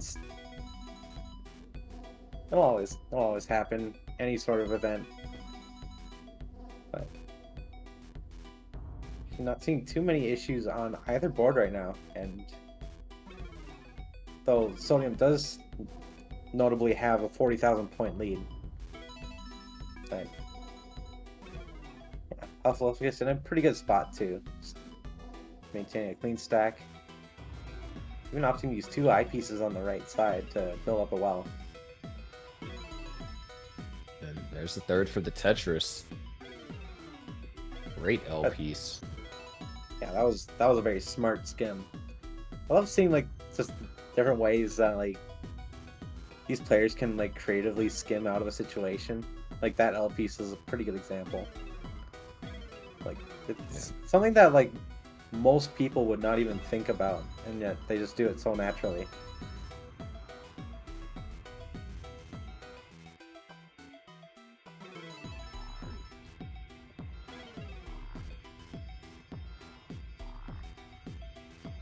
Ooh, so I'm having to make a little bit of a hole in the stack. It's slowed down a bit, and she did end up losing the lead. I don't know how that happened. That just kind of happened instantly. Jeez. Yeah, all it takes is just one small burn. Just 4 lines. It doesn't seem like a lot, but you consider that 4 lines is worth 22,800 points here on level 18, and towards our later levels, it starts becoming worth a lot more. Like this burn is going to be worth a lot over here to Huff. Yeah, those leads can disappear real quickly. Oh no. That O piece was a bit scary to maneuver around. Let's just hope that Huff doesn't disappear quickly. Trying to manage it. That J piece was beautiful. But it isn't quite out of this yet. Does find the I piece, get out of there. The Needs J is another gonna L work. piece. Ooh, there we go. Gets the Tetris to clean out. Could use an L Still piece looking for to that clean L that piece, up. yeah. And there it goes. Very nice. It's like that Sodium is built up on a 100,000 point lead. Oh my gosh. I just with Sodium pouring it on. Just getting that's a pretty big lead for that. Didn't seem like a very long sequence, so kudos to Sodium for that. Huff got out of it really efficiently, but Sodium was just able to use all of those burns basically for a Tetris.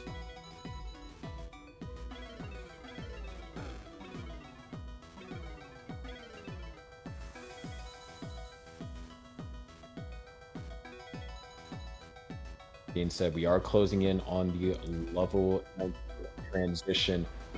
Sodium with the advantage, looking to bounce back from game 1.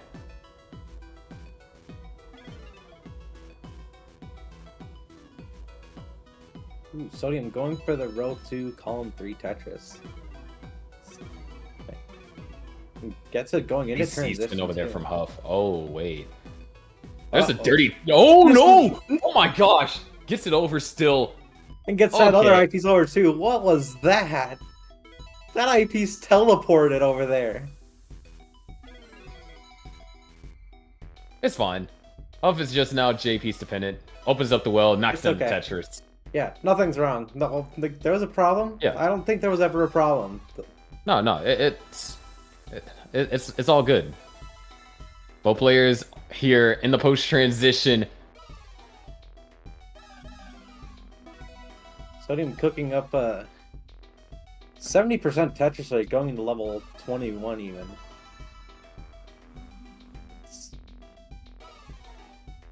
It'd be a little bit difficult for Huff to get back, but it's definitely something Huff can do.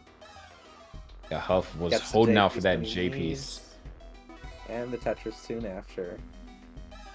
That's one of the tricky things, is deciding when to compromise and when not to compromise with RNG.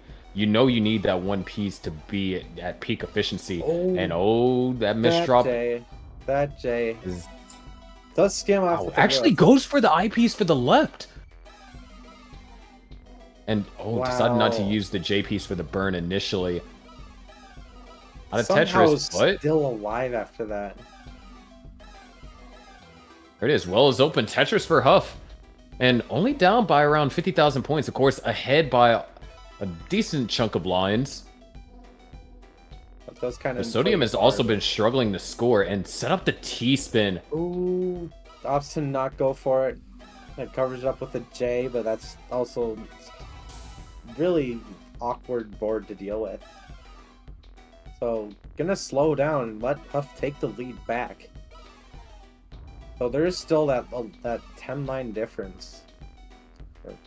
I guess it's kind of going down now. Oh, speaking of going down, is this really brutal sequence for Sodium. I can't even like say anything without immediately getting interrupted by another issue. Gap has been closed, and we are closing in on level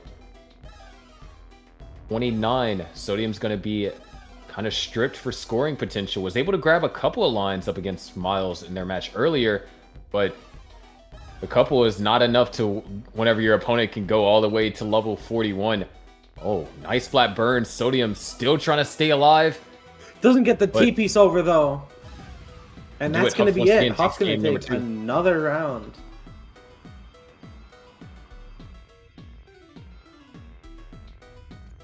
Oh, what a brutal game.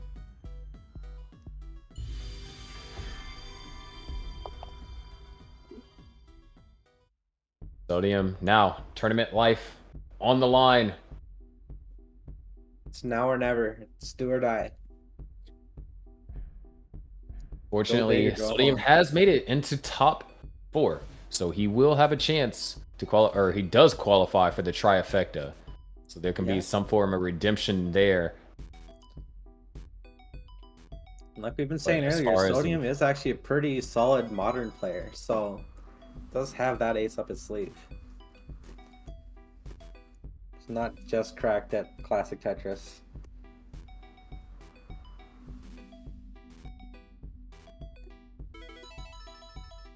The simultaneous Tetrises. You love to see it. The scores are tied. And Sodium was gonna go for the. It looked like there was a bit of hesitation over there for Sodium. Like, was gonna either decide to go for the S in column 7-8, I believe, and then decide to move it over to columns 1 through 3, but kind of decided a bit too late and was unable to get it into its desired location. It's gonna cause Sodium some lines. However, there is a drought. And sometimes when you and your opponent encounter a drought, it could be beneficial, because that means throughout the entire time of you spending burning, you know, your opponent's not able to score.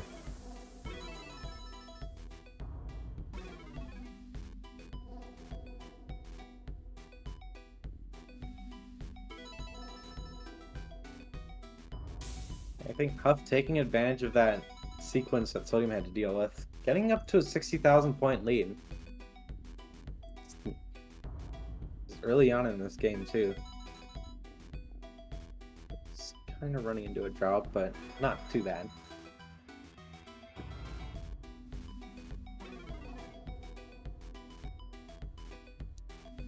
Or Sodium just looking for just some moment Huff slows down. I mean, Huff's going to slow down by 3 lines, not a lot, but enough to close the gap by a Tetris if Sodium's able to capitalize.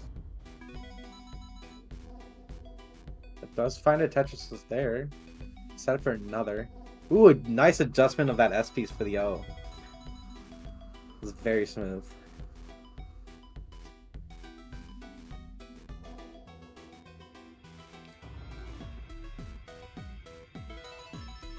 Tetris Yeah. over there for Sodium, closing the gap, down by now just a Tetris. So, a seemingly small dig from Huff has got Oh, but Sodium look back. at this draw counter. Look at this draw counter. 29 pieces. We've seen worse. Not that big of a deal. Yeah, but then, yeah. Don't know what I'm getting worked up over. It's just 29 pieces. Whenever oh, a little bit of a misflip over there from Sodium. Oops. Whenever we start seeing like 30 pieces, then ooh, that's a That's good sweet. delay burn. I like that. That was such a good burn over there from Sodium. Huff also having to do some burning here. So Sodium. Again. Well, actually, what the heck? Huff got out of that so fast. Sodium's still down by this 60,000 point mark. Is behind in line, so not as big as it appears to be. But that was some efficient down stacking over there from Huff.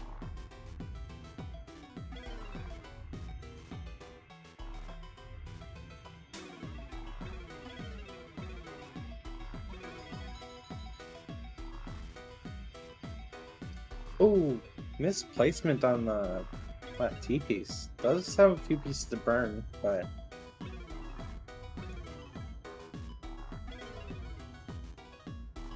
it's gonna be a Goes in the slight long bar slug. dependency. Yeah. Huff. Just really not. Okay. Dirty All Tetris right, over there okay. for Huff. Okay. Yeah, Yeah, okay. yep, Okay. naturally. Yeah. Okay. Yeah. Sure. Let's go with that, I guess.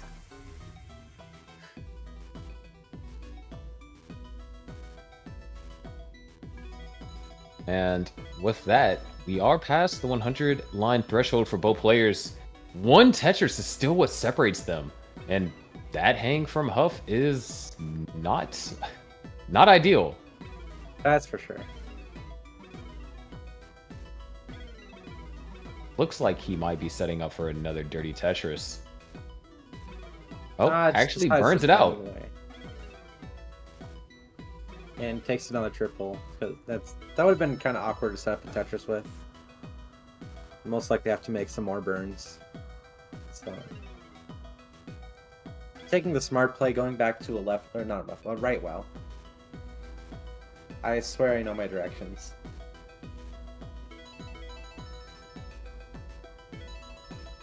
Hey, for all we know, you could be looking at a mirror, so you could That be is right. true. Yeah, the world might never know. Like the amount of licks it takes to get to the center of a Tootsie Pop. There's the transition over there for Huff. All right, going at 500,000 points. Very respectful transition. Is gonna be stuck burning a little bit at the start. Somalian still in pre-transition.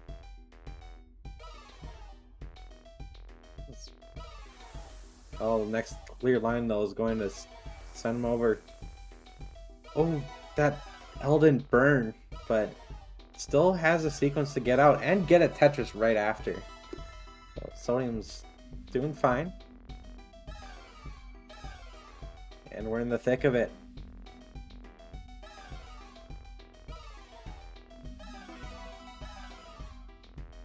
Sodium has to win this. Tournament life is on the line. This is the losers bracket. Both of these players have lost once. Actually, both of them have lost to Miles. So That's going to be kind of daunting going into this next round, though. Because whoever wins Yeah, has to 'cause- fight the person that knocked him into losers. they have to get a rematch against Miles. You know how we know of how intense the Huff versus Miles match was, but we didn't get a chance to see it. Now we can see what a rematch looks like. Players definitely, been playing some all day, some late into the night, so fatigue can definitely start to settle in. For sure.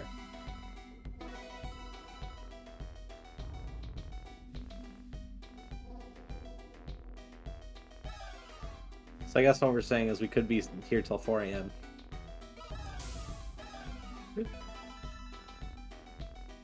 Uh, I mean, let's see. Huff wins this. I think we got 2 to 3 more hours. So, yeah, close to 4 a.m.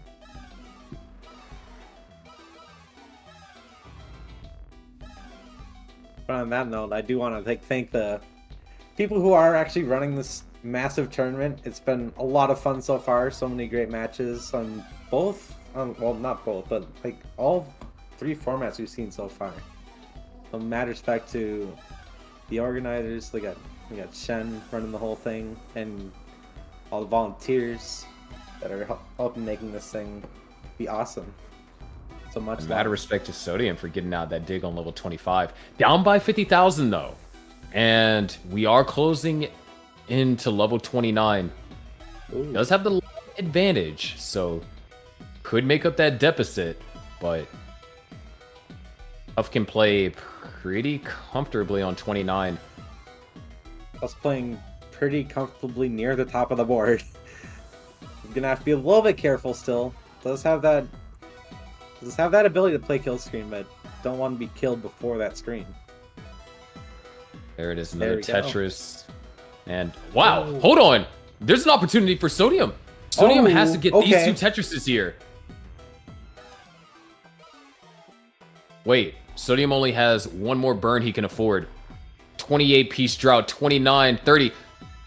There's the last burn he can use. And there there's it the is. Tetris. We're going to Sodium game keeps 4. the match alive.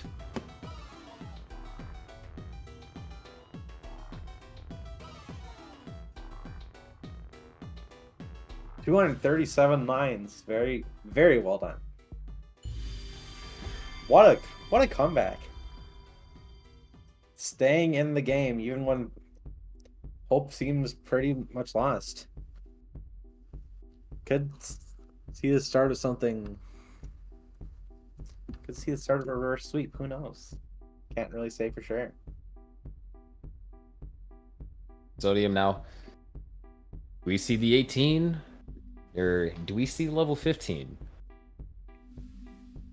Just need to play just a little bit further and he would have been fine. But that just goes to show that even though these players can play on 29, you know, all it takes, 1 misdrop, things spiral out of control. Yep. And we're going back into 18. I think we're just going 18 all the way at this point.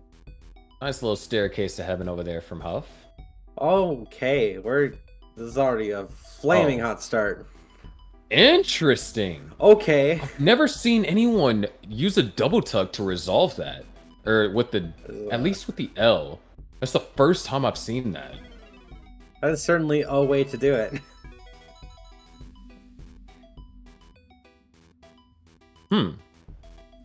That's so fascinating to me.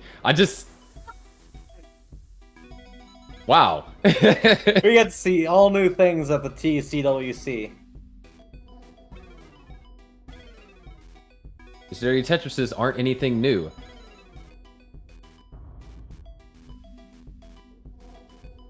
Huff continue to go for this. Also, another thing about Huff, you can't really predict when he decides to go for a dirty Tetris. It looks like there's one where he could reasonably set it up, and he's like, "Nah, I'm gonna take the triple and burn out." And oh, definitely gonna want to burn out of this after that misdrop. That's for sure.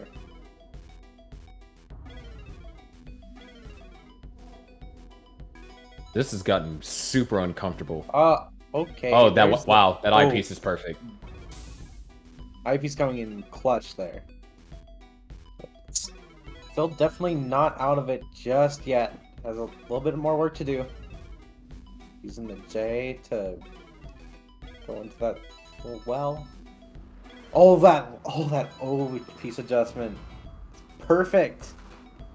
Set up for another Tetris as well. There's There it another is. one for Huff.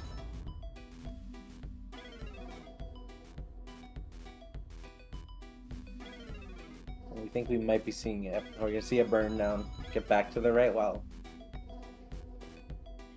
There we go. Fight, it was a great dig from Huff. You gotta pay for your shovels, and Huff paid. We're being down over 100,000 points. Sodium at 259. Ooh. This is not the most L comfortable flip is situation.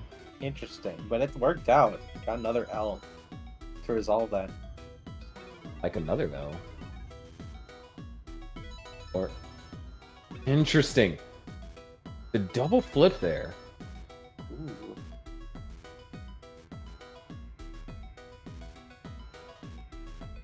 There's a game that Sodium wants. This is that game. Have a strong lead currently and wants to try and maintain this going into level 19 and all the way to 29, of course. That's for sure. Was that eyepiece intentional from Huff? That seemed maybe going a little too far with the roll. Oh, the double flip. Couple ways to resolve this. I could probably skim with a roof. There it is.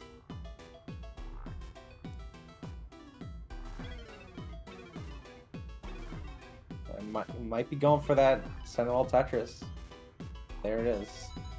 And use the J to resolve. Sodium had a small dig situation, so Huff was able to close the gap slightly. Still down by 100,000 points. Yeah, still a lot to work through, but not as bad as it could have been. They take it one step at a time. Interesting Z flat over there. Wow, those burns over here from Sodium.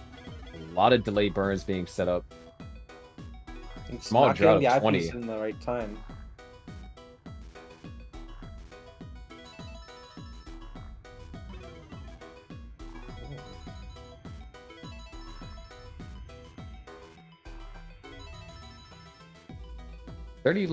Less than 30 lines remain to level 19 transition.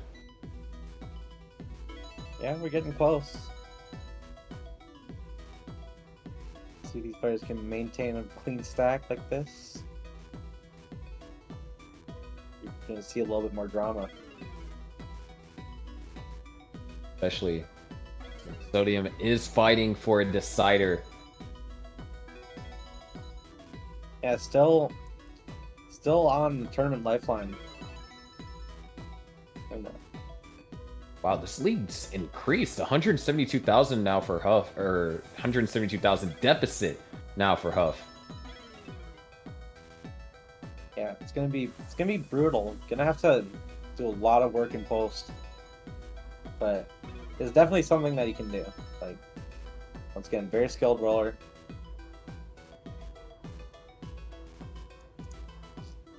And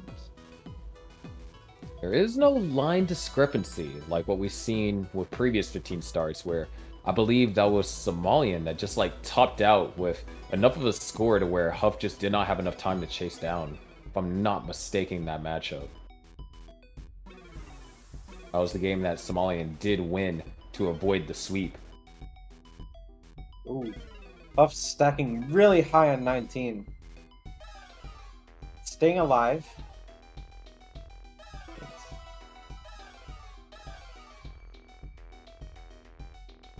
Just a classic heart attack.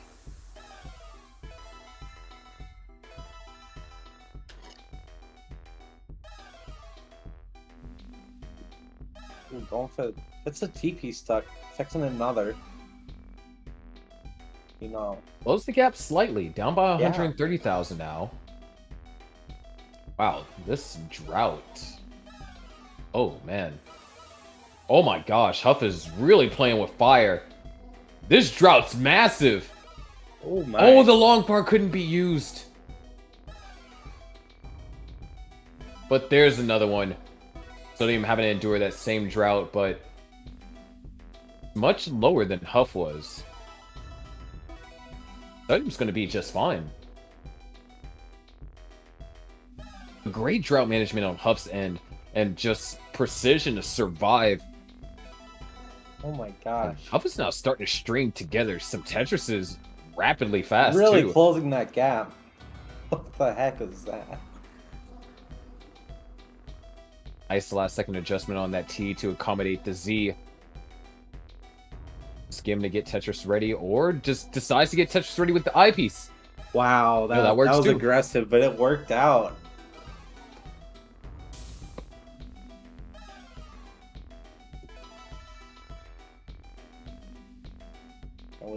L piece dependent does find that L piece, but now needs an I piece to fill in that gap.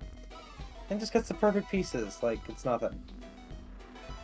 The Tetris over here for Huff. Sodium behind in lines, and understandably so. Huff kind of just went pedal to the metal and started scoring Tetris after Tetris. Around a 60,000 point lead over here for Sodium. Gonna slow down though. Just really tough pieces. Wants to get back into scoring position as soon as possible.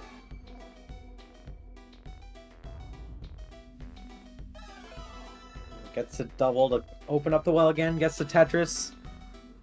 Back into the lead, but only by 8,000 points. It's neck and neck going into these final lines. Before level 29. Huff goes to 29, down by 5,000 points.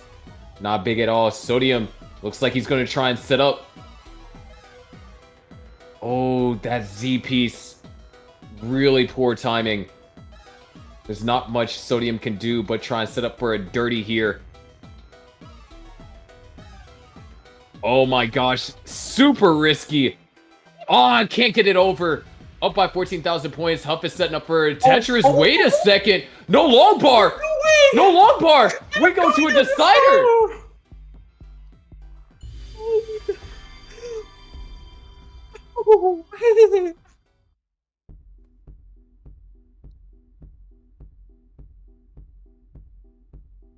Like I said earlier, we're going the distance here. Game 5. Oh, Sodium popping a message on screen. I don't know if you were able to read that. If we got any.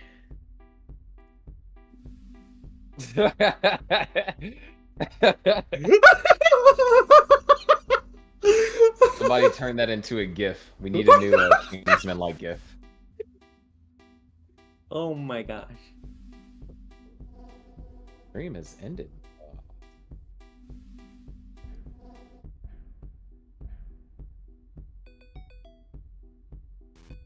Oh, we do have the Twitch stream if we need to watch. We might be a little bit behind. Oh, it's okay.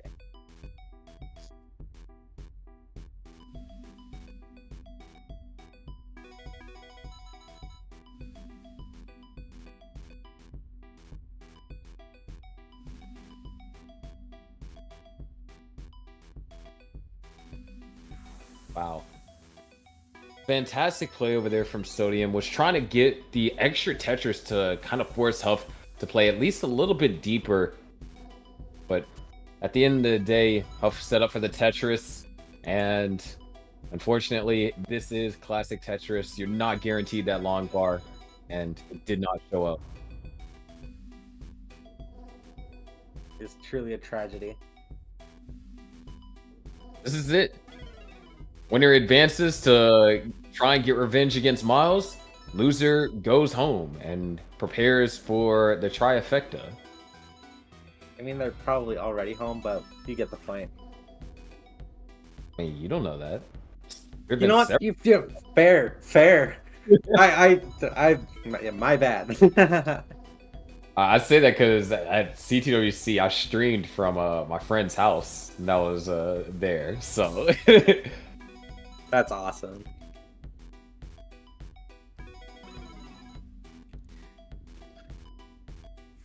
that being said, really pretty even here. There is no huge score discrepancy like what we saw last game. And all things considered, that score discrepancy, Huff did a fantastic job closing the gap. Left side's a bit of a concern. Does get it rectified. But does find it. Sodium also in a bit of a weird spot. Has to do some burns. Ooh, nice O adjustment. If the L comes, that'd be absolutely perfect. Holding out for it. There it is. There it is.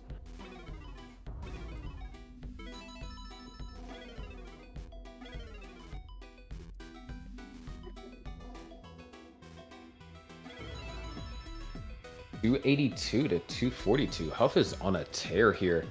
here in the beginning. Almost 300,000 by 60 lines. And Sodium with the Sodium. VIP setup. Oh my god. There it is. Really And holding there's up the for that eyepiece one. too. Incredible stuff.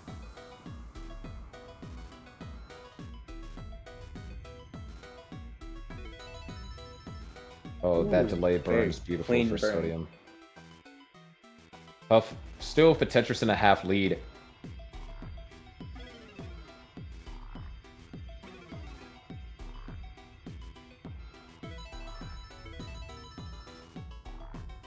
We're just getting these Tetrises at the same time here. Very nice awareness from Huff to like wait out that, covering the hole for the J. Sodium looking for an L piece here. There it is. Still Small needs to drop. build out a well. Offs to take a burn in order to get Tetris.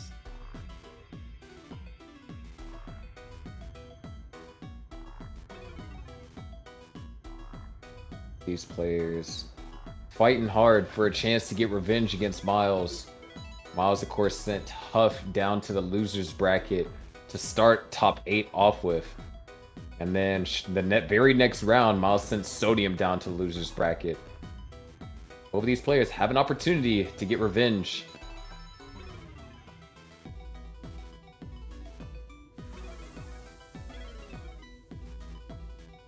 "30 lines away from the level 19 transition." This is Lumen. Now players seem to have gotten in a more steady groove than we've seen throughout the majority of this match. Definitely feels Look at like these Tetris rates. 73 and 80. That is really good, especially going into transition. pulling out the stops here. Definitely seeing both players encounter various issues across the past 4 games.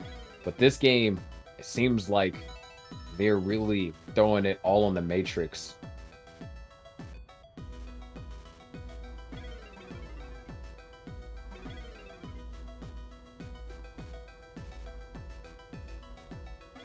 Huff playing very aggressive right now. It does take a few safety burns, but does get a Tetris soon after. And another to go into transition.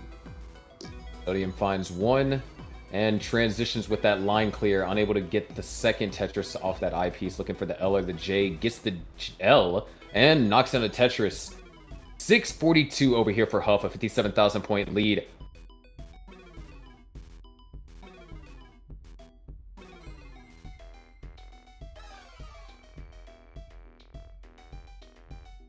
Huff, ooh, a little bit of rough placement on that T, but the eyepiece fills in the dependency. But that gives Sodium opportunity to close the gap. Now down by 2 Tetrises.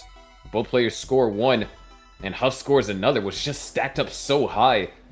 Yeah. Had a lot of ammunition to work with there.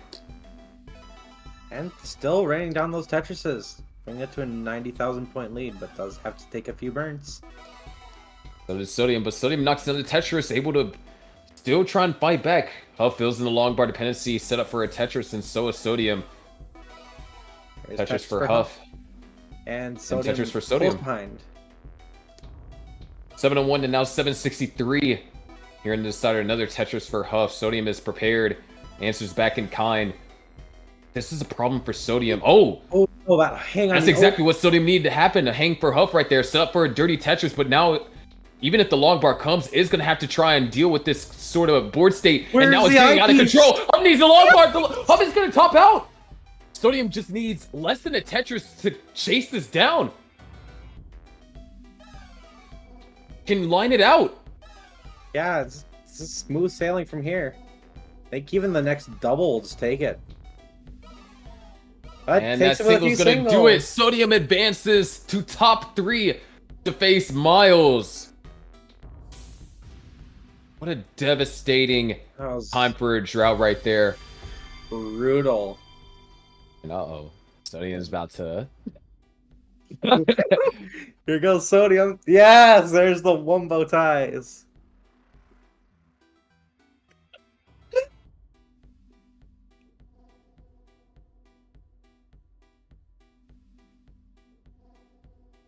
What a brutal game over there for Huff. But well earned for Sodium. And now there's a chance for revenge. The Here we go. rivalry between Sodium and Miles. Strikes The back. stakes are higher than ever. Winner makes it to the grand finals. Loser goes to bed.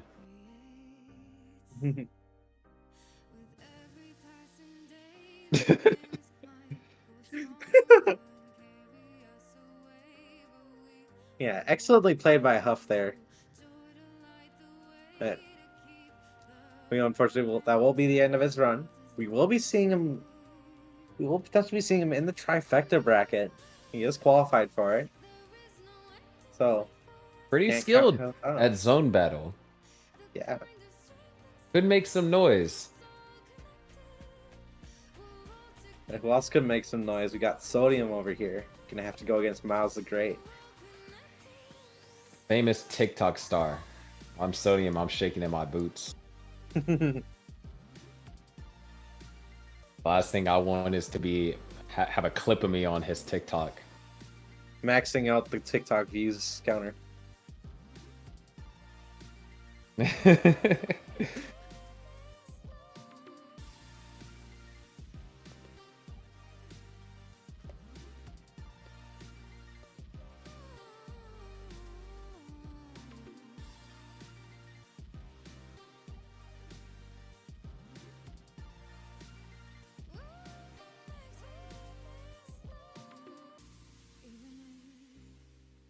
Each of us are miles and miles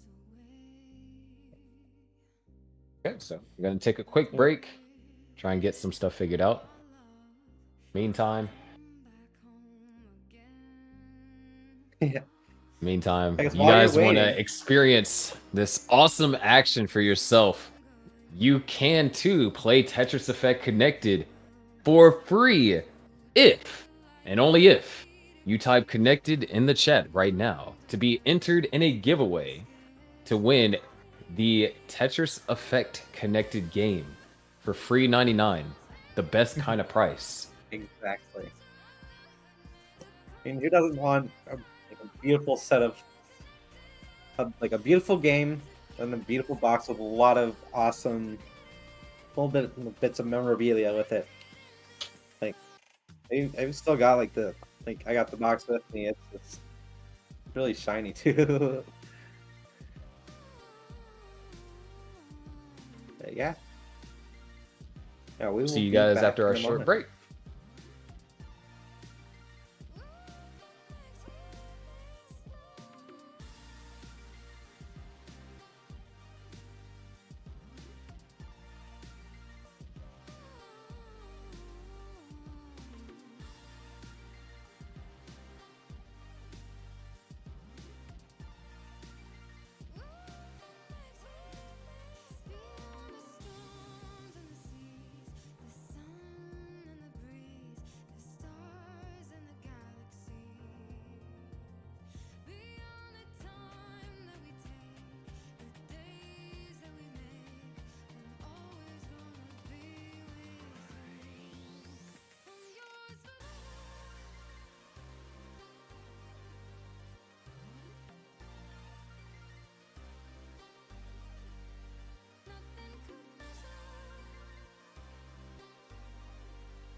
All right, everybody, we are about to hop into the grand finals. You may be asking why the grand finals. So there was a little bit of an issue with getting Miles. Miles had a at-home emergency. So we agreed that everyone is at the top four is kind of having a similar prize and whatnot. So we agreed we'll probably have some show matches down the line and get this grand finals underway. So we will be having Sodium Overdose versus Allenbot for our grand finals. So sorry to all you Miles stands out there, and hopefully we took a bit to figure this situation out, but this made the most sense. So let's have some fun. It's still going to be a great finals. Are you ready, T-Flat and Sharky? Oh, I'm so ready. This is gonna be awesome. 100%. I mean, we take a look at these two players. Sodium, a tapper, making it all the way here, fighting through roller after roller. I mean, especially that last game up against Huff, or rather the last match. Game 4, the game that allowed Sodium to chance to even make it here in the first place. Truly phenomenal.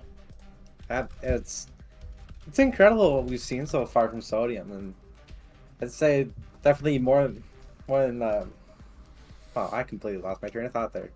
Lost the word for it. But completely deserving of grand finals. Very strong player, and we'll get to see what Sodium can do against Allen, which will be a first for the bracket. Of course, with this being the grand finals, that means that Sodium would have to beat Allen twice in order to win this tournament. Allen, of course, coming through the winner's bracket, has that advantage of a bracket reset. And it's possible, but that's requiring Sodium to win 6 games, which is definitely going to be a challenge for anyone that has to make it through the loser's bracket. But it's still possible. And players that participated in this tournament have done it before in other similar TEC tournaments. Absolutely. You cannot count it out.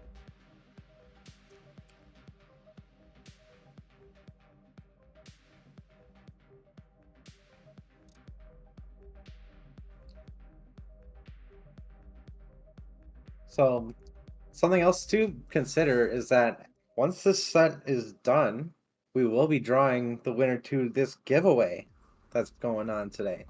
So if you type the word connected in chat, you'll be entered into a giveaway for a collector's edition Tetris Effect Connected game on the system of your choice: Xbox, Nintendo Switch, PS4, or PS5. So if you want a chance at one of these beautiful collector's editions, make sure to type connected in chat.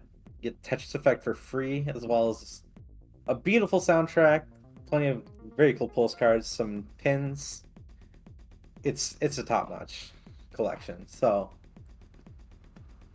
let's see it in chat. I've seen it a bunch. I love it. I love the hype. Of course, you can start your training arc if you do win, so you could become the next TECWC champion, whether it be Score Attack, Classic Score Attack, Zone Battle, or the Trifecta. Or maybe you and your friends could continue to hop by in this stream and all you and your friends win, and you can participate in the 3v3 tournaments that happened. I believe that was a couple weeks ago.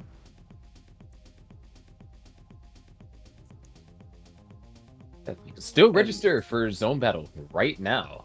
Yep. So if you want a chance to play up against the best and earn your spot in that Trifecta tournament, there's still a chance to register. So go to www.tetriseffect.game/tournaments for more information. And of course, join the Discord. Definitely helpful there as well.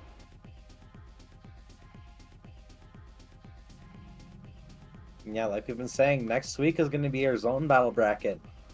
So, yep, you guys sign up, and then you'll be playing next week in, I think, 1 of 2 time slots. And then meet up for the finals.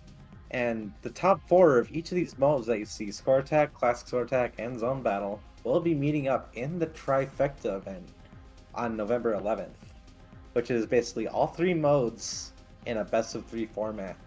So that one's asking for the best of the best, most well-rounded players, and you'll get to see some pretty top-notch Tetris. So make sure to come by on the 11th.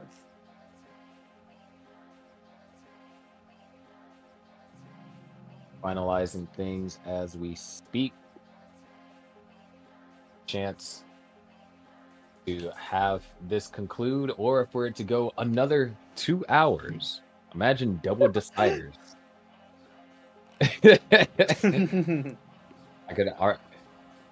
I could hear our production groaning at the potential of it going 2 hours.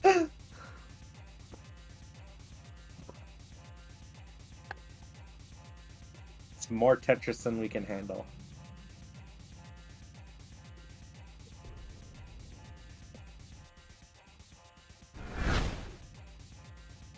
And All right. we're getting started here.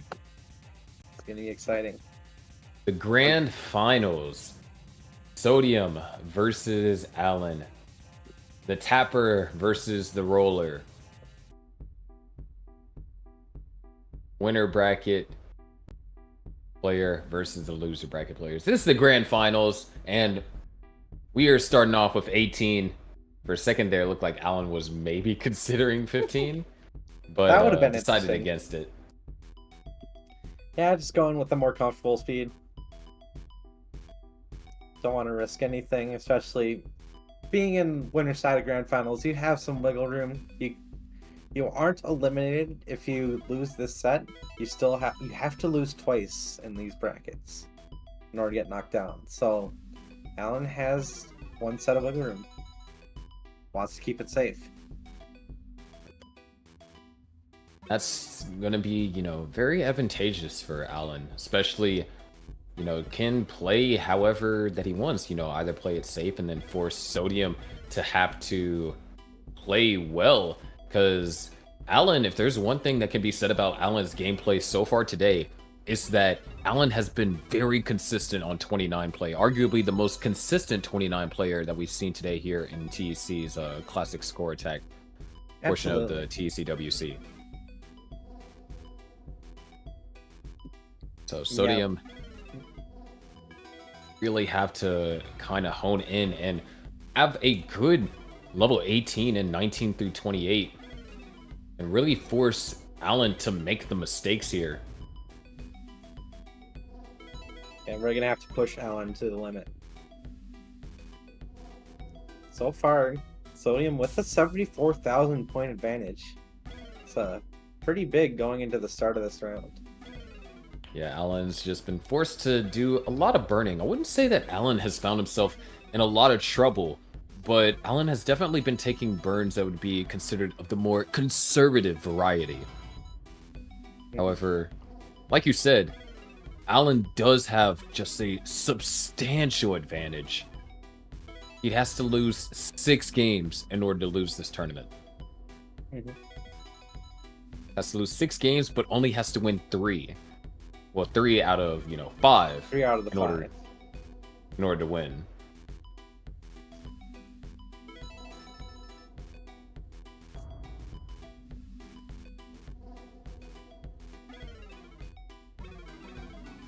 That being said, both players very comfortable. Alan forced to set up a delay burn. Didn't really have a good spot for that J piece. I'm not saying can be said for Sodium. Great recognition on that L piece right there. Beautiful adjustment.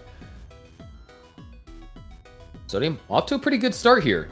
Alan Bot starting to gain momentum after a slow start in the first, I want to say, 50-ish lines or so.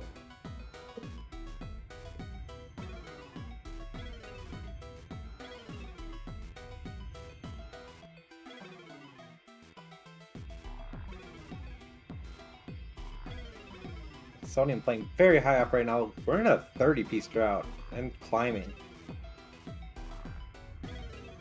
Long bar nowhere in sight. There it is. Okay, there it is. Later. 40 Wow. pieces later. Not as big as the drought that we've seen earlier But between still, Alan Bot and Miles, which honestly maybe it's Alan Bot. Just making the RNG worse for everyone that plays. Because when you think about it, Alan Bot versus Somalian had the first worst drought.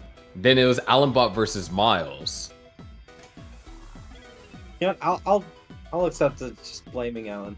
That makes sense. That's all the evidence I need. You know, this game is very brutal, and it will pick you apart if you aren't ready for it. Yeah, and right now Sodium starting to kind of lose out a little bit on some scoring potential. Allenbot potentially in a position to score the Tetris. Well, Sodium's keeping it around this 80,000 point lead. Oh, that's That a adjustment from beautiful. Sodium. Oh, what a That beautiful was overhang. So clean. Peak efficiency right there. But long bar dependency now creating column 3. Does get the long bar. But that is an eyepiece that couldn't be used for Tetris.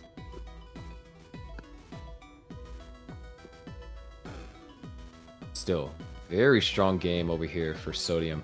And like we were running into another drought. Ooh.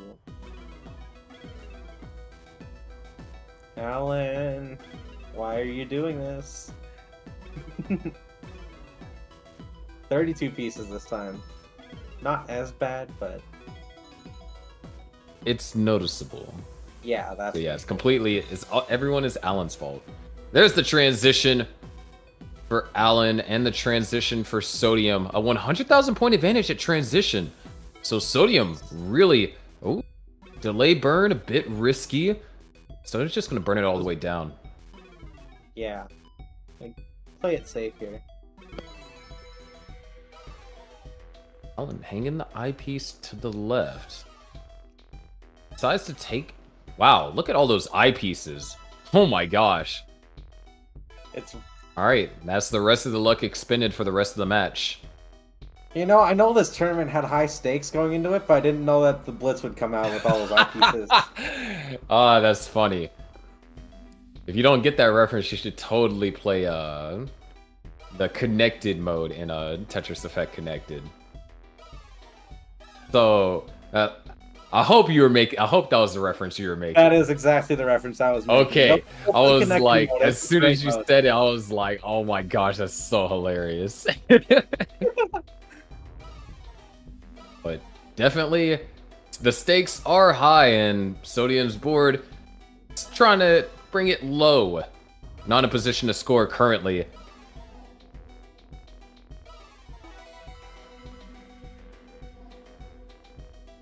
Ooh, that S piece was actually perfect for that burn. Gets Tetris ready on Sodium side. Yeah. Oh, wow. That eye spin took over there from Alan to set up a delay burn and use the corresponding eyepiece following it to execute the burn. Incredible stuff. Very suave. Unfortunately, an eyepiece on the left-hand side is gonna require an eyepiece to be, or no, it's actually gonna burn it all the way out. Looked like it could have set up for a left well, but now we're neck and neck, which spells danger for Sodium. He does not want to be neck and neck with a roller. He wants to be ahead by as many points as possible.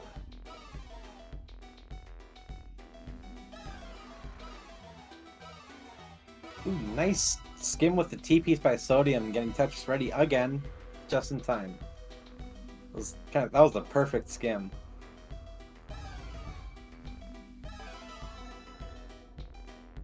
The Tetris setup for Sodium and Alan. There's one for Alan back into the lead. Sodium answers back, and Sodium is behind a little bit. So, a little bit more runway before 29. But Yeah, runway doesn't apply for Alan bot. 'cause Alan can go the distance into 29. See how that can come into play. Oh, that Ooh, nice adjustment, with adjustment the from eyepiece. Sodium. That was Very gorgeous. tightening adjustment.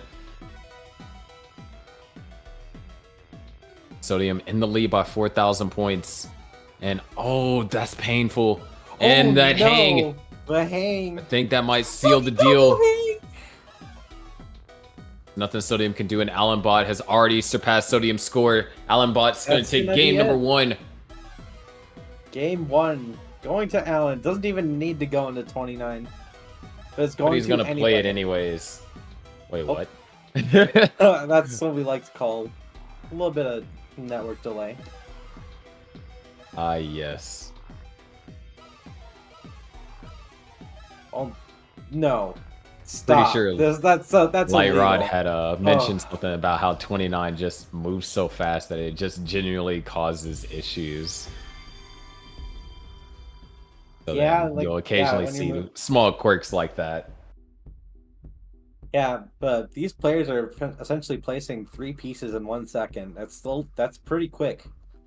If for like even for like, some like modern players, that's quick. And Yeah. they're doing that in classic Tetris with no lock delay, with no easy way to maneuver pieces except for like manipulating the controller itself with rolling and tapping.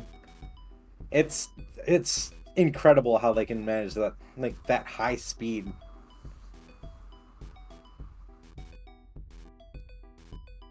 Oh, there's the delay going again.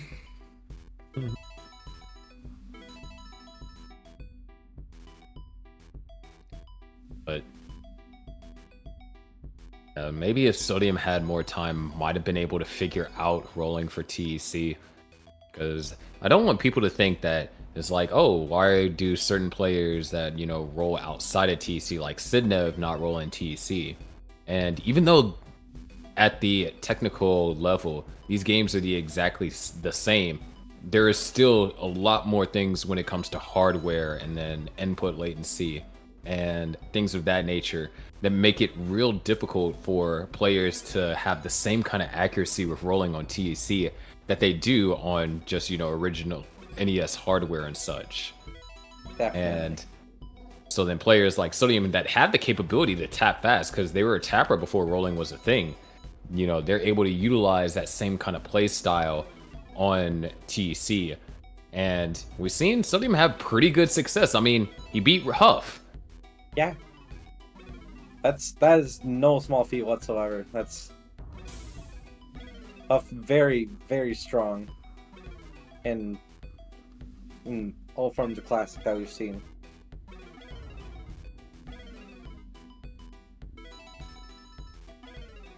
That being said, looks like Sodium once again already with a 100,000 point lead. Gonna slow down a bit, but yeah, this having a little bit of connectivity issues over here for Alan.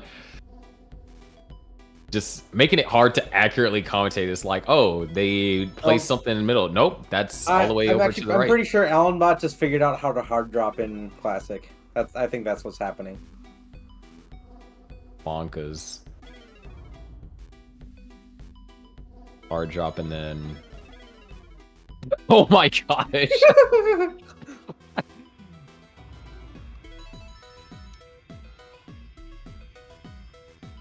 That was so cursed.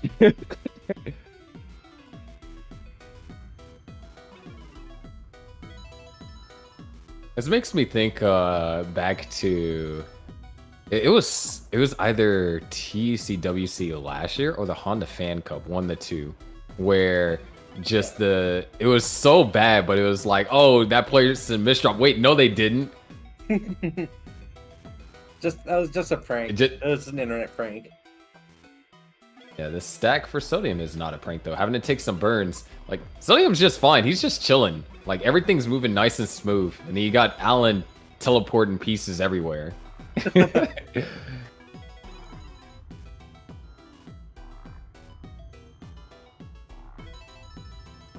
also does go to show like that it is impressive that like the net code is able to like handle all this lagging.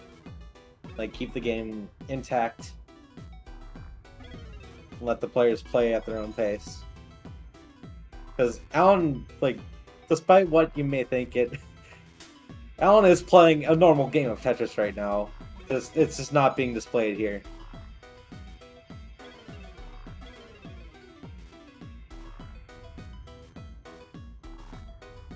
Yeah. And this game of Tetris is coming with 100,000 point lead for Sodium though.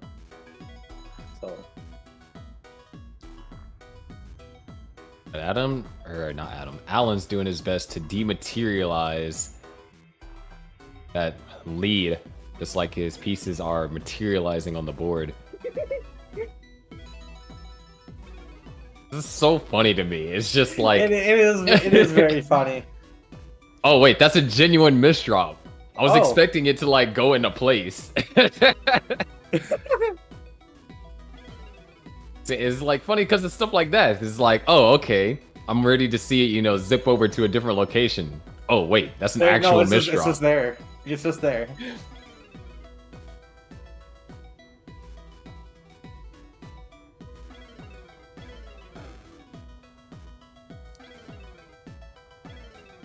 Yeah, Alan down stacking out of it just fine, but does have a pretty notable deficit.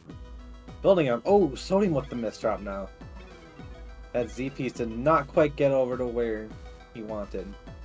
Oh, it has to cover up the well. This could be dangerous.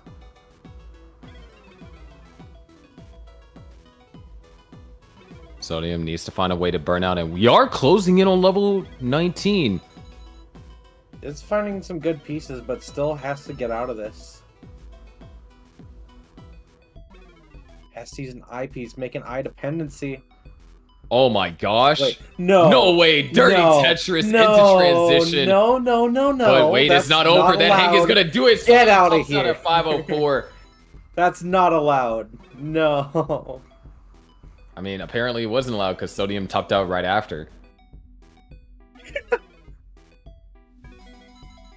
So now Alan has a chase down.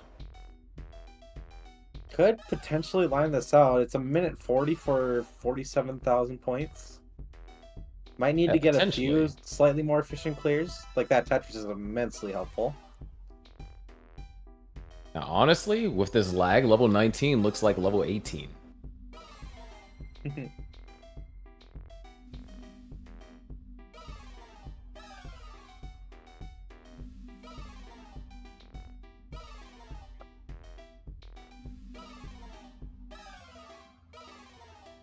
Almost there. I think.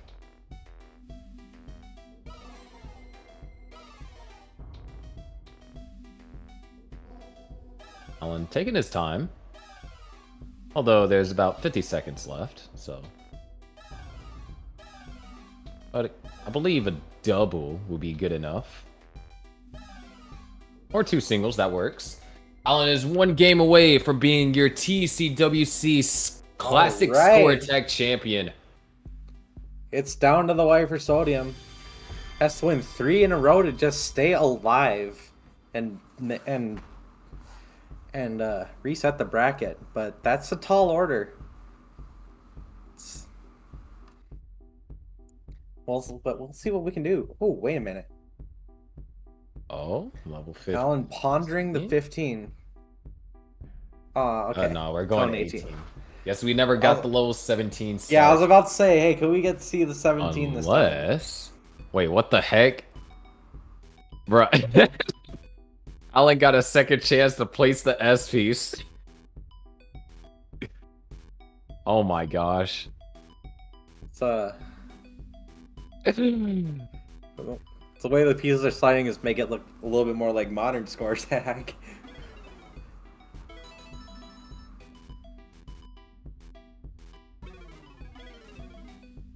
You know, we're chilling. Sodium's just, you know, just playing it like it's normal. Nothing's happening. While playing some Oh sprint. my gosh. Ooh, double Tetris for Sodium. That'd be super helpful.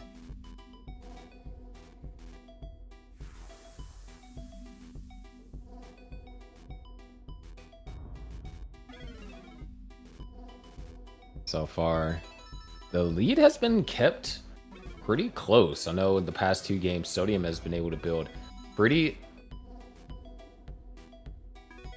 substantial leads. I wanted to see what that log bar was gonna do. I was like, I was holding my breath there. I didn't want to jinx anything. like I was genuinely curious. I was like, Is it two in the? Are we gonna see the Tetris, or are we doomed? I lost my train of thought. Shoutouts to rollback netcode. Like honestly, it's so good. It actually makes for a pretty seamless online experience. Ooh, Alan missing an S spin. I don't know if it was like super legible, given the piece teleportation we were seeing, but I think it was right an here. S-spin Let's see the J piece teleport. Oh, there it is. All right, we have now implemented deep drop into classic Tetris. Oh my gosh. Alan just rewriting the code as we speak. First, it was giving players bad RNG. Now it's.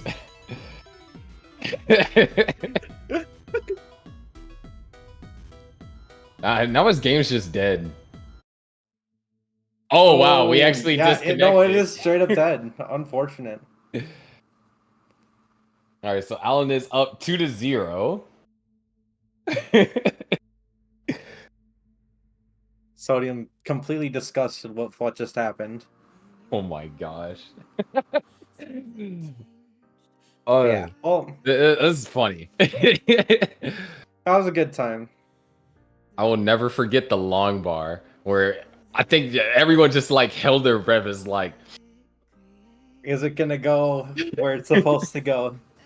Or is it dead? oh, that's a full actual Unreal Engine crash. Whoa. So yeah, the game crashed. Too much Tetris, man.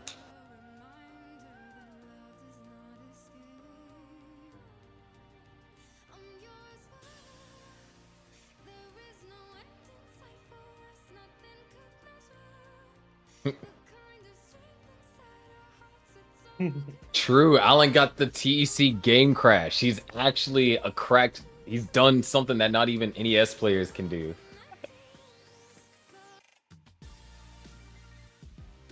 He's done the impossible.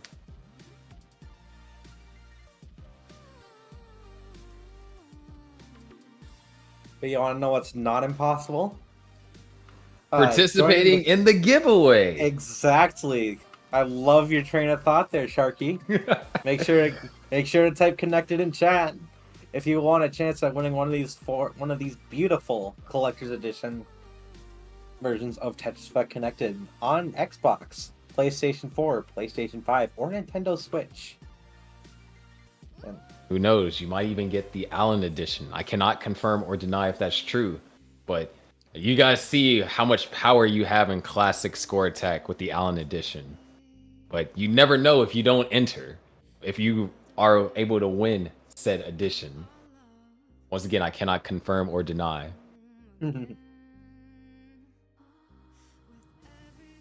Yeah, but I can confirm that these controllers are absolutely amazing for playing Tetris Effect Connected, especially in Classic Score Attack. If you are used to like an NES controller, then you'll feel right at home with these.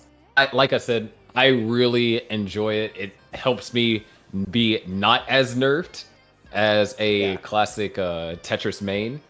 So I mean, personally, I like the multi Tetris pieces ones. I know a lot of people really like the gradient.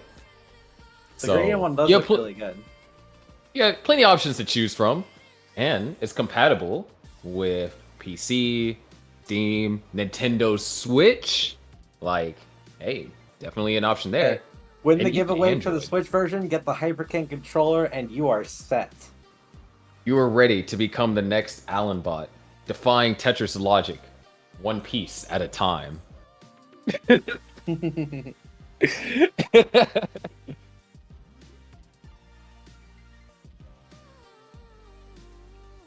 We'll be getting in shortly. They're getting the scores properly where they need to be.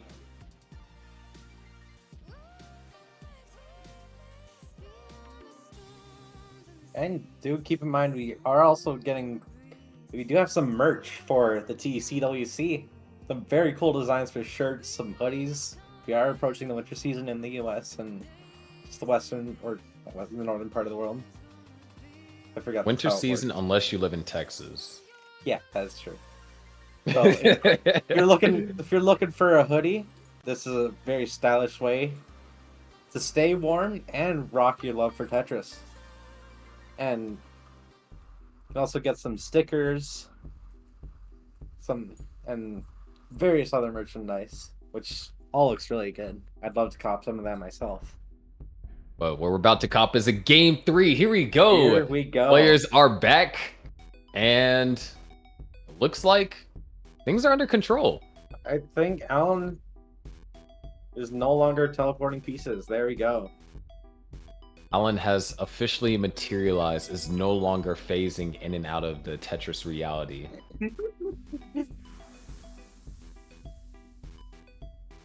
Dude had access to Kamui, for those Naruto fans. Oh my gosh. Or instant transmission, whichever is your fancy. Fair enough. But with that being said, Alan is in fact one game away from winning the entire tournament. Sodium has to take this one game at a time, and that starts right here in game number 3.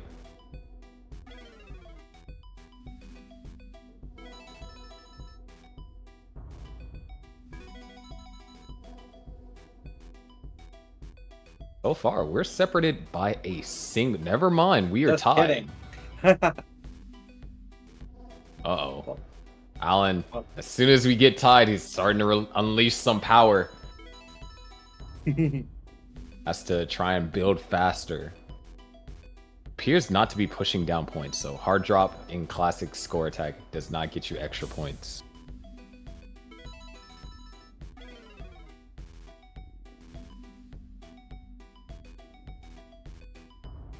Hey.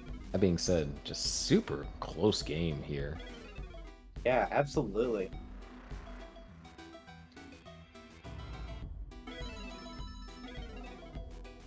Oh, a couple burns forced over there on Sodium's end. Alan Also kind is set up. yeah, set up for the column 3.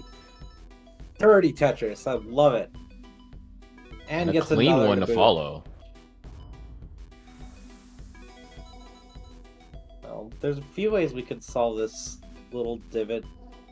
Oh, misses the gets the spin. spin, How unfortunate. unsatisfying. Wait. Oh, the L piece actually lines up beautifully for a dirty Tetris, and there it is. All right, touche, It's Alan. dirty. I can Still, never. really close game. Very efficient play from both players here. Sodium, though, look at these Tetris rates here in the first basically 60 lines are kind of insane. 85 for Alan, 93 for Sodium. Jeez, that's some efficient gameplay.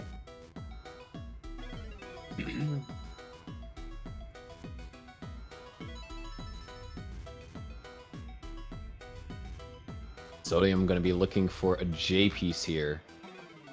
Gets one, needs another, or an I piece. Either or it can be used to fill that left side. Is going to wait Now for it the has to eyepiece. get the I piece. Oh, I guess it's not really a dirty Tetris. There's a few rows missing. Yes. Counting to 4 is hard. It's always Oh, devastating when you think that you're like, okay, I got the long bar I put in the well. It's like, and you don't see, at least on NES Tetris, it's like, wait, the Yeah. screen didn't flash. Wait, what do you mean that wasn't a Tetris? Yeah, exactly. It's so hard counting to 4 sometimes.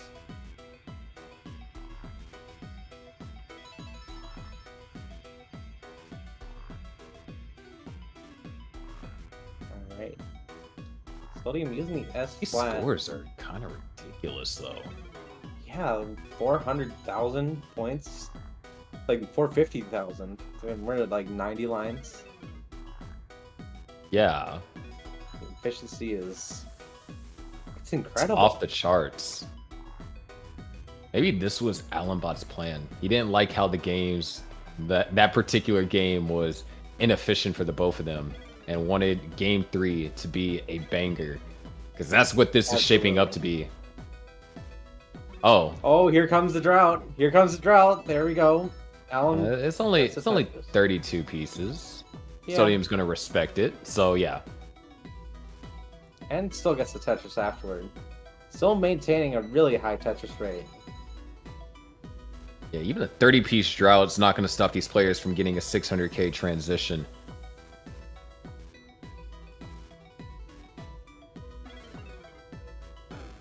Nice adjustment over there for Sodium. Sodium has had some phenomenal play, especially on level 18.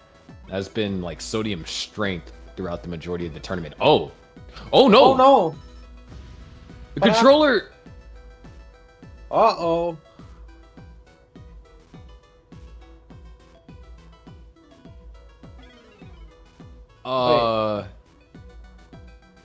Sodium kicked his controller and topped out. Oh no. This is why you should get the Hyperkin controller for a pre-order. Exactly. Exactly.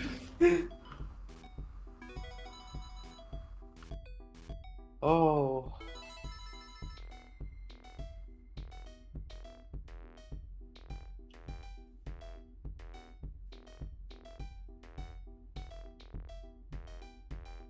Oh, that's a tragedy.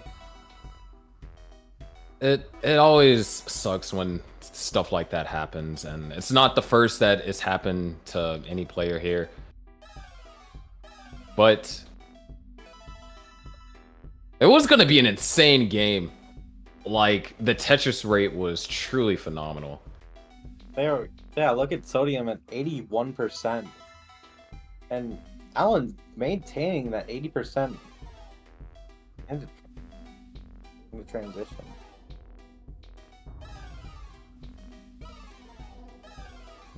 Waiting to hear if that does officially count.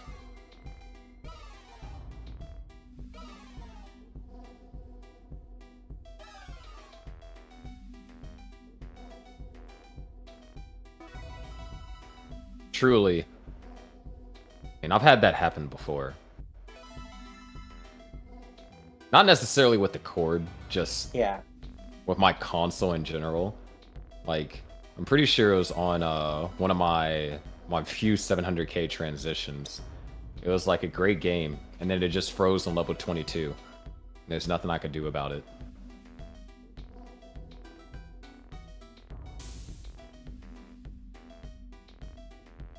Yep. Well, let's be looking for an official call from the refs. If that counts for grand finals, but Alan is cooking right now. Lining up for a level 26 max out. Not quite, but well, yeah, there it is. Does already have the max. Alan would try and go for the highest score on TEC Classic Score Attack and Comp. It's going to be a challenge because Huff got it at 49 and it was a 1.92. Yeah, that'd be quite the task. 'Cause you're But only it getting- is doable, but it's going to have some Alex T like play on 29.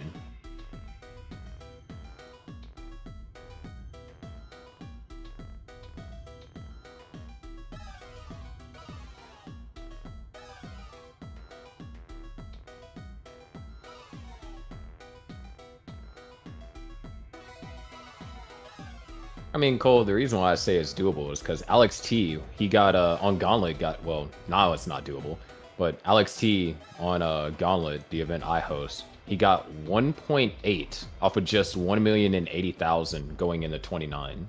So was able to score 700,000 from 30 or from 29 all the way to 39. So possible, but waiting on a official call.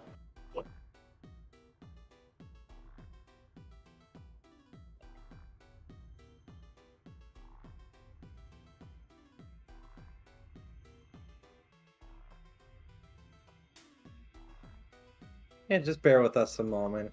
We'll get it figured out. All right, we have officially got word.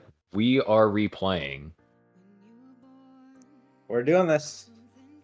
It's game 3. You got to end the stream at 4 o'clock somehow. They're colluding to make my dream of a 4 a.m. stream come true. It's not actually my dream. I would like some sleep.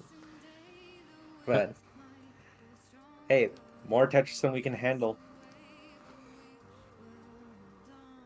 To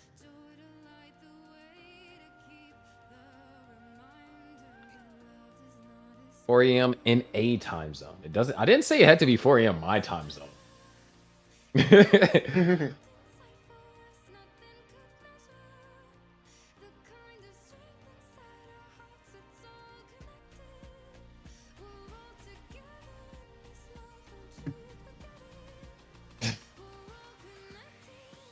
Yeah.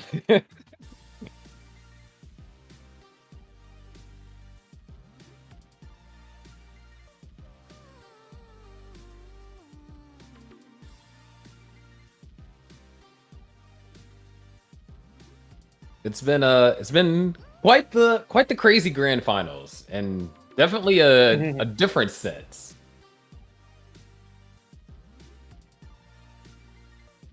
We got teleporting pieces. Got hard drop and CSA now.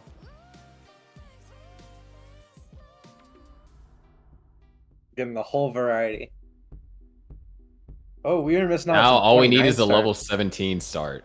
Exactly. This is what we got. That would just be the cherry on the ice cream. Let's go! We get it!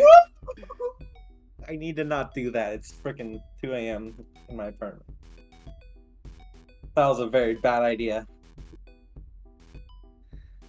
We get the level 17. That we've dreamed of. The prophecy has been complete.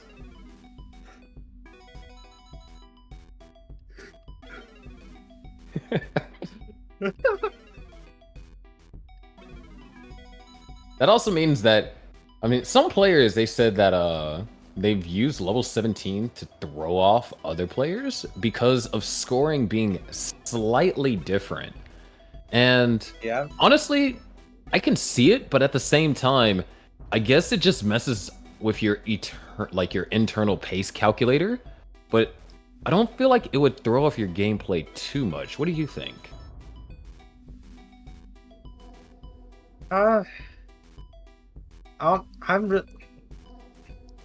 My only thing is like just seeing the transition happen like at 120 lines, but nothing happening. That could potentially throw you off. But I don't know about like taking like the pace counter or yeah, I don't know. It's a weird one for me. I'm just happy to see the purple. Yes, purple is goated color. For real.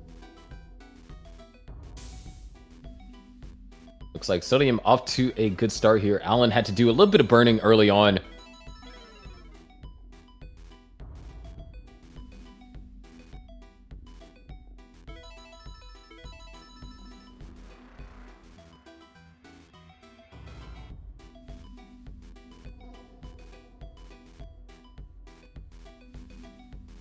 Right. Tetris. Alan in a bit of an awkward spot, especially with that T-piece way up top there. Yeah, a genuine misdrop. Sees the eyepiece to picks up that top there.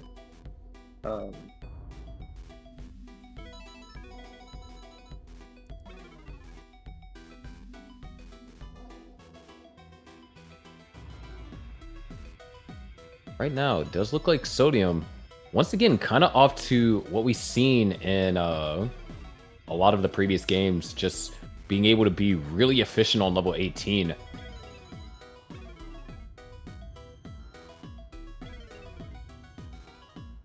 These pieces are just really tough for Alan. Yeah, Not it's getting necessarily dangerous. It's just not getting the ideal pieces to burn out efficiently. getting Oh, T-spin? AO. Maybe? AO. You need the T piece to T-spin. Got it quite late.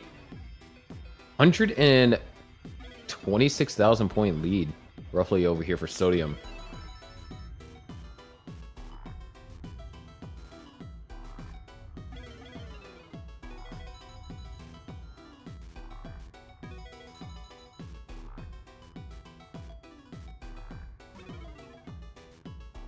There it is, a Tetris for Alan. There, column 3.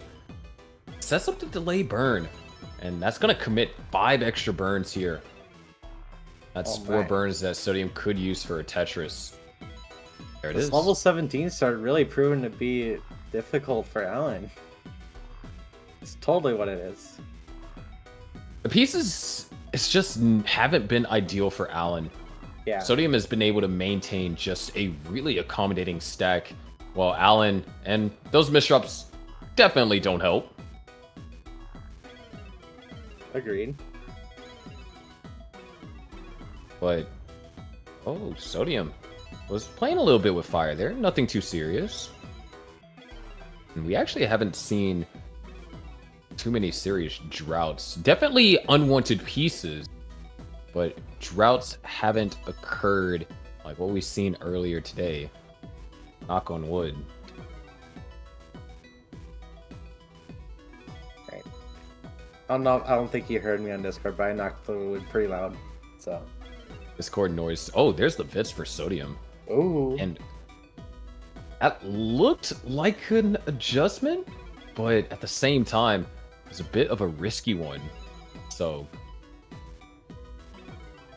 never know. We are about to hit transition to level 18. So then players will get that warning. It's like, hey, you're going to transition in 10 lines. Oh, well, Yeah, Alan's it's already 120 lines. So, yeah, Alan already kind of transitioning, I guess, but like not the transition that we expect.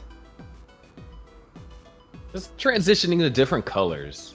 But this next 5 lines, actually, will be a transition to a different speed. And there it is. There we go. There's the speed we all know and maybe kind of love. Can't speak for everyone there. It's safe to assume. There's the transition for Sodium. Almost a 600k transition. Level 17 start as well. It's going to knock down Tetris while Allenbot trying to get things under control.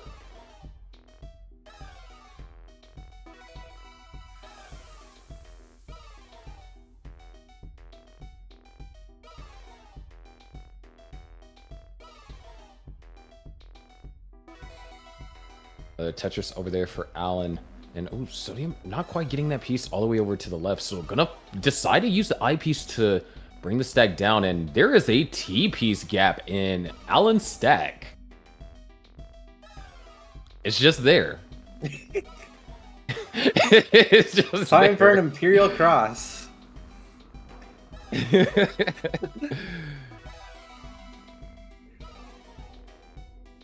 Oh, I want to see the clip on how that got formed. I'm like very curious now. I mean, we already saw high stakes in this game. I wouldn't be surprised if we had pop out as well. Oh my gosh. Speaking about popping off, Sodium is popping off with a 250,000 point lead. Holy Christ. And is behind in lines. Alan has a lot of work in front of him. And if Sodium is able to maintain this, this could actually be the game that turns things around. Because, yes, Alan can play in the 29, but You only Sodium... have so many lines, and you might only have a little bit of time. Exactly. And it's going to be forced to go for Tetrises at some point. Of course, Alan able to survive that. Oh no, misshot from Sodium. Oh, that Oh, the could delay burn. Very ambitious. be the kicker here. This is Alan's chance to make the comeback. Interesting delay. Oh no, the hang! This is That's the it! piece. Sodium's gonna top out right now, but 2 minutes to come back almost 200,000 points. That's That's kind of a 6 tall order, but Tetrises. it's not out of the picture. There's one Tetris, bring it down to 120,000. well, now 4 Tetrises and change. Actually, just 3 Tetrises now can do it before it even hits 29. This is it. Are we gonna crown? Wow, these eyepieces are coming so perfectly timed for Alan. Are we gonna crown a new champion on this game? Oh, but we are at 29 play is 227 gonna be lines. needed. 29 is necessary if Alan wants to end this right here, right now. Here we go. And 17,000. Alan looks like he's 12,000. just gonna line it out. Nothing too serious. 9,000. There's plenty of time. 5,000 to go. 4, 3. Uh-oh. Oh, wait, hold on. It's not over. 1,700. 5 One more line. That's all. One more line. One more line. Wait, one more line. And there it is. Oh my gosh. So scary. There it is. Alan is your TECWC Classic Score Attack champion. Congratulations to Alan. A very hard fought 5 games to win 3-0. What a set. That was a roller coaster of a set there. It really could have gone south too. Sodium scrolling through TikTok. That's incredible. Oh, That see was how so Alan much set fun. up the T gap now. That. Okay. Okay.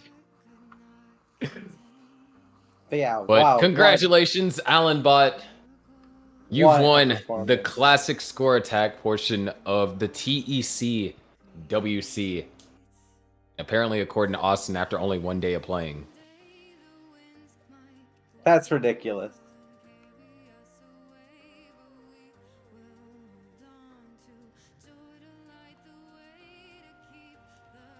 All right, Austin is clarifying, saying 1 day unranked.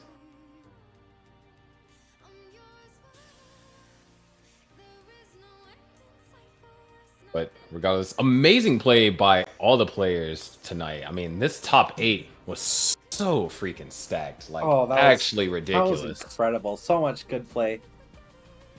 Like, I'm in disbelief at all of that. That was wow. We really saw like the best of the best today. Like, we cannot deny that. This was the World Championship. But just look at that bracket. Look, the top 8: Somalian, Alanbot, Sodium, Miles, Huff, T-Storm, Sidnev, and O. Like, there was only Powerhouses. 2 sweeps. Everything else was pretty contested. Absolutely. No, we can't forget that not just Alan, but Sodium, Miles, and Huff are all they're all qualified. They can participate in the trifecta happening on November 11th. So make sure, if you are fans of these players, go check them out in a couple of weeks. Playing classic Tetris as well as some modern Tetris in a very cool best of 3 modes format. And if you think you got what it takes to take on the best of the best in zone battle, or just want to participate in the other various brackets, there is still a chance for you to register for the zone battle tournament. You still have plenty of time to do so, and so why not? I mean, hey, it's not every time that you can, tell your friends, it's like, hey, I participated in the World Championship. Exactly. You get bragging rights for everyone. Especially if you get some of the merch, too. Yes, I did just plug a TECWC merch in the chat if you are interested. It is hoodie season here in Ohio. Sharky. Maybe if you get lucky, you'll have hoodie season. It's not so bad. But Like, we're already approaching jacket season where I am. do you guys know what time it is? Why would I have to hop into chat? I think it's time for a giveaway on Very both interesting. our Enhanced Experience channel and the Classic Tetris channel here. So without further ado, I'm going to head to Mr. Nightbot and select somebody in the chat. So Make sure to get your last connecteds in. yes, test the bot, try to break it. Let's see as many connecteds as possible, and we are about to go forward with that raffle. I'm surprised I can still speak proper English after a very long day, but let's do it. I think it's 3 a.m. for Sean right Proper now. English. Yeah, Is or this? yeah. So we have 149 users in the pool right now. So you have a 1 in 100 and well, we'll see if anybody else new joins. There we go. 1 in 150 chance of winning. I got you. All right, I like drum those roll. odds. Better than Powerball. And it is. Oh my Okay, God! Reroll it. Okay. Reroll it. Reroll Rigged. it. Reroll, Please reroll. reroll it. I am so sorry. Bruh. No, reroll it. I don't want it. I did don't re-roll. want Did it it. not show up in chat? Oh shoot, it didn't show up in chat. Oh, it I did re-rolled, not. and it's actually, it is Richard Wolf 6, I believe. Okay. 5 and 1. Rigged. Yeah, 100% rigged. I think Nightbot didn't Should have been refresh. me. I'm going to take a picture for the receipts here. I am not just picking somebody out of my hat. But yes, Richard Wolf, if you are still awake, that's a nice community member to give that out to. I believe they actually play it from out of Dude, DC. I'm pretty sure he has like some of the most restreams, and well, it's definitely approaching there. A lot of restreams done for the classic Tetris community. So And I see people try to snipe the connected giveaway on Enhanced Experience. And Xavier7763 is the winner there. I don't know if they just... Okay, they typed earlier. I'm like, oh, they just typed it out and somehow won. imagine. But, yeah. Who would ever do that? Xavier is You can't talk. You won. You the cheated. other winner. I know. Yes, It's T-Flat. like- that was the joke. Well, T-Flat won, and we have delivered it instantaneously via, what were you talking about earlier? Instant transmission, true. and T-Flat does have a Nintendo Switch Collector's Edition at home. No way! I can't believe it. I'm holding it in my hands right now. Yes. Yeah, I'm in and shock. Enhanced is so generous that they decided to award another winner. But you have to wait a little bit for yours. You can't get yours instantaneously. So Xavier and Richard Wolf, congratulations on the giveaway. We will have another giveaway next weekend if you want your chance to win a... I love the thumbnail clickbait reaction there from Missy. But yeah, we will have another giveaway for Zone Battle next weekend. So tune in. It's going to be a lot of fun. And it is very late, so I'm going to do a quick speed run through our sponsors. Do you have a story regarding Tetris Effect Connected? Be sure to share it in discord.gg/enhance. We have a channel called Share Your Story. Let us know what this game means to you. We are going to have a commemorative video, and maybe we can include your story. Who knows? Maybe if it's a great story. We'll see. Depending on how good your story is, we may include it in the video. Or tag us on Twitter or X. Also, AppMex, investments you can hold. Check out these beautiful, beautiful Tetris coins. It's actually quite a large Tetris product line at AppMex. If you want to check that out, I will plug it in the chat. If you're somebody that wants to invest in the future, this is the place to do it. You got copper, silver, gold, platinum, and some other rare material. I always forget the name of. Palladium or something like that. Medium? Yes. I don't play enough Minecraft or what is it? Terraria. Terraria, yes. Oh But, my god. Oh my yes, gosh. AppMex is the next best thing to those games, so check it out and invest in the future with none other than a Tetris coin. And yes, we plugged these controllers quite a bit today because they are legitimately awesome, and pre-orders open today, so check out hyperkinstore.com and get your hand on one of these. Like, legitimately, I mean it when I say this is an awesome controller, and Sharky as a DAS player too. We both play DAS on TEC, and you really feel it when you're trying to use a right control for low latency on Tetris Effect connected on a PC or a Switch, right? And this controller definitely is great for that, and for modern Tetris as well. I threw down on Zone Battle last night on our community stream and was kicking butt thanks to the Tetramino stacked Hyperkin pixel art controller. So be sure to pre-order if you're looking for a controller for Tetris. This is a good choice. Okay, so without further ado, Sharky, T-Flat, what a stream. That was incredible. Yeah, that was incredible. Let's end it with our bracket here.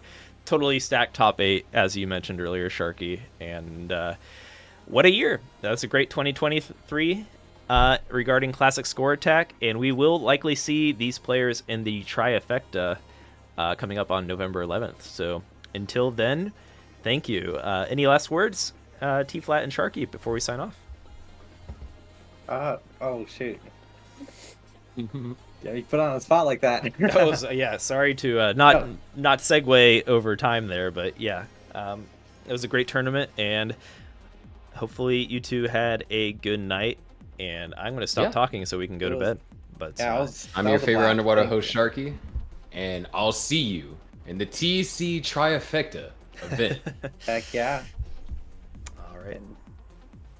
Take care, everybody. Yep. See you, Misty. See you, everybody. Thank you.